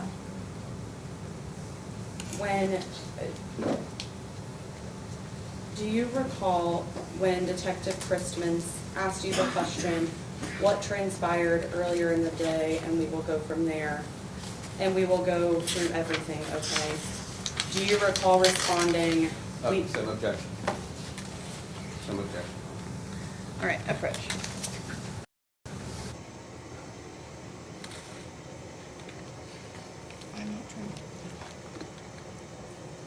No, I understand the mechanics of what they're asking, but first problem is, one, she doesn't confirm that she was asked that question. That's starters. And then secondly, again, that answer may not be an accurate reflection of what she said because the source is not verified. But if she's saying foundation for impeachment, then I guess, it's funny how I can perhaps, I'm just done interrupting you. I'm done, no question. It is, the things change. The way I've done it for 30 years is like, well, do you recall talking to the detective? And were you asked this question? And did you get this answer? No. Then if we wish to make it substantive evidence, which is introducible, we call the detective. Well, one, But we have to lay the foundation. No, I agree. One, Mr. Baker is correct that you do have to first confirm that the question was asked. That wasn't done. It was, do you recall the question asking the detective saying this or you saying that? Right. So one, you kind of have to confirm that the question was asked. And again, the source document is the problem. If they have a verified transcript, then the use of that to refresh is not a problem. Well, I agree that we can't impeach with this, but to lay foundation for the oral impeachment from Detective Christman, we have to ask her the questions. Do you remember, I guess she does have to say, we were talking to him on this day, approximately this time, and did you ask this, and did you give this answer? And she's like, no, I didn't, whatever. Okay. And then we go on. But. Right. If that's the way they intend to do it, at least they can attempt to do it that way, Your Honor. But again, I think the problem is she can't confirm she said that because she's already said she doesn't remember being asked or answered. So that's our position. I think when asked if this refreshed her recollection, she said, I don't recall. Right. So she essentially said, this does not refresh my recollection. The statement itself would then be admissible if it's inconsistent, but the as long proper as we can verify. foundation would have to be laid for that. Right. So I'm going to let you ask those foundation questions, all right? And then we can get to the actual substance of the statements if you lay that foundation. Okay. All right. The judge said you begin the foundation and ask which one. Did you say this? Did you say this? Impeachment for Christman.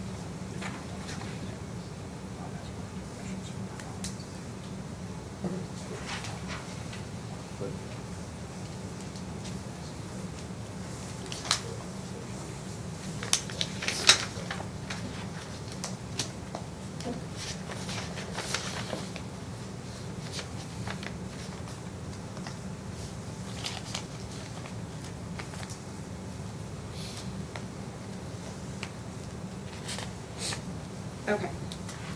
Linda, so do you recall standing with Jose? You said that you testified that you were standing with Jose hugging him. Yes. Okay, what happened after that? After that, when we were hugging, the manager came out. My sister was talking to the manager, and the shooter kept screaming racial stuff. And I said, hey, what the fuck? That's whenever I started telling him. Do you remember what kind of racial stuff? He was like, you guys don't even fucking know English. I don't know why you guys are fucking here. Okay. Okay, and then so what was what was your reaction to those statements from the defendant? Well, I took it offended because obviously I am Mexican. Did you respond to him? Yes. What did you say? That's what I just told you. I was like, what the fuck? Like, why are you being racist? Okay. I'm not racist myself, so I don't know. I will never respond to anybody in a racist manner because I was never thought that way. I get along with everybody. I see everybody as the same. So for me, for anybody that's gonna call me Mexican or this, I do say anything like that, I take it very offended. Okay, so did you when you responded to him, did he respond back to you? Yes. Okay, what did he He say? said, shut the fuck up, bitch. Like, I don't care if you're a female. I will slap you. Okay, and where was BB's or Jose when you were? Standing right next to me. Okay, and what was he doing? Nothing. He was just staring. Okay, and then what happened next? Then after that, when he said the bitch word, Jose went like that. That's when Jose walked a little bit in front of him and was like, Okay, so Jose, you said walked a little bit in front of him. yeah, like, Okay. what's going on? Like, Okay, can you, Your Honor, can the witness step down? Yes. Okay. Can you show me, walk up to me as closely as you saw Like- Jose? Jose was like, I was right here, whatever. Pretend I am, The shooter? yes. Like that. And so the shooter obviously was like, got up and like moved closer to him, chest bumped him, and then Jose pushed him back, and the shooter was mad because obviously when Jose pushed him back, he sat down a little bit, but it didn't even take like 2 seconds for the shooter to get out and like shut Jose. Okay. Okay, so Jose approaches the shooter, as you call him, and the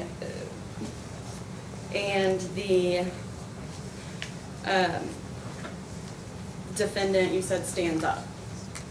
I think he was already standing up.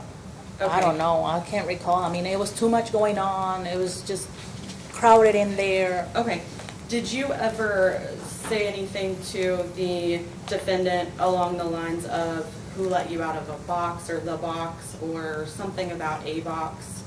I don't recall that. I don't Okay. know why I would say that. Okay. And then, so you said that the defendant was standing already. Do you remember when he stood up?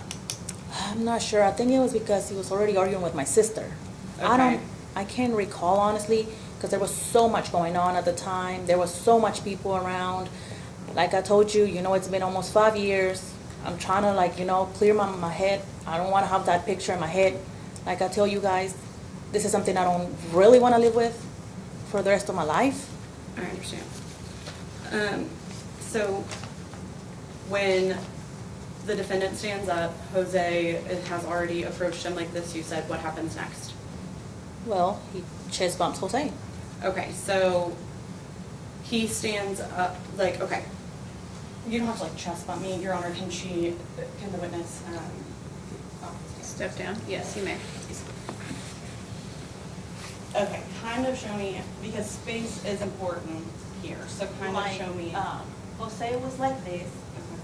The defendant was like, I don't know if he was up or not, I can't recall, but obviously for him to chest bump him was very close, like, went like that. And then Jose went like that, like, when they were close, he pushed him back really hard. Okay. So, when the chest bump occurred, did anyone walk toward anyone else? Because if there was that much space in between them, I'm just trying to understand how they got that close. They were close, but nobody walked close to them or nothing. Okay, so it was basically, was it Jose standing? Did Jose approach him? No, he was far away from him, but he went like that. I mean, he was just like, not in front of him, but kind of like, because we were like in this side and the shooter was over here. I don't know how to explain it exactly, but I mean, he went like that, and then the shooter, I don't recall if he was up or not. I mean, there was so much going on, like I told you. All I remember was the chest bump and the pushing. Okay, so the first physical contact you saw between the defendant and BB's was the chest bump? Yes. Is what you're saying? Okay. So what happened next? Well, what happened next was he killed my fiance. Okay. So you had testified that Jose did push the defendant. Yes, he pushed What happened when he pushed him? Like physically to them both? Did anyone move when I the can't push- recall. Okay. I can't recall. Okay. And so did he push him, and basically sequence of events, can you just run through the sequence of events? They can be brief, but just to encapsulate what that moment was. I mean, the only thing I honestly remember is seeing the shooter, because obviously I was also watching my kids. I have 2 kids. And where were your kids at that time? They were like by the bench, sitting down. They were sitting down? Yeah, but there was so much going on. I mean, I was arguing with this guy, and then, you know, I mean, I see him chest bump Jose. Jose pushes him back, and that's all I remember. Okay, and were there any words exchanged between defendant and BB's? No. Okay. Or, I'm sorry. I should have asked that. Did you hear any words exchanged? So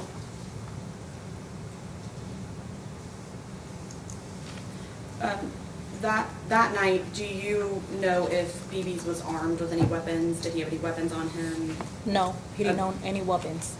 I'm sorry, can you repeat that? He didn't own any weapons. He didn't own any weapons, okay. So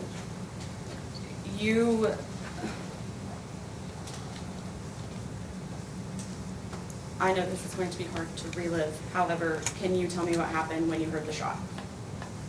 What you saw and what you heard? When I heard the shot, he was laying on the floor, face down, and I was looking everywhere. I mean, I was in shock, and I flipped him. I don't remember if I flipped him or somebody flipped him. All I remember saying was, BB's, are you okay? Are you okay? Please respond to me. Please tell me you're okay. And he looked at me, and I touched his face, and he looked at me, and he was like, I'm leaving. Take care of my BBs. That's what he used to call my kids that. Okay, and I'm gonna take one step back. I'm so sorry. Did you see the defendant pull the gun? Yes. Okay. Can the witness step down off the stand? Can you please demonstrate how the defendant pulled the gun, or what you saw? Like that. Okay. I don't know if it was this side or this side. I can't recall, but it was on the side. Okay. And then, do you know what he did after he pulled? Yeah, he shot him like he knew what he was doing. He knew he was gonna kill him. Okay. Please have a seat. So, you did not. Do you recall when you gave your statement to police? I do a little bit. I do recall. Okay. Do you recall the follow-up interview that was done? Not at the scene, but. I do. Okay. Do you remember what day that occurred on? Not sure. Okay. Does March 5th, 2019 sound Probably. correct? Probably. Okay. And do you know who interviewed you? I think it was. I'm not sure. I don't remember. Okay. Was it Detective Christman? Okay. I didn't want to like missay her name or something. That's okay. Okay. So, why was there a reason that you were not interviewed until March 5th, 2019? I think Objection, Your Honor. approach.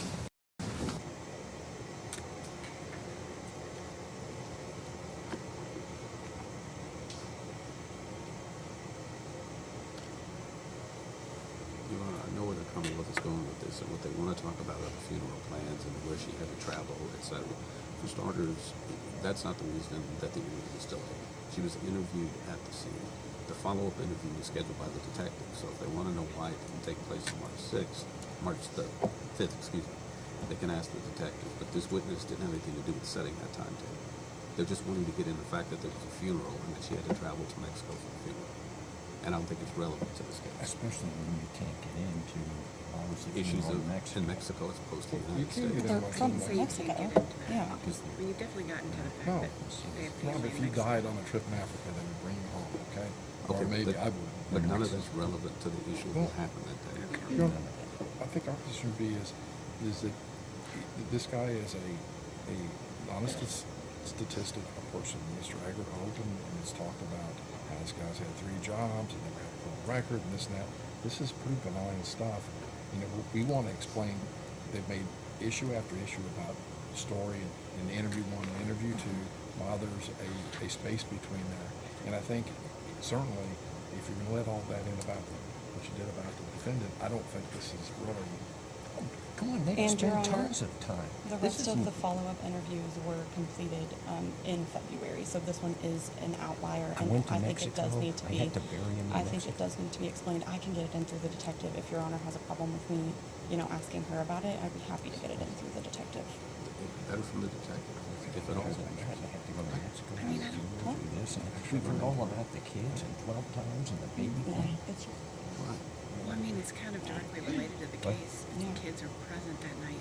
I get No, certainly that, but but the the funeral. right, the travel is, the fact that she had to go to Mexico for the funeral, Your Honor, is not relevant to what happened that day. We know that he died. It's a murder case.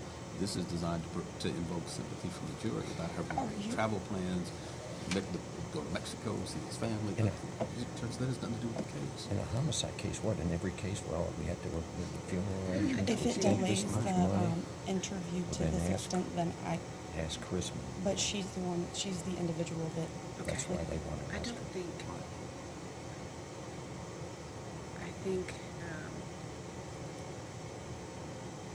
And then you the also fact ask that her. her statement occurred a month later or whenever it is, I do think that's relevant. I don't think anything regarding like who was at the funeral happened, really any of that is relevant. I'll allow you to get into it just to explain the delay, but very briefly, okay?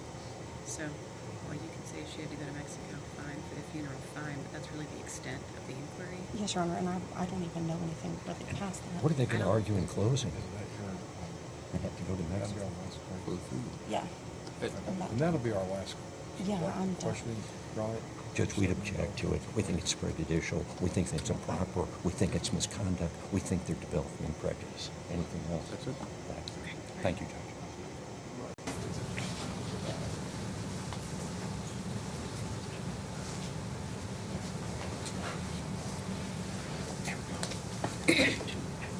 Okay, and like I had previously asked, why did your interview occur on March 5th?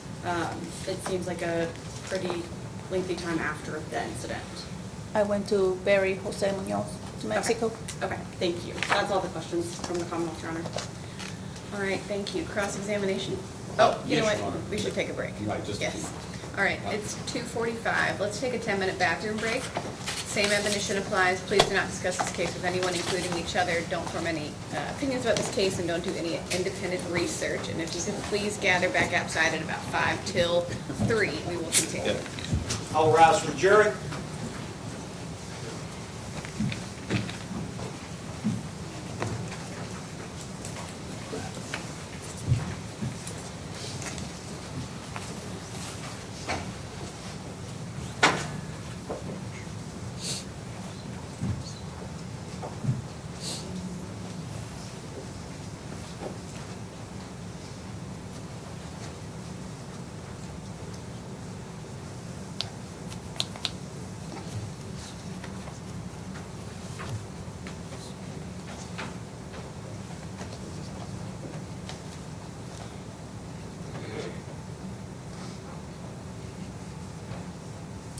All right, I'm going to take us off the record.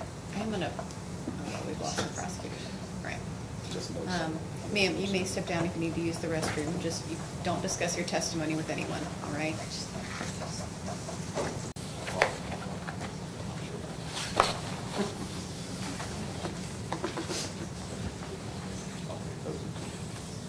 I'm also going to remind them that if they need to walk around, if they feel it's important that they stay awake. I'm sorry, Your Honor? I'm going to remind them that it's important they stay awake. To remind us if they need a break. We're not entertaining.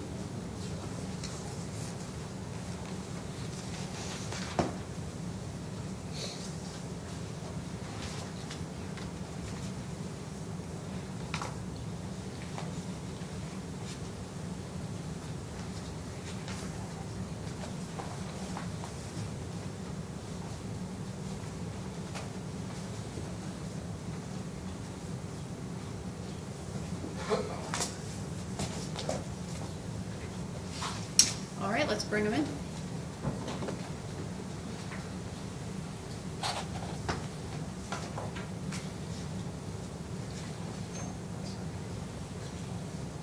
All rise for the jury.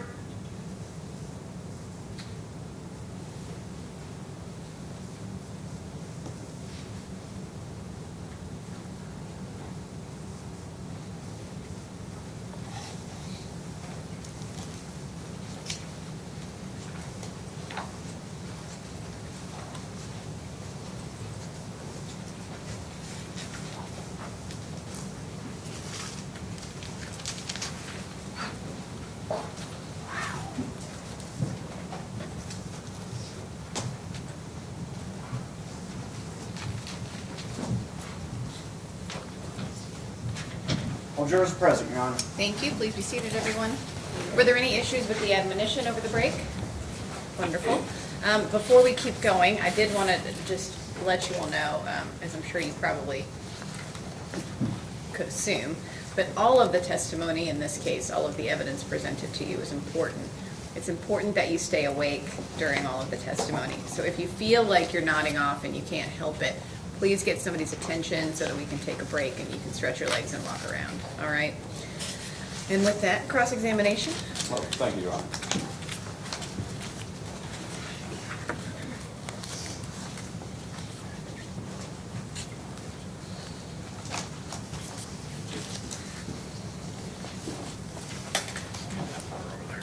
Oh, good afternoon, ma'am. Now, may I ask you, do you go by Ms. Flores or do you go by Ms. Flores Quintana? Flores. Flores. As an initial matter, ma'am, let me say I'm sorry for the circumstances that bring you here. Thank you. And I'm sorry for your loss. It's important for this jury to understand the events that led to Mr. Munoz's death. You understand that, correct? Correct. And you'd agree that it's important that the information that we provide to the jury has to be accurate, Correct. and it's important that it be complete, Correct. correct? Right, because they have an important job to do and they need all the information they can receive, right? Correct. And you'd agree that it's important that what they're being told is the true story, correct? Correct. All right. So can you tell us the part of the story where Jose got up and bum rushed the black man and knocked him back into the bench? Can you tell the jury the part of that story? Yeah. Go ahead. You want me to go ahead? Yes, ma'am. Okay. Well, Jose Munoz got chest bumped by the shooter. Mm-hmm. Then Jose Munoz pushed the shooter back. And then after that, the shooter shot Jose Munoz. Right. Right. I'm not asking for the part where you claim that Jose was chest bumped. I'm talking about the part where Munoz knocks the black man back into the bench, the shooter. Okay. Right. Yes, he pushed him. No, not pushed him. Shoved him. I'm asking, did he come up and... No. He No, went that like never happened? He went like that. Okay. About how far was Mr. Munoz and Mr. Briggs, the person you call the shooter, how far were they away from each other when Jose went and knocked him? I can't give you a exact, Was it a foot? could be. 2 feet? Probably, I'm not sure, maybe about a foot. Okay. Maybe a foot away? Mm-hmm. You testified earlier that you were with Jose back near the stand where the hosts Yes. are located, correct? Correct. And then the seats in that area are several feet away from the Mhm. benches, is that correct? All right. May we put up defense two? I'm sorry. Ma'am, let me ask you, how many times had you been to that Olive Garden? Never again. Was Just that the first time you'd been yes. there? Okay. But certainly that day, you were in the restaurant long enough to go there for the dinner and then to wait to be seated, is that correct? Yes. And you were in that main area near the host stand for some time prior to the incident, correct? Yes, correct. All right. May I approach her? You may. Ma'am, I'm going to show you what has been admitted as defense one, and see if you could take a look at this photo for us, please. And based on what you see in that photo, ma'am, do you recognize the area that's shown in that photo? Yes, I do. Okay, and for the benefit of the jury, ma'am, what is the area that you're looking at in defense one? Where the shooter was sitting and where Jose got shot. Okay, so you certainly recognize that area, Yes. correct? May we publish it on? You may.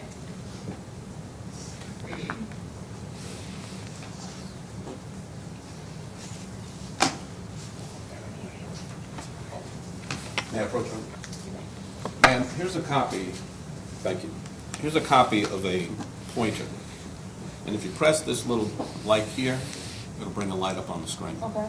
Okay, if you could, ma'am, could you show the jury where you and Jose were standing near the host deck at the time that the argument started? Okay, like somewhere over here. Okay, so on this Wait. photograph, looks like you're up to the top left part of the photo. Is that fair to say? Give me 1 second.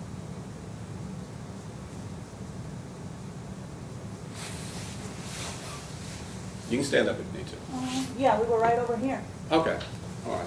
So, ma'am, so if I understand you, Ms. Flores, you and Mr. Munoz are standing about right here, Yes. is that correct? Mhm. And Mr. Briggs Was would over have been there? in this Yep. area here, correct? Yes. Now, you'd agree that between these two areas, there's probably at least 5 Yeah. or 6 feet, correct? Correct? All right. Now, at the time that this chest bump, what you described as a chest bump Mhm. occurred, where specifically in this area did that occur?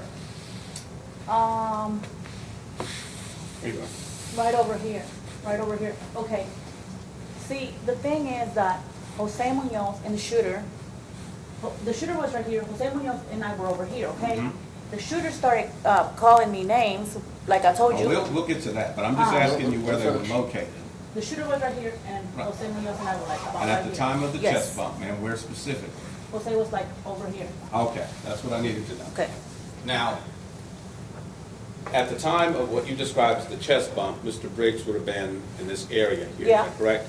And during this incident, Jose traveled from here all the way over to here, is that correct? Yes.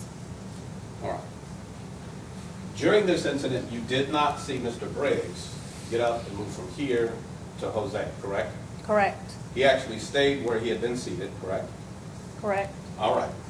And then at some point, Jose makes it close enough to him to allegedly be chest bumped. Is that correct? Correct. And that would require Mr. Munoz to come from here, several feet over, to where Mr. Briggs is, correct? Correct. All right. So let's do some homework. The chest bump occurred immediately before the shooting, according to you, correct? Correct. Chest bump,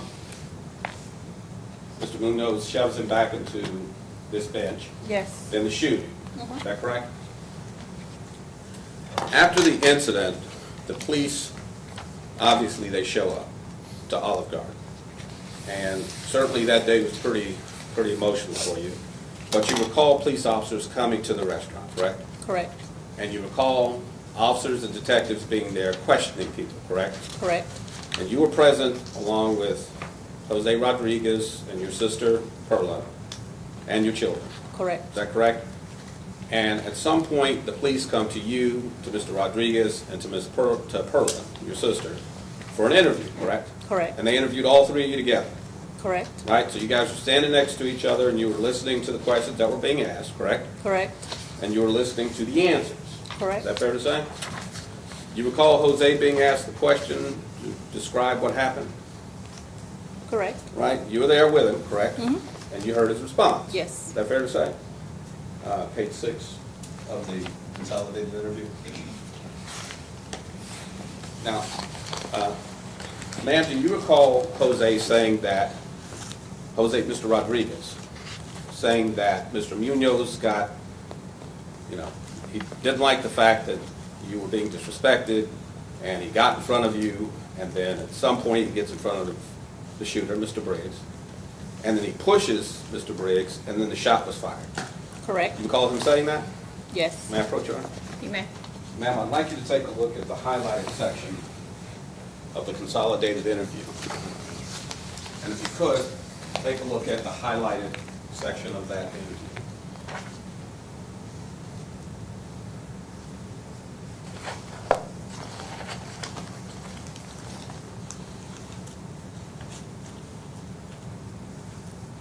Okay. And do you recall Jose saying that? Yes, I do. Okay. And if you can tell the jury in that highlighted section, where does Jose Rodriguez say that Mr. Briggs chest bumped Mr. Munoz? In the interview. Where in that section does he say it? What do you mean by that? Well, just what I said. Where does it say, what does Mr. Rodriguez, in his statement, his description Okay. of what happened? Your Honor, can we approach? You may.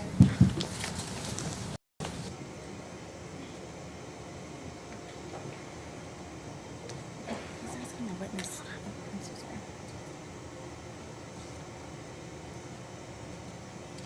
He's asking the witness to testify about Jose's statement. I'm objecting to that because she shouldn't be testifying to someone else's statement. He could have asked Jose about his own statement. She does say what he is saying that she said in another interview, just because it's not in this little excerpt that Jose said. I don't think that's hearsay. May I respond? Two things. One, this testimony has already been elicited to Mr. Rodriguez. That's for starters. Secondly, this is an interview that she was present at, and she heard the conversation and was part of the conversation. So, to that extent, Your Honor, one, it's a conversation that she's part of, and she can say that this was said or not said. And to that extent, to the extent that they are offering it as proof of the matter asserted, one, it may be hearsay, but it was hearsay under circumstances that were pretty traumatic and exciting.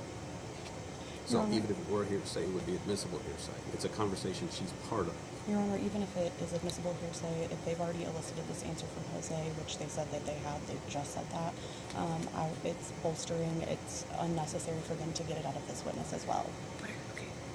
Tell me what, you're asking her about Jose not saying something in the statement. What is it that you're... I'm asking her specifically, in that description, did she hear any description of Mr. Briggs chest bumping Mr. Munoz prior to the shooting? So you're asking her to say whether or not Rodriguez said... Whether he said that in her that presence. Briggs chest bumped. Yes, ma'am. Whether he said that in her presence when he was describing what happened. And the objection is based on hearsay. Right, but she was present in the conversation. She was part of the conversation. And again, this wouldn't be an issue if the police hadn't interviewed all three of them together. But they interviewed all three of them at the same place at the same time. What hearsay exception would that be? Well, in this case, Your Honor, one, it would be a description of the event subsequent to its occurrence, but contemporaneously. So we think one, it would be either a present sense impression, or in this case, an excited.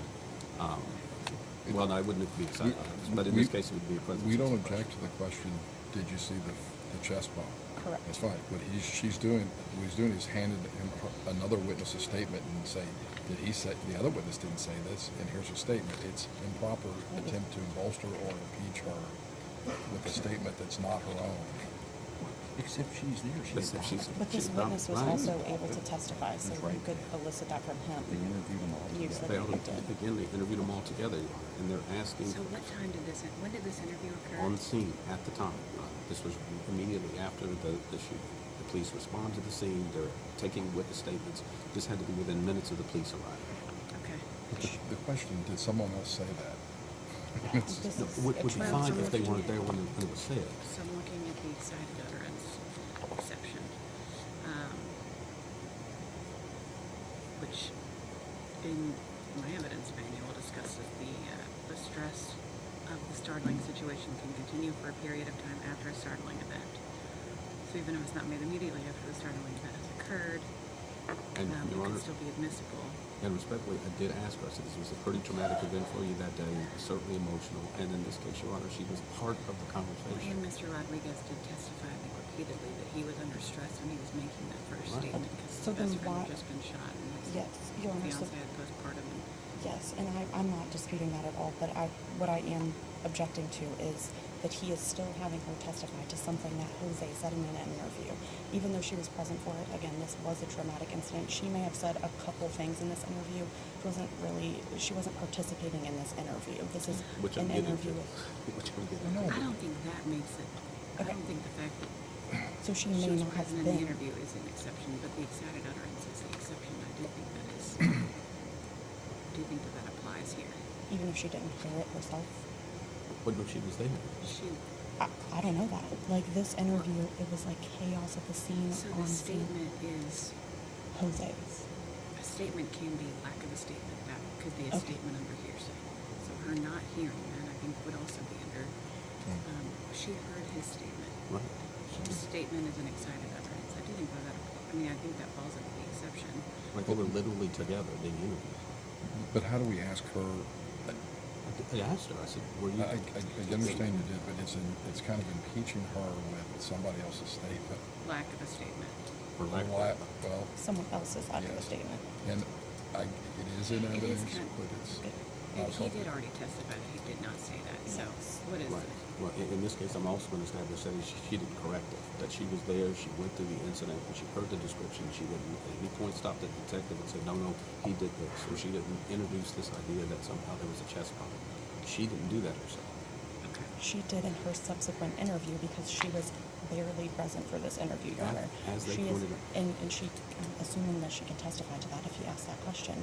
But right now, he's asking her to, I don't see what the purpose is of having her testify to a statement that someone else can testify to. We have the witness.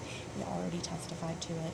Again, I'm still objecting on the fact that, well, even if there is a hearsay exception, it's still bolstering because the witness already testified himself to this stuff.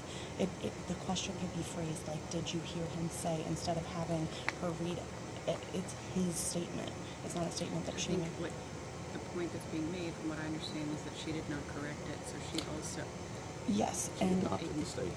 Your Right, so Honor, I'll allow it. I've she made my hasn't. ruling. Okay. Thank you.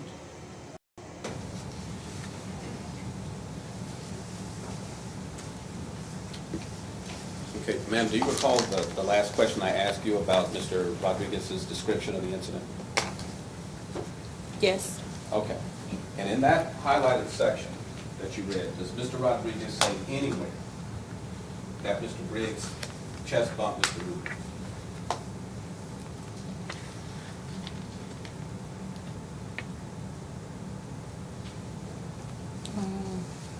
I don't think it does. Well, I'm not asking you to think, ma'am. I'm asking you to read it. No, it does not. All right, just so it's clear. Specifically. It says, I was sitting still against the Pegasus.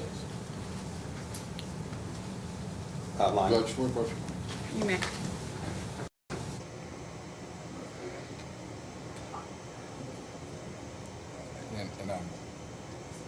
So she said, no, it doesn't look like it's in here, and now you're going to read it again? First she said, I don't think so. Well, then she said, I don't see it in here.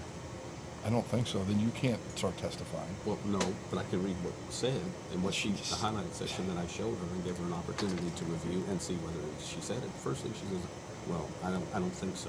Well, the language is right here in the transcript. Either he said it or he didn't. I don't want the jury thinking, oh, well, it's in there, but she's not sure, somehow she missed it. The language says what it says, Your Honor. She said it did. She said, I don't think it's in there. He read it, now he wants to read it again. No, I want to read the section that she's reading so the jury's not misled as to whether that's She in there. did not affirmatively say that it wasn't in Right. there. So I'm going to allow it. Thank you.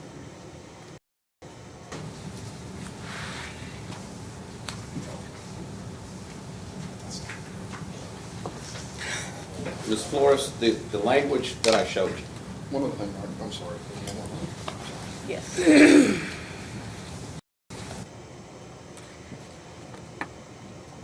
That's not a transcript. Their office provided it, that's for starters. That's not a We transcript. provided you with the last Good for the transcript as case, well. good for the candor. No. Yeah, we provided, we typed it up. Provided all of those to you. It's the same exact It's thing. a transcript for us, so. It's not a certified transcript.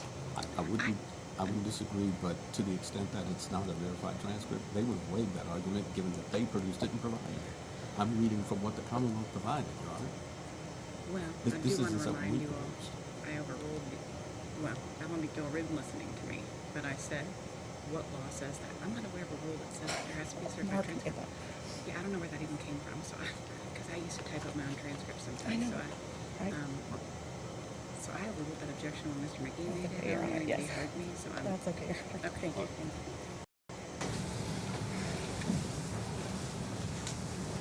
Ms. Flores, again, just for clarity, the section that I showed you of the on-scene interview, this is the scene interview that was done on February 23rd, 2019, at the scene. The language I showed you, again, this is the page 6. Mr. Rodriguez is being asked to describe the incident, correct? Correct. And he tells the detective, and I was just still in front of my girlfriend, and I was just trying not to make this any bigger, but he got on her. When the black guy got on her, the detective says, okay, disrespecting my friend Jose. He really didn't like that, and he got in front of him. Jose got in front of Briggs, correct? Correct. And he said something back to him. I couldn't hear what he said, but then Jose pushed him. And when he pushed him, he just, without warning, shot him. That was what Mr. Rodriguez described moments after the incident to the detectives on the scene in your presence, correct? Correct. And at that time, you didn't stop and say, no, no, no. Mr. Briggs pushed him first, correct? You gotta understand I was in shock. I have never been through this. Never have. I was not going in Olive Garden thinking that my fiance was gonna get shot.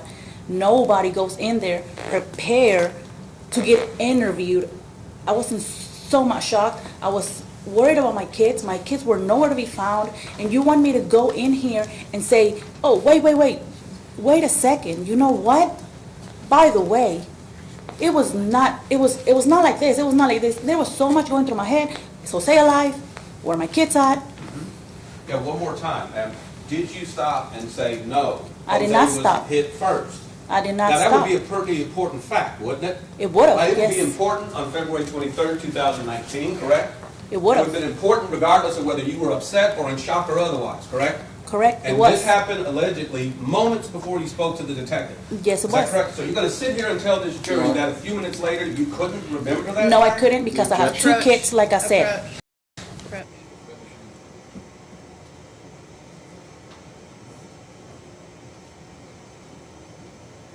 It's the third time, well, it's the fifth time in the trial that when the witness starts giving an answer, either Mr. Eggert or Mr. McGee doesn't like, they talk over them and don't let them finish. You're testifying My for them. objection is, my objection is if they're talking, if they've asked the question, to allow the witness to finish answering it before they interrupt them. That's fair. That's fair objection. Yes, please allow the witness here. Yes.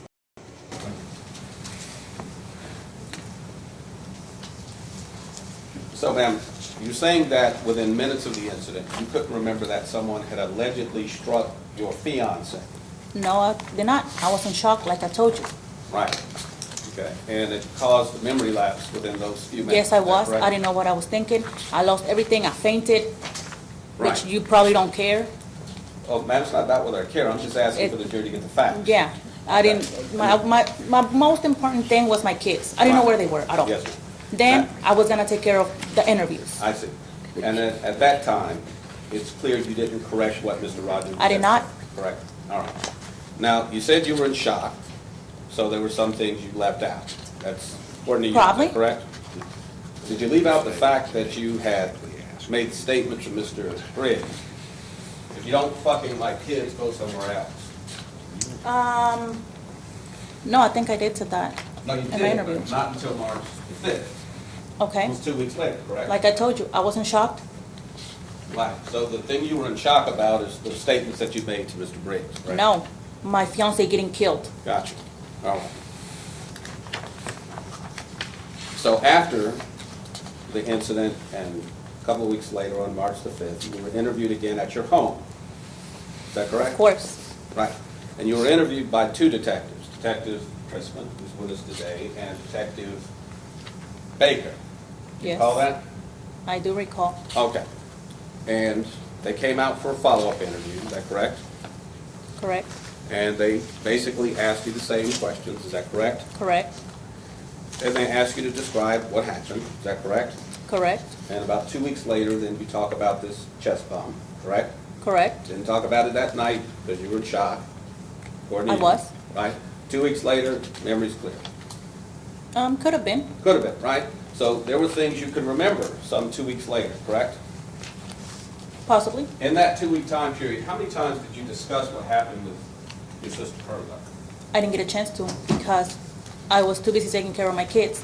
I was Right. too busy taking care of my fiance's funeral. Too busy for a phone call? Yes, I was. I didn't want to Okay. talk to nobody. And how I didn't many even talk to times- my mom after 2 weeks. Right. And how many times in that 2 week period, ma'am, did you talk to Jose Rodriguez about that? I didn't talk to him at all. Okay, so you didn't talk to either one of them? No. Right? And then March the 5th, you're interviewed by the two detectives that identified, Detectives Crispin and Baker, is that correct? Correct.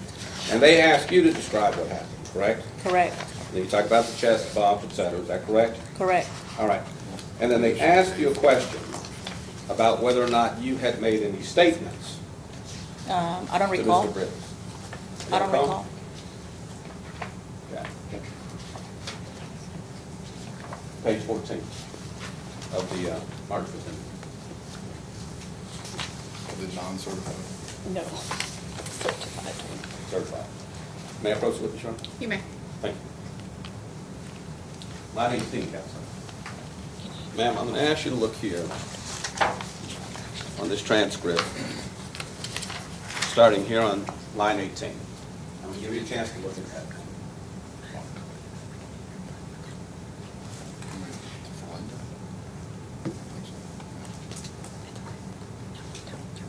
Now, do you see in that transcript, ma'am, where the detective asked you, were you all saying things to him, meaning Mr. Briggs? You see that question? Yes. And what was your answer? No, it was just my sister. No, it was just your sister, correct? Correct. Now, this was 2 weeks, almost 2 weeks after the incident, correct? Correct. Right? 2 weeks after all the chaos, you had to take care of your kids, take care of the funeral, all that, correct? Correct. You said that your head was a bit clearer, correct? Possibly. Right, so did you forget that you had told the detective, you know? I could have. Right. I mean, yeah. Did you forget what you had said to Mr. Briggs that day? Probably. So you didn't include it in your statement even 2 weeks later, correct? Could have been. You didn't? Well, no, ma'am, I'm not asking you. I to mean- do that. Is it in your answer? Yes or no? Correct. Is it in your answer? Correct. Okay. So you didn't tell the detective what you said? Correct? Correct. You didn't tell the detectives that you were arguing with Mr. Briggs about what had allegedly happened in the restaurant, correct? Correct. All right. Now, prior to, let's go back to the date of the incident now. Prior to this shooting, you and your family walked into the restaurant to have dinner, Correct. right? And with you and the other adults present, it was you and 3 other adults, correct? Correct. And with the other adults present, you had 4 children. Correct. Is that correct? All right. Prior to the incident, one of the children, the little boy, had stepped on Mr. Briggs' shoe. Correct. Isn't that correct? Now, did you see that happen? Yes. Okay. And at that time, Mr. Briggs jumped up, hit the little boy, went and hit Jose, went and cussed you out, cussed your sister out, pulled out a gun and started shooting. That's what happened, right? No, it did not. No, in happen like fact, that. he did. In fact, he didn't say anything at that point, did he? No, he did not. He didn't cuss at you, correct? No, but he Didn't mean call one you look. names, He correct? looked at us with a mean look. No, man, but he didn't cuss you out, did he? Not at the time. Right. He didn't even know you, correct? Correct. Right? He didn't throw any objects at you or the kids, No, he correct? didn't. Right, he didn't do any of that. No. He simply brushed off his shoe. Of course. Right. Later, one of the other children came over to where Mr. Briggs was as he was seated on the bench, correct? I don't recall. You don't, well, ma'am, you were there that day.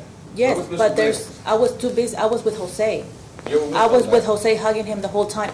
I don't recall when the kids were in the bench at all.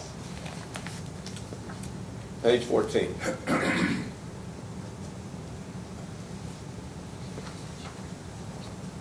Take a look at line 3, ma'am. This is your interview again with the detectives. Yeah, he was sitting and Jose was standing up. Okay, so let's get into it. in your interview on March the 5th, you were asked where Mr. Briggs was located, correct? Correct. And you said he was sitting down, correct? He was. So you do remember, he was actually sitting Yes. on the bench, correct? Correct. And then your niece comes over there, and she's trying to get on the bench, correct? Correct. And like kids do, sometimes they crawl on people, sometimes they crawl over people, correct? She will never do that. Well, ma'am, you weren't there according to you. You didn't see it. Her mom is very strict with her. Be that as it may. I know for a fact that my niece, anybody, will never, ever get on top of any stranger. Did you see what your niece did, one way or the No, other? I did not. Okay, so you don't know. I did not see it. You just think it didn't happen, correct? I know. Because my sister, I know how strict my sister is with her daughter. Ma'am, I'm not going to debate facts. All with right. you, but did you see what happened No, or I did not. Okay. So after whatever happened with your niece, the next thing you know, your sister and Mr. Briggs are arguing, correct? Correct. And this was the second time some child had done something to come into contact with Mr. Briggs, correct? Correct. First time, he didn't say anything, correct? Correct. Second time, he moved the little girl off of her. He pushed her of Well- what I heard. From what you heard, but you didn't actually see that, correct? I did not. That's Correct. what your sister told you? Correct. That's what your brother-in-law told you? Correct. All right. So then an argument starts Correct. at that point, correct? Now, you weren't even part of the argument I at was that not. point, correct? Correct. You and Jose were off, as I understand it, off Yes. way to the left of the information desk, the greeting desk, correct? Correct. All right. So the argument starts, right? This is between Perla and Mr. Briggs?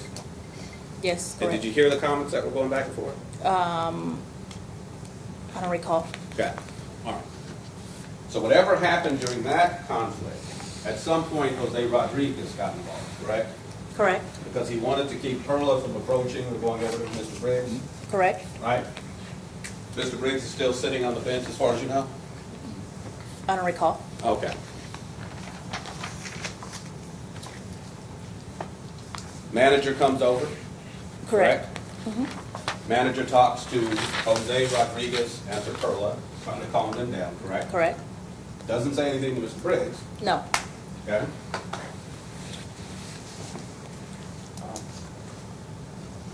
Things appear to calm down, correct? Correct. Manager goes off, correct? Correct. And the next thing you know, Jose Munoz is going over to where Mr. Briggs is, correct?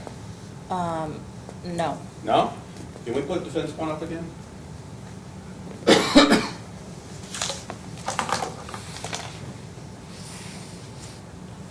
Okay. Ma'am, earlier you testified that you and Mr. Munoz were here, correct? Correct. And then you testified that at the time of the shove, whatever occurred, it Yes. happened over here, correct? Correct. And you testified that Mr. Munoz traveled from here to here, Correct. correct? So Mr. Munoz did go across the lobby. Yes, and he did. approach Mr. Briggs, But there correct? was a reason for it. This was after the manager had left. Yes. No, it was while the manager was actually there. I mean, he was still like, Briggs was saying racial stuff. He was saying stuff to me, you fucking bitch, this and that. And then Jose went like that, and that's when Jose walked towards that side. Okay, so let's walk through that. According to you, Mr. Briggs was making one of these racial statements, correct? Yes. A moment ago, you testified that you weren't even involved in the argument. I was not. That's because I told him to stop being so racist, because after my sister and Jose Rodriguez were talking to the manager, he was still going at it. He was still like saying so much stuff. But he wasn't talking to you, though. I mean, when you're saying racist stuff towards Mexican, I'm Mexican. And if Gotcha. you're gonna say something racist, I'm gonna take it offended. And that would get you pretty upset, Of correct? course. It might get you pretty pissed off, correct? Of course. Like, so then you're gonna start attacking Mr. Briggs. And I say, what the fuck right? is your problem? I told Right. him. You're gonna call him out, correct? Of course. Right, now, you've got two grown men that are standing next to you and your sister, correct? Correct. The moment you start arguing with a man, what do you expect Jose Rodriguez and Jose Munoz to do? What are they likely to do? Well, obviously, I don't know. Obviously defend you and your sister, correct? Correct. Right, so you had to know. The moment you started arguing with Mr. Briggs, those two guys were gonna jump in, correct? Correct. That's what any guy would do, right? Correct. This was after the situation had supposedly calmed down, right? Mr. Briggs, according to you, still running his mouth, correct? Correct. And then the two guys get offended and they intervene. That's what Correct. happened, right? That is what happened, right? I said correct. And one of those guys goes all the way across the lobby to confront Mr. Briggs, correct? Correct. That would be Jose Munoz. Correct. Prior to that time, Mr. Briggs had never gotten up off that bench to come near you or anybody else, had he? No. All right. Let's try a little history. You're arguing with somebody, okay? Right? They're arguing with you, you're arguing back, correct? Correct. That person comes up to you and does this. What does that mean to you?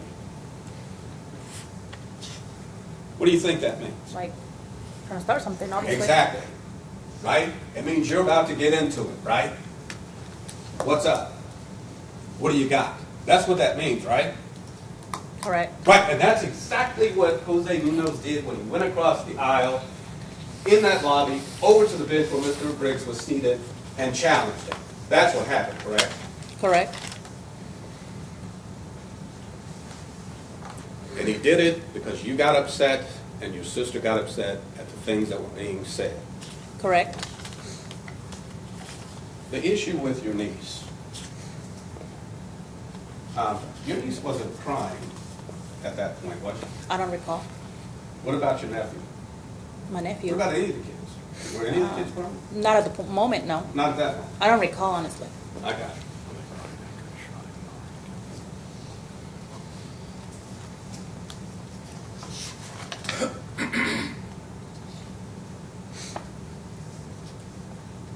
Quick question for you now. If Mr. Munoz had not come across the lobby and challenged Mr. Briggs, you think any of this would have happened? Probably because he was already telling my sister, get close to me, bitch, and see what happens. Right. But he also was telling your sister to stay back. He was. He was saying to stay back, correct? He was. Right, he didn't want anybody approaching him, correct? And he's telling you to stay back, right? I don't remember. You don't remember him saying that several times to your sister and to Mr. Munoz? I don't recall. Okay.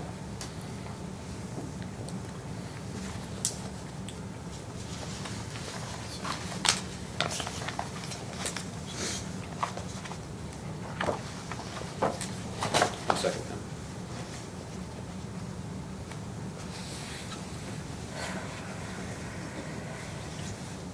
Your Honor, I don't have any additional questions now. All right, Pass the thank witness, you. Your Honor. Redirect.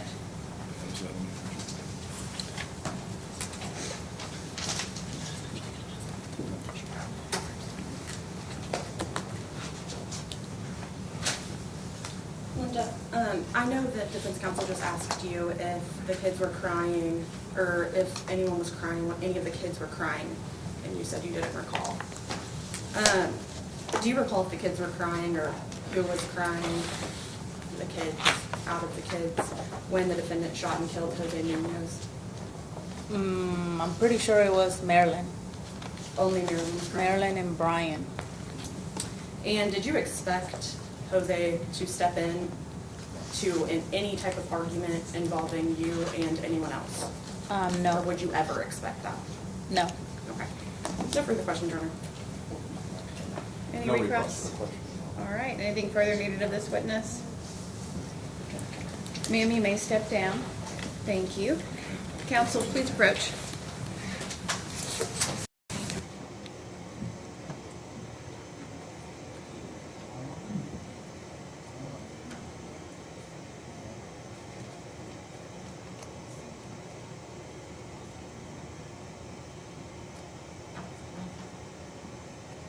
How about another half hour to go? Do you have anybody else you wanted to call today? We thought she would take it. we did be longer. This Okay. given yesterday, so. Could we, well, after you excuse the jury, if we could just figure out what the schedule is tomorrow, because we got witnesses, we told them here to be at 9, but obviously that's not gonna be, I'm just trying to figure out. Okay. Who else do you all have left to call? I think we have 4 witnesses left. Okay. They shouldn't be anything like these previous witnesses, lengthwise, so. They'll be even shorter, you think? Okay. All right. Well, I mean, do you want to call one of them now, or you want to wait? We don't have them here because we told them tomorrow, so. Gotcha. Right, then it would be. Yeah. That's fine. If When, that's when should we have our, I don't mean to interrupt, but when should we have our witnesses here? I expect the remaining witnesses to be similar in length to Mr. Young. Oh, wow. Okay. So maybe 10:30, 11? Are you okay to start at 9 tomorrow, or do you need to start later? Whatever. 9:30 worked well for me, but I can do We can 9, do 8. I have nothing wrong with 9:30. 9:30 is cool. Are they gonna call Chris? I was gonna say, Because I'm Detective, gonna tell you. Yes, Detective Christopher may tell you. Yes, actually, Yeah, thank you for I forgot bringing to say that up. Me too. Yeah. We have some witnesses that were there, Lay and then there's witnesses. the lead is the last. Yes, so Right, that 'cause I don't would want be these the guys- afternoon.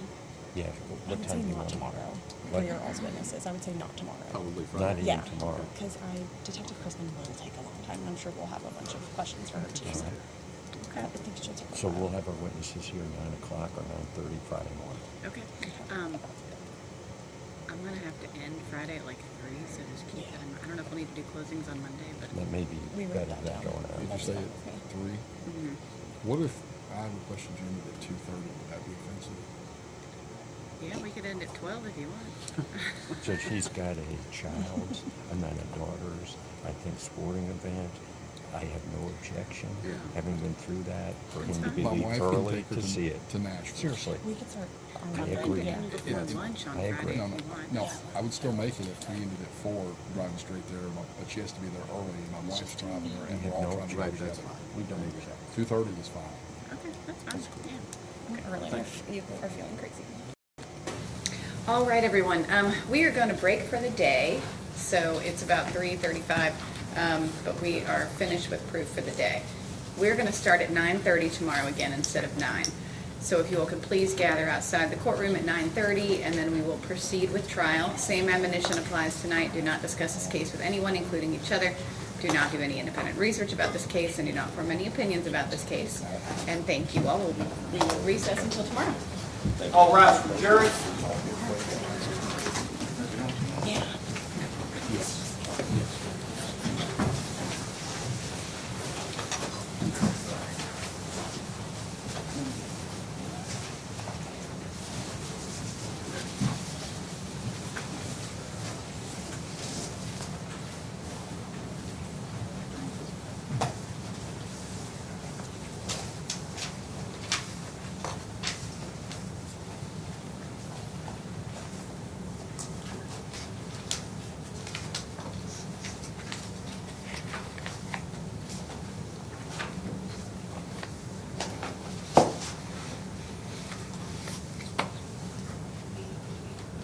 Actually, if council could approach one more time.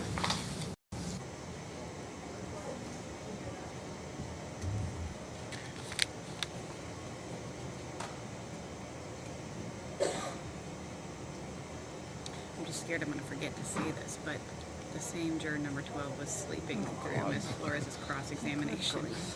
So I He just was didn't want to just not con- bring that up, and I wanted to put it on the Yeah, record. she was just concentrating. We agree with Mr. Eggert. I know, I mean, I think he's going to have to be struck Do the again, but I just wanted to note for the record. It makes me feel significantly better. I kept putting him to sleep, Well, and then We someone all joined did. me. We actually all did. So. Judge, Yeah. I was gonna bring Mr. Briggs over to the office now, assuming that order. I don't want him to Yes, arrest him. I know Mary called to make Really? sure, so, Okay. and I signed it and it was entered, so let me go back and check. Thank you. Thank you. I'm gonna take us off the record.